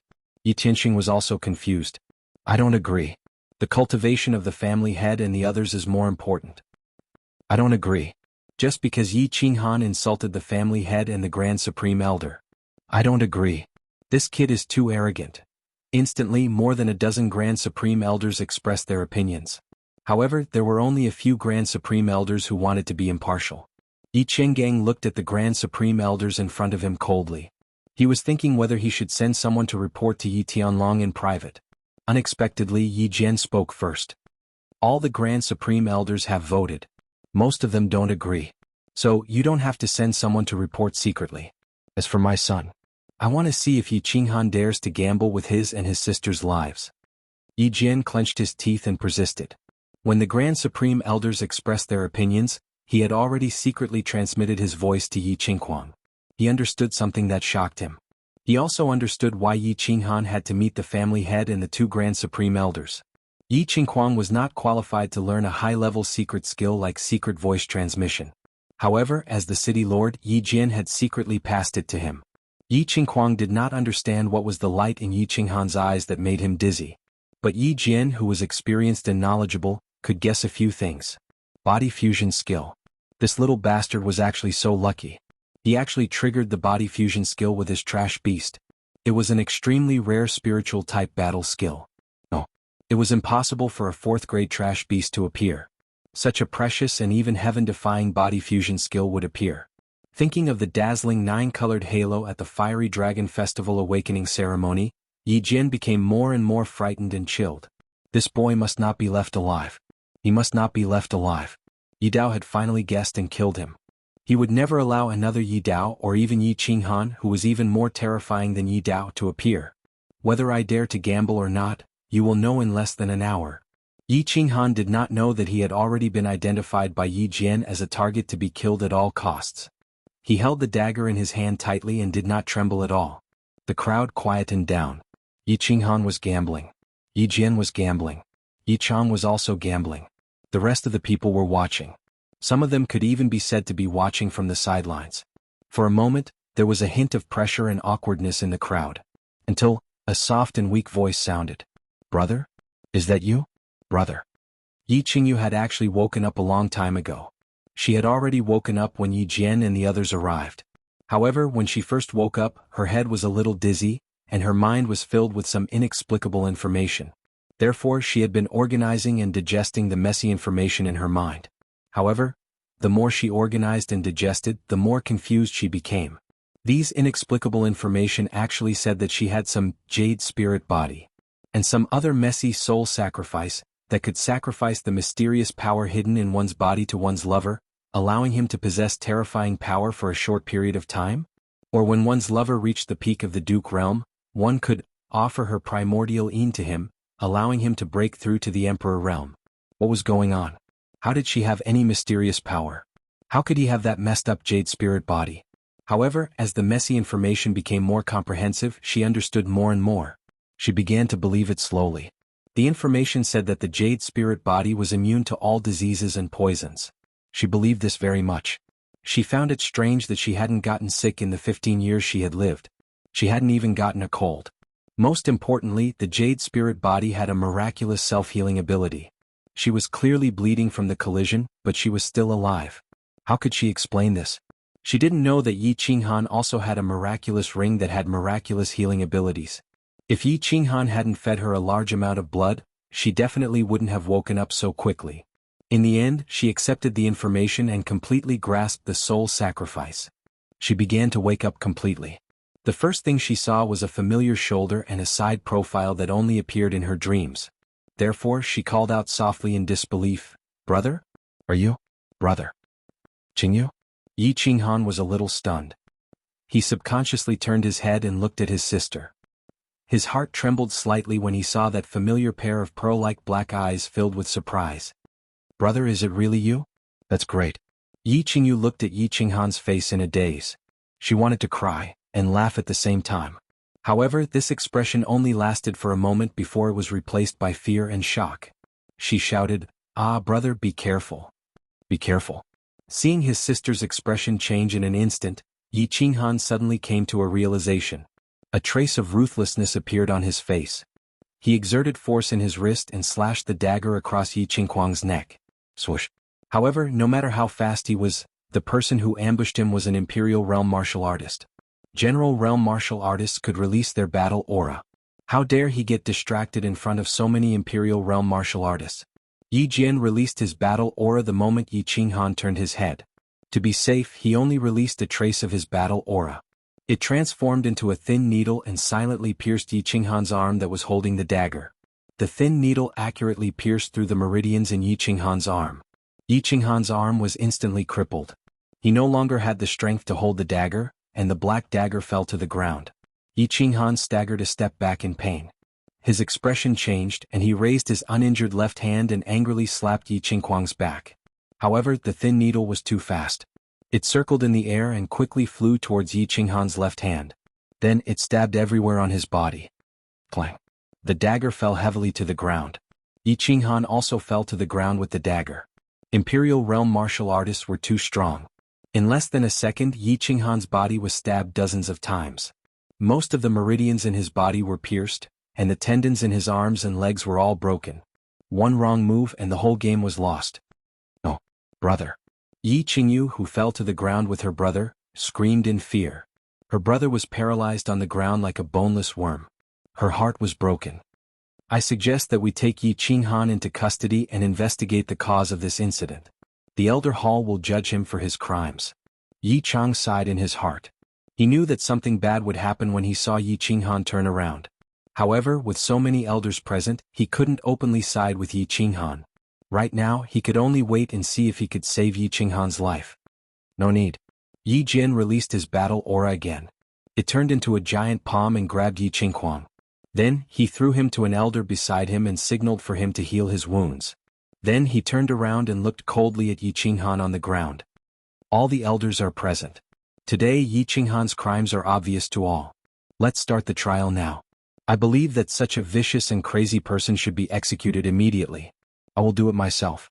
Yi Rong twitched the scar on the corner of his mouth. He looked at Yi Qinghan mockingly and said, "I agree.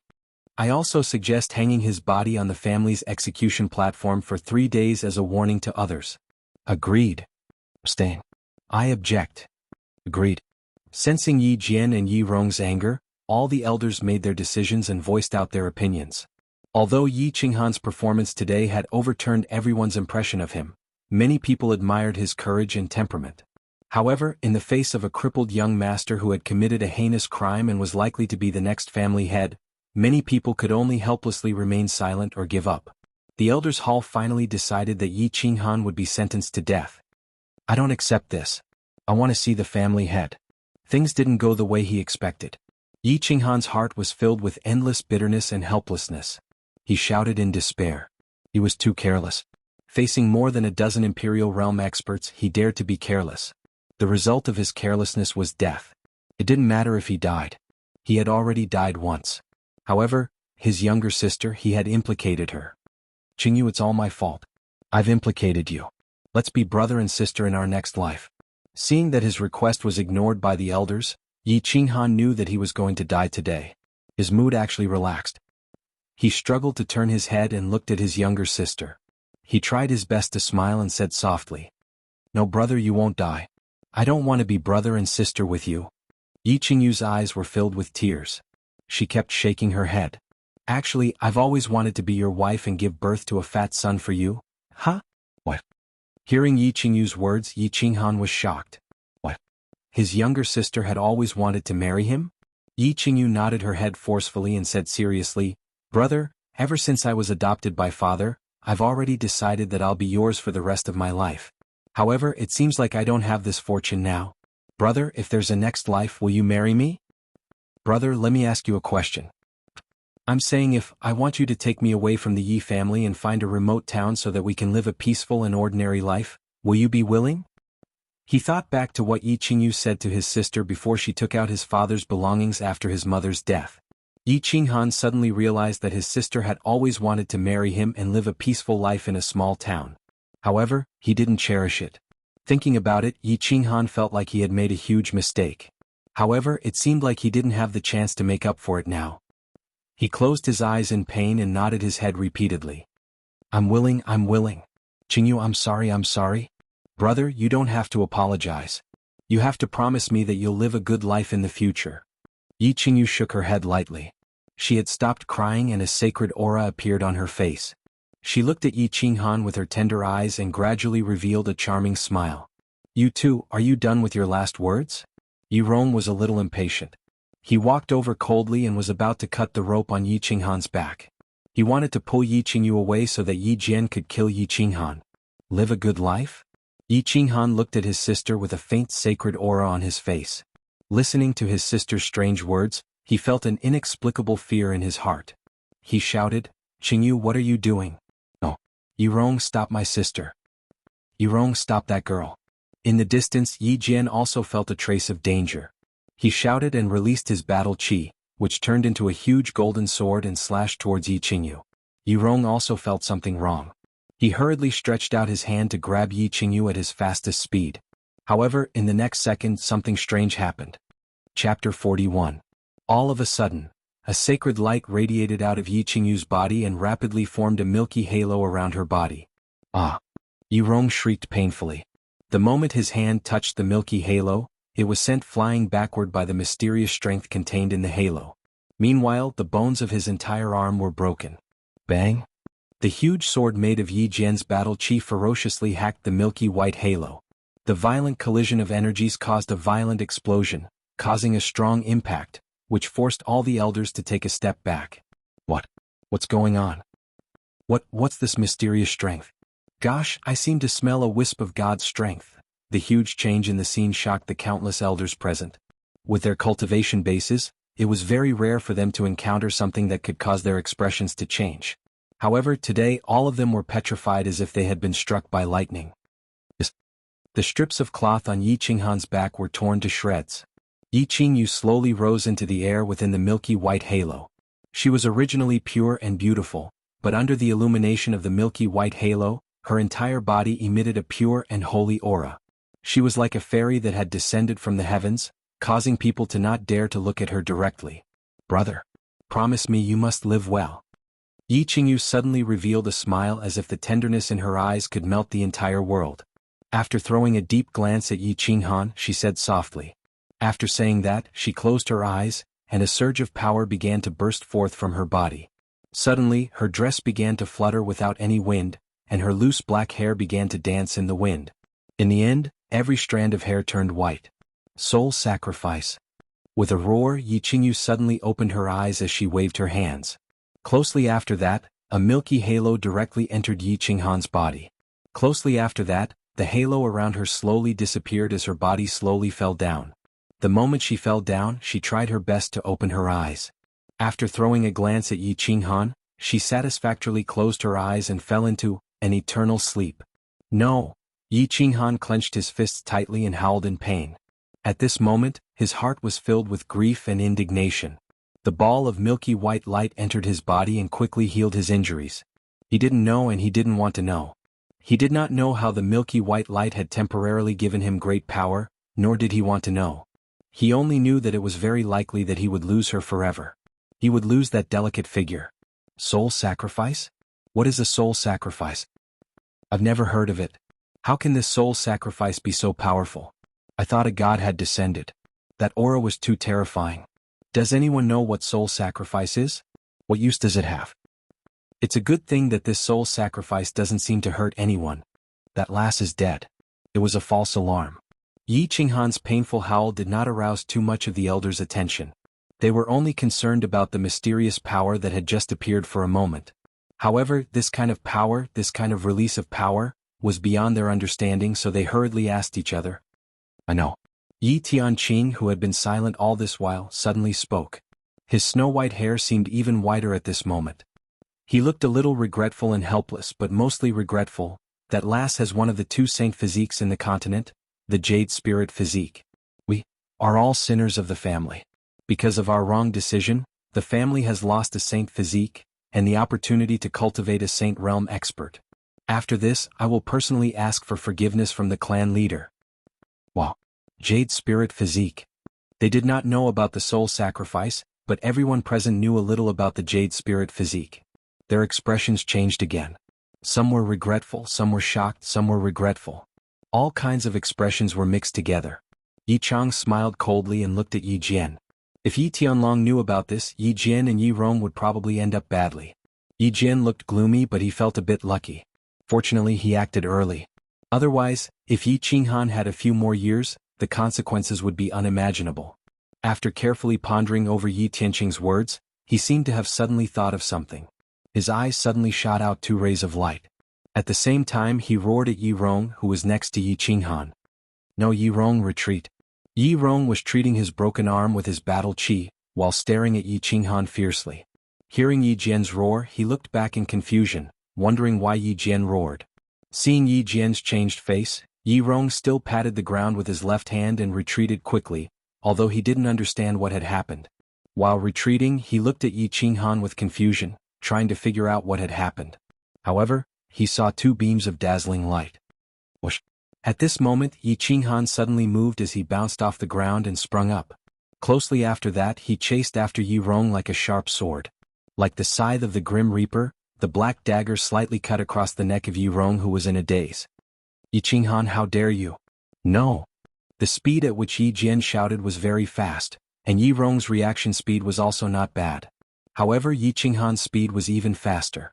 In a flash, Yi Rong had already fallen to the ground, clutching his neck in fear. At this moment, Yi Tianqing and Yi Chang shouted at the same time. However, they realized it too late. Yi Qinghan's speed was too fast, so fast that they couldn't react in time. They only saw a black shadow flash, and Yi Rong was already lying on the ground. When Yi Jian heard Tianqing talking about the Jade Spirit Constitution, he knew that something bad was about to happen. He felt that soul sacrifice was very familiar, but he couldn't react immediately. When Tianqing mentioned the Jade Spirit Constitution, he suddenly realized it. Perhaps many people on the continent knew about the Jade Spirit Constitution. They knew that when a martial artist merged with the Jade Spirit Constitution, they could instantly enter the Imperial Realm. However, many people didn't know that the Jade Spirit Constitution had another special ability: soul sacrifice. Soul sacrifice was a technique that allowed the Jade Spirit Constitution to burn the soul and offer all the mysterious power hidden in the body to someone else. This would allow the person to possess the combat strength of an Imperial Realm martial artist for a short period of time. Moreover, Yi Qinghan had the heaven-defying body fusion technique. How could Yi Rong not be in danger? Looking at the young man standing proudly and the Yi Rong who had died with his eyes wide open while holding his neck, everyone was shocked. They couldn't believe what they were seeing. What happened? What happened today? A clan's trash young master, a low-level disciple, had actually killed a clan elder in a matter of seconds. An Imperial Realm elder. Were their eyes playing tricks on them? Or did the world change overnight? Heavens, Elder Tianqing, what is going on? One of the elders sighed deeply and asked the question that everyone else didn't dare to ask. Tianqing lowered his head and sighed deeply. He said sadly, "Nothing much." Yi Qinghan received that girl's soul sacrifice and gained the strength of an Imperial Realm martial artist for a short period of time. Also, if I'm not wrong, he also has a body fusion technique that attacks the soul. If we get close to him, he has the ability to kill any one of us in a second. What? The elders' expressions changed again. They quickly circulated their battle aura and flew up into the sky. After they flew to a height that they thought was absolutely safe, they widened their eyes and looked at the young man in black in disbelief. A 15-year-old young man could actually threaten them and could even kill them in a second. However, they had to believe that Yi Rong was lying on the ground with his blood still warm. Thus, for the sake of their lives, they could only stay away from the young man. Only 4 people didn't move. Yi Jian felt that he couldn't move.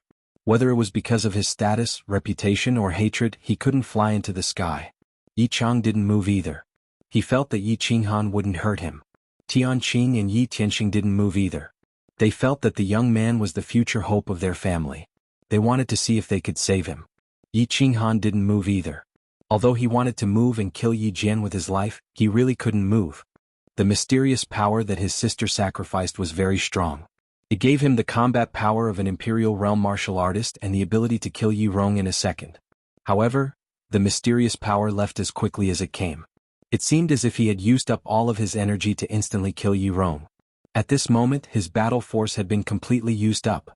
If it weren't for the fact that he had forcefully held on to his last breath, he might have already collapsed to the ground. The reason why he didn't move and didn't fall was because of a secret transmission. This transmission came from one person, the white-bearded elder of the Warbeast Hall, Tianqing. The content was simple. Tell him to hold on. He had already notified the back of the mountain. Yi Tianqing stood there motionlessly.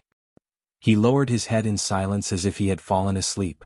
Of course, he couldn't personally notify the back of the mountain.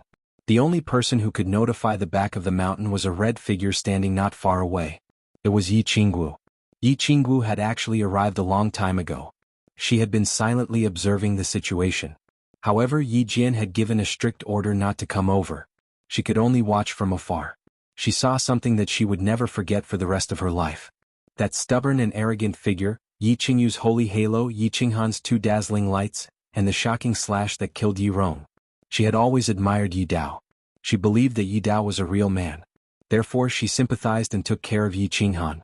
She also helped Yi Qinghan suppress Yi Qingquang in the Warbeast Academy. She didn't expect that in less than 2 months, the shy young man with a poor memory had grown to such an extent. She had always wanted to save Yi Qinghan. There were several times when she wanted to rush into the battlefield. However, her rationality won over her emotions in the end. She knew that Yi Qinghan had killed Yi Xianxia, killed Yi Bao, crippled Yi Qingquang, and now killed Yi Rong. That delicate young man would probably not be able to escape today. Even if the clan's Grand Supreme Elder Yi Qingyo, her grandfather, came, things would probably not change. She sighed in her heart. She felt some pain and some indescribable emotions. Until she received a transmission. It was from Elder Whitebeard Tianqing. He told her to immediately send a message to his grandfather. He would take charge of everything. She was wild with joy. She immediately crushed the life-saving transmission jade talisman that her grandfather had personally given her. At the same time, she ran toward the battlefield. As she ran, she said in her heart, Yi Qinghan, you must hold on. My grandfather will be here soon. There will definitely be a turn for the better. Hold on. Yi Qinghan also wanted to hold on, but he really couldn't. His body was too weak. His left leg trembled and went limp. He slowly knelt on one knee and hurriedly placed his left hand on the ground to support his body so that he wouldn't fall. Although his head was still held high, the sadness in his eyes couldn't hide his weakness and powerlessness. Yi Jian, don't do it. Big brother, wait. Yi Tianqing's drooping eyelids suddenly moved. A glimmer of light shone in them. He turned his head and shouted at Yi Jian, who was beside him. Yi Chang also shouted at the first instance. However, before they could shout, a huge golden sword had already left their bodies. With the whistling of the wind, it slashed down toward the half-kneeling Yi Qinghan with great momentum. Too late. Yi Jian smiled coldly, revealing his white teeth. Chapter 42. Buzz. At that moment, just as the huge golden sword descended from the sky and slashed towards Yi Qinghan with unparalleled momentum and oppression, a ray of light shone from the back mountain of the west courtyard of the Yi family castle. A ray of green light quickly formed a huge shield of light that enveloped the entire west courtyard in an instant. It was as if a transparent green pot lid had fallen from the sky and covered the entire west courtyard. Then an incomparably domineering roar rang out. Who dares to hurt my precious granddaughter?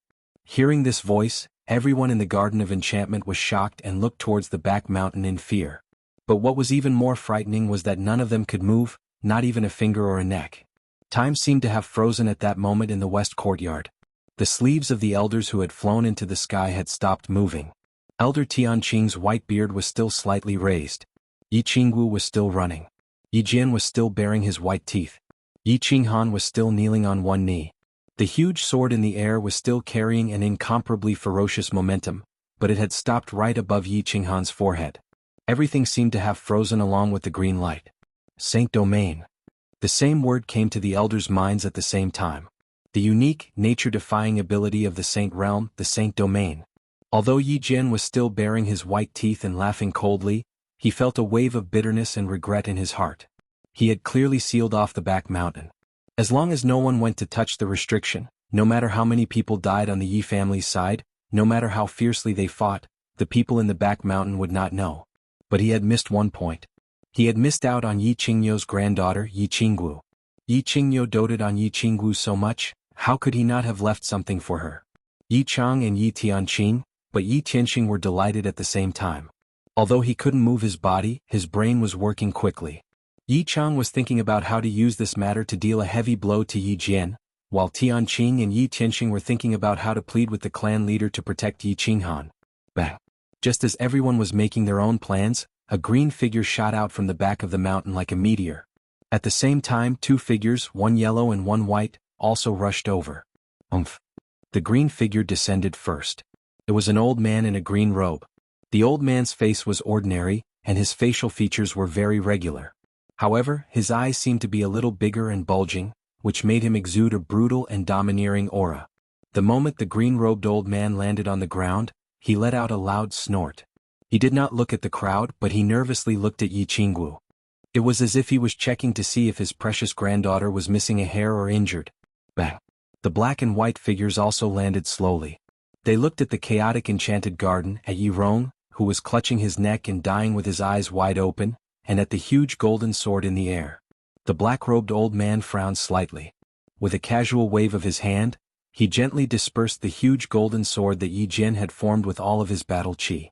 He calmly said, "Qingyo, deactivate the domain." Seeing that his granddaughter was fine, Yi Qingyo relaxed. With a wave of his hand, he deactivated the domain and began to look around curiously. There seemed to be a great battle here? Why was there an aura of divine power? Yi Qingyo seemed to feel that something very interesting must have happened today as he stared at the cold and arrogant youth with his head held high. He hurriedly began to converse with Yi Qingwu in a low voice. Whoosh whoosh. When the elders in the air saw Yi Qingyo deactivate the domain, they hurriedly descended and knelt on one knee with the four people in the field. They loudly said, "Greetings to the clan leader and the two grand elders." Yi Tianlong said calmly.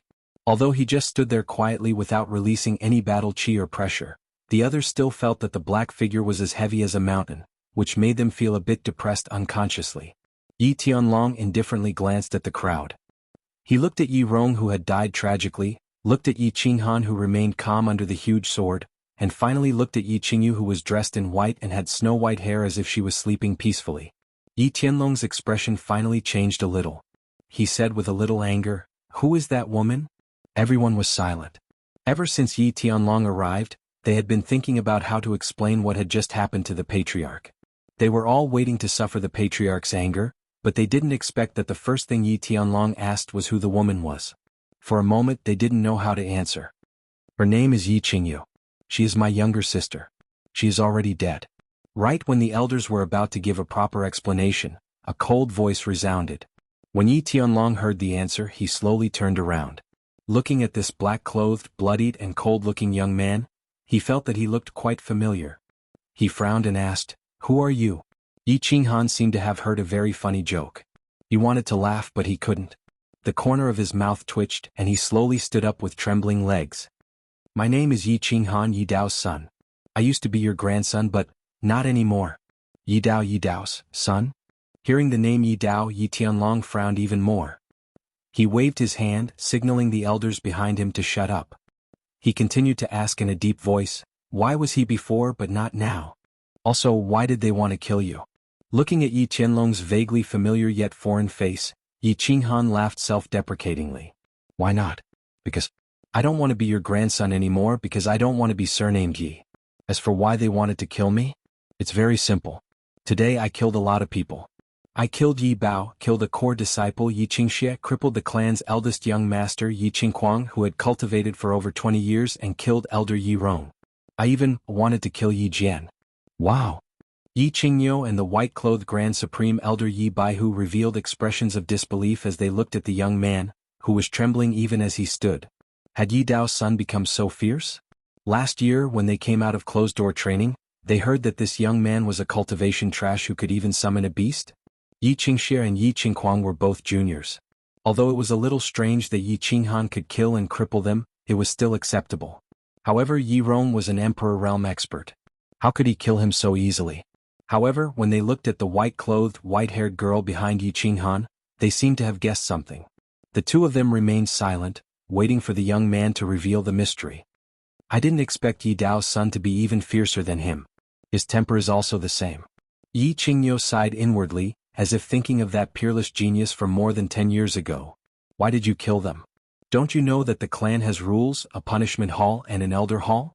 Although Yi Tianlong had guessed some of it, he was still shocked by Yi Qinghan's words. However, he still maintained an indifferent expression on his face. Haha! Yi Qinghan suddenly laughed out loud. After hearing 2 super jokes in a row, he finally couldn't hold it in anymore. However, the desolation and mockery in his laughter were not concealed at all. He coldly swept his gaze over the elders behind Yi Tianlong. Clan rules, *T clan rules. Punishment Hall? The vice elder of the punishment hall was lying on the ground. As for the elder hall, it was a pile of dog shit. Yi Tianlong, have you gone senile? If the elder hall of the punishment hall had a use for me, would I risk my life to kill them? Brat, how dare you?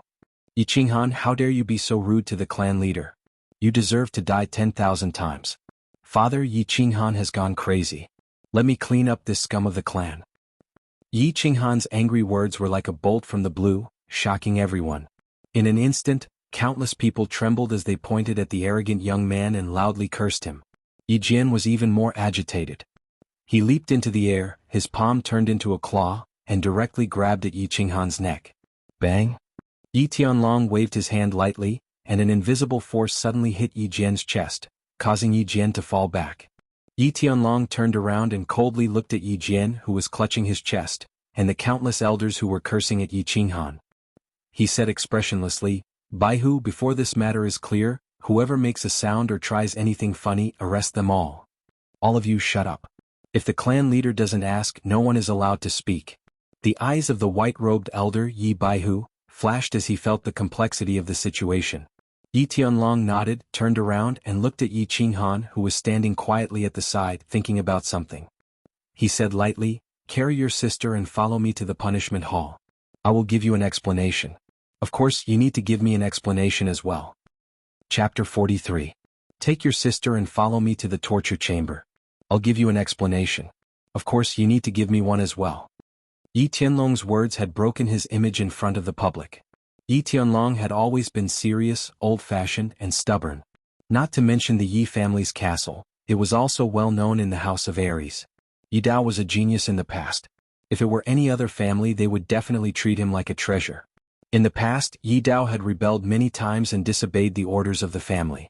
It was all because of Yi Tianlong's old-fashioned and stubborn attitude. In the end, Yi Dao brought a prostitute back and knelt in Yi Tianlong's dormitory for 3 days.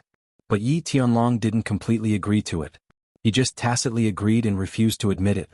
Now Yi Qinghan's son was even more arrogant than his father.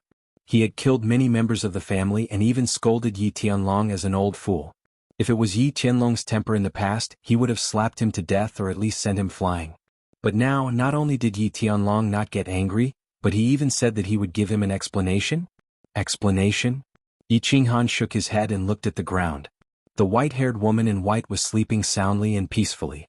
His face revealed a hint of heartbreak and death aura. Then he said lightly, she's already dead. I don't need your explanation. If you can kill someone or do something for me, I'll give you a satisfactory explanation. Say it. Yi Tianlong looked at the faint death aura on the youth's forehead. His expression was a bit solemn as he quickly said, help me kill the young patriarch of the Shui family, Shui Wuhan. Also, go to the West Mountain and help move my mother's grave so that my parents can be buried together. Yi Qinghan raised his head and said. Yi Tianlong pondered for a while and said lightly, I promise you the latter. As for the former, you have to tell me what happened. Yi Qinghan's eyes were a bit gloomy. Yi Tianlong's straightforward answer had allowed him to fulfill his mother's last wish, which made him feel a bit gratified. He didn't want to say anything else, but in the end he said, my sister Yi Qingyu has a jade spirit body. Shui Wuhan was born with a pair of eyes, so he must have seen my sister's physique. So he joined hands with Yi Qingquang and Yi Rong to kidnap her. Finally, my sister committed suicide by hitting the wall. I'm sure you can guess what happened next. I killed Yi Xianxia, who went to kidnap my sister, and interrogated him. Then I came here, crippled Yi Qingquang and took him hostage. I wanted to lure you out, but the elders didn't agree. Then I was ambushed by Yi Jian. My sister sacrificed her soul to save me. So, I got the combat power of an emperor for a short period of time. I killed Yi Rong and then you guys came. It's that simple. Yi Tianlong listened quietly with an expressionless face. However, the more he listened, the more he frowned. After listening, he didn't continue to ask. Instead, he tilted his head and sniffed. Tianqing, is what he said true? Nonsense. It's all nonsense. Why would Qingquang and Yi Rong help an outsider to deal with a family member? Father, it must be because Yi Qinghan doesn't get along with them. He's just making excuses. Before Tianqing could say anything, Yi Jian spoke first. Shut up. If you open your mouth again, I'll seal you. Yi Tianlong's expression finally became a little angry. It seemed that the family had become more and more chaotic because he had ignored the family's affairs for many years. He glanced at Yi Jian coldly with a gloomy expression and finally stopped at Yi Tianqing. Patriarch, I came to the scene after Yi Qinghan disabled Qingquang. It was as he said. I don't know what happened before, but Elder Yi Quan just sent Yi Qingquang back for treatment. I think he's fine now. Yi Tianqing nodded and answered honestly. He paused for a moment and looked at Yi Qinghan in front of him. Then he solemnly said, Patriarch, I still have an important matter to report. It concerns the rise and fall of the clan. Yi Quan, go and bring Yi Qingquang here. Yi Tianlong waved his hand at one of the elders kneeling beside Yi Qingyu. He sensed that Yi Tianqing's tone had clearly become more serious, and he could not help but feel somewhat surprised. He said, Tianqing, if you have something to say, just say it. It's about the rise and fall of the family? Yi Baihu and Yi Qingyu were obviously attracted by Tianqing's words. Was the riddle about to be solved? They couldn't help but listen with great interest. I beg you, Patriarch, to pardon Yi Qinghan for all his crimes. Tianqing's first sentence caused an uproar. Yi Qinghan had killed 3 people and disabled 1 today. One of them was an elder of the family, an Emperor realm expert. The one who was disabled was the young master of the family, a core disciple of the family, and the future heir of the family. He actually said that he wanted to pardon him? Even if the 3 people who were disabled were at fault, they didn't deserve to die. Reason? Yi Tianlong said faintly. He could vaguely guess many things. He wanted to do some things, but he needed a reason. The Yi family also needed a reason. Tianqing's eyes were slightly excited. He glanced at Yi Qinghan, who was still standing proudly and not moved by his words, and said, because Yi Qinghan might have an extremely powerful battle beast. It's at least a peak 8th rank beast, and it might even be a holy beast, or even higher. What? What? Oh my God. Countless exclamations sounded. Yi Tianlong, Yi Qingyu, and Yi Baihu cried out at the same time. Everyone looked at Yi Qinghan passionately. It was like a group of men who had been in the army for many years suddenly saw a naked beauty.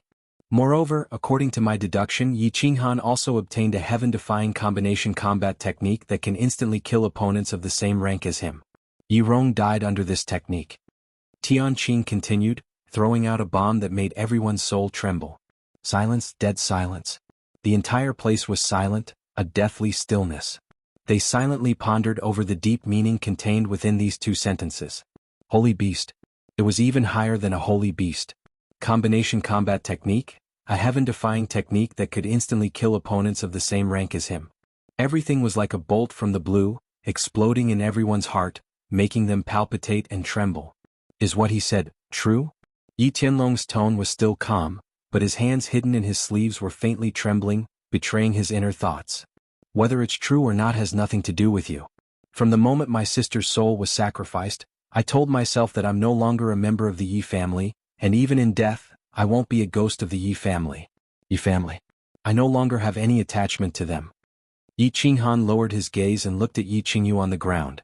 After a long time, when Yi Tianlong couldn't wait to ask again, he spoke indifferently. His voice was cold, without a trace of anger. Everyone and Yi Tianlong didn't expect to receive such an answer. They were all choked by Yi Qinghan's words and didn't know how to respond. There was another period of silence. After a while, Yi Tianlong sighed and said, It doesn't matter if you don't recognize this family. It doesn't matter if you don't recognize me as your grandfather. Don't blame you. I just want to ask you, is what Tianqing said true? Hearing Yi Tianlong's slightly guilty tone and indirectly admitting his mistake, Yi Qinghan finally lifted his lowered gaze and said simply, more or less. Wow. After receiving Yi Qinghan's confirmation, countless people's emotions surged with complicated emotions. That was a holy beast. How many holy beasts had appeared in the Yi family's thousands of years of history? None. Only one. Only Yi Ruoshui's ancestor had one. However, this holy beast had indeed brought the Yi family hundreds of years of glory and prosperity. Not only did this kid have a holy beast, but he also had a heaven-defying combination combat technique. Trash, you bunch of trash. Just as everyone was silently pondering, Yi Qingyu, who was standing to the side, had already bulged his big eyes and pointed at the elders as he scolded, Did all of you Warbeast Hall elders grow up eating shit? Why didn't you report such a big matter? Now that such a situation has occurred, how do you think we should clean it up? After scolding the elders, Yi Qingyu didn't wait for them to explain. He waved his hand and quickly hid the anger on his face. He turned his head and smiled wretchedly. Kid, you're Yi Qinghan, right? That Shui Wuhin you mentioned, I'll help you kill him. If you follow me in the future, I promise you that you can do whatever you want in the House of Aries. How about it? Also, you don't have to hide anything. Give me a definite answer. Don't say things like, not much, I don't like it. Looking at Yi Qingyu, who was smiling wretchedly in front of him, and then at the worried expression on Yi Qingwu's face in the distance, Yi Qinghan hesitated for a moment, but still said indifferently, Holy Beast, Soul Devouring Beast, Combination Combat Technique, Soul Dizziness, Instant Kill of the same level. Also, thank you, Senior and Yi Qingwu, for your good intentions, but I don't think I need it. Yi Tianlong looked worriedly at Yi Qingyu, and Yi Baihu, who was beside him, also twitched the corner of his mouth. Yi Tianqing, Yi Tianxing, and Yi Chang stood up anxiously. They all understood the meaning of death in this youth's words and became terrified, their eyes filled with anxiety and regret. Everyone fell silent, but Yi Qingwu, who was beside Yi Qingyu, shouted excitedly, Yi Qinghan, don't do anything stupid. It's better to live a bad life than to die a good death. You're so young, you still have a bigger stage, you still have... No. Yi Qinghan interrupted Yi Qingwu and looked at her pure and beautiful face. He shook his head and said indifferently, No, I have nothing. My father is dead, my mother is dead, and now my little sister is also dead. What am I living for? Who else can I live for? Perhaps I shouldn't have come to this world, this place doesn't belong to me. The more Yi Qinghan spoke, the more desolate and heartbroken he became.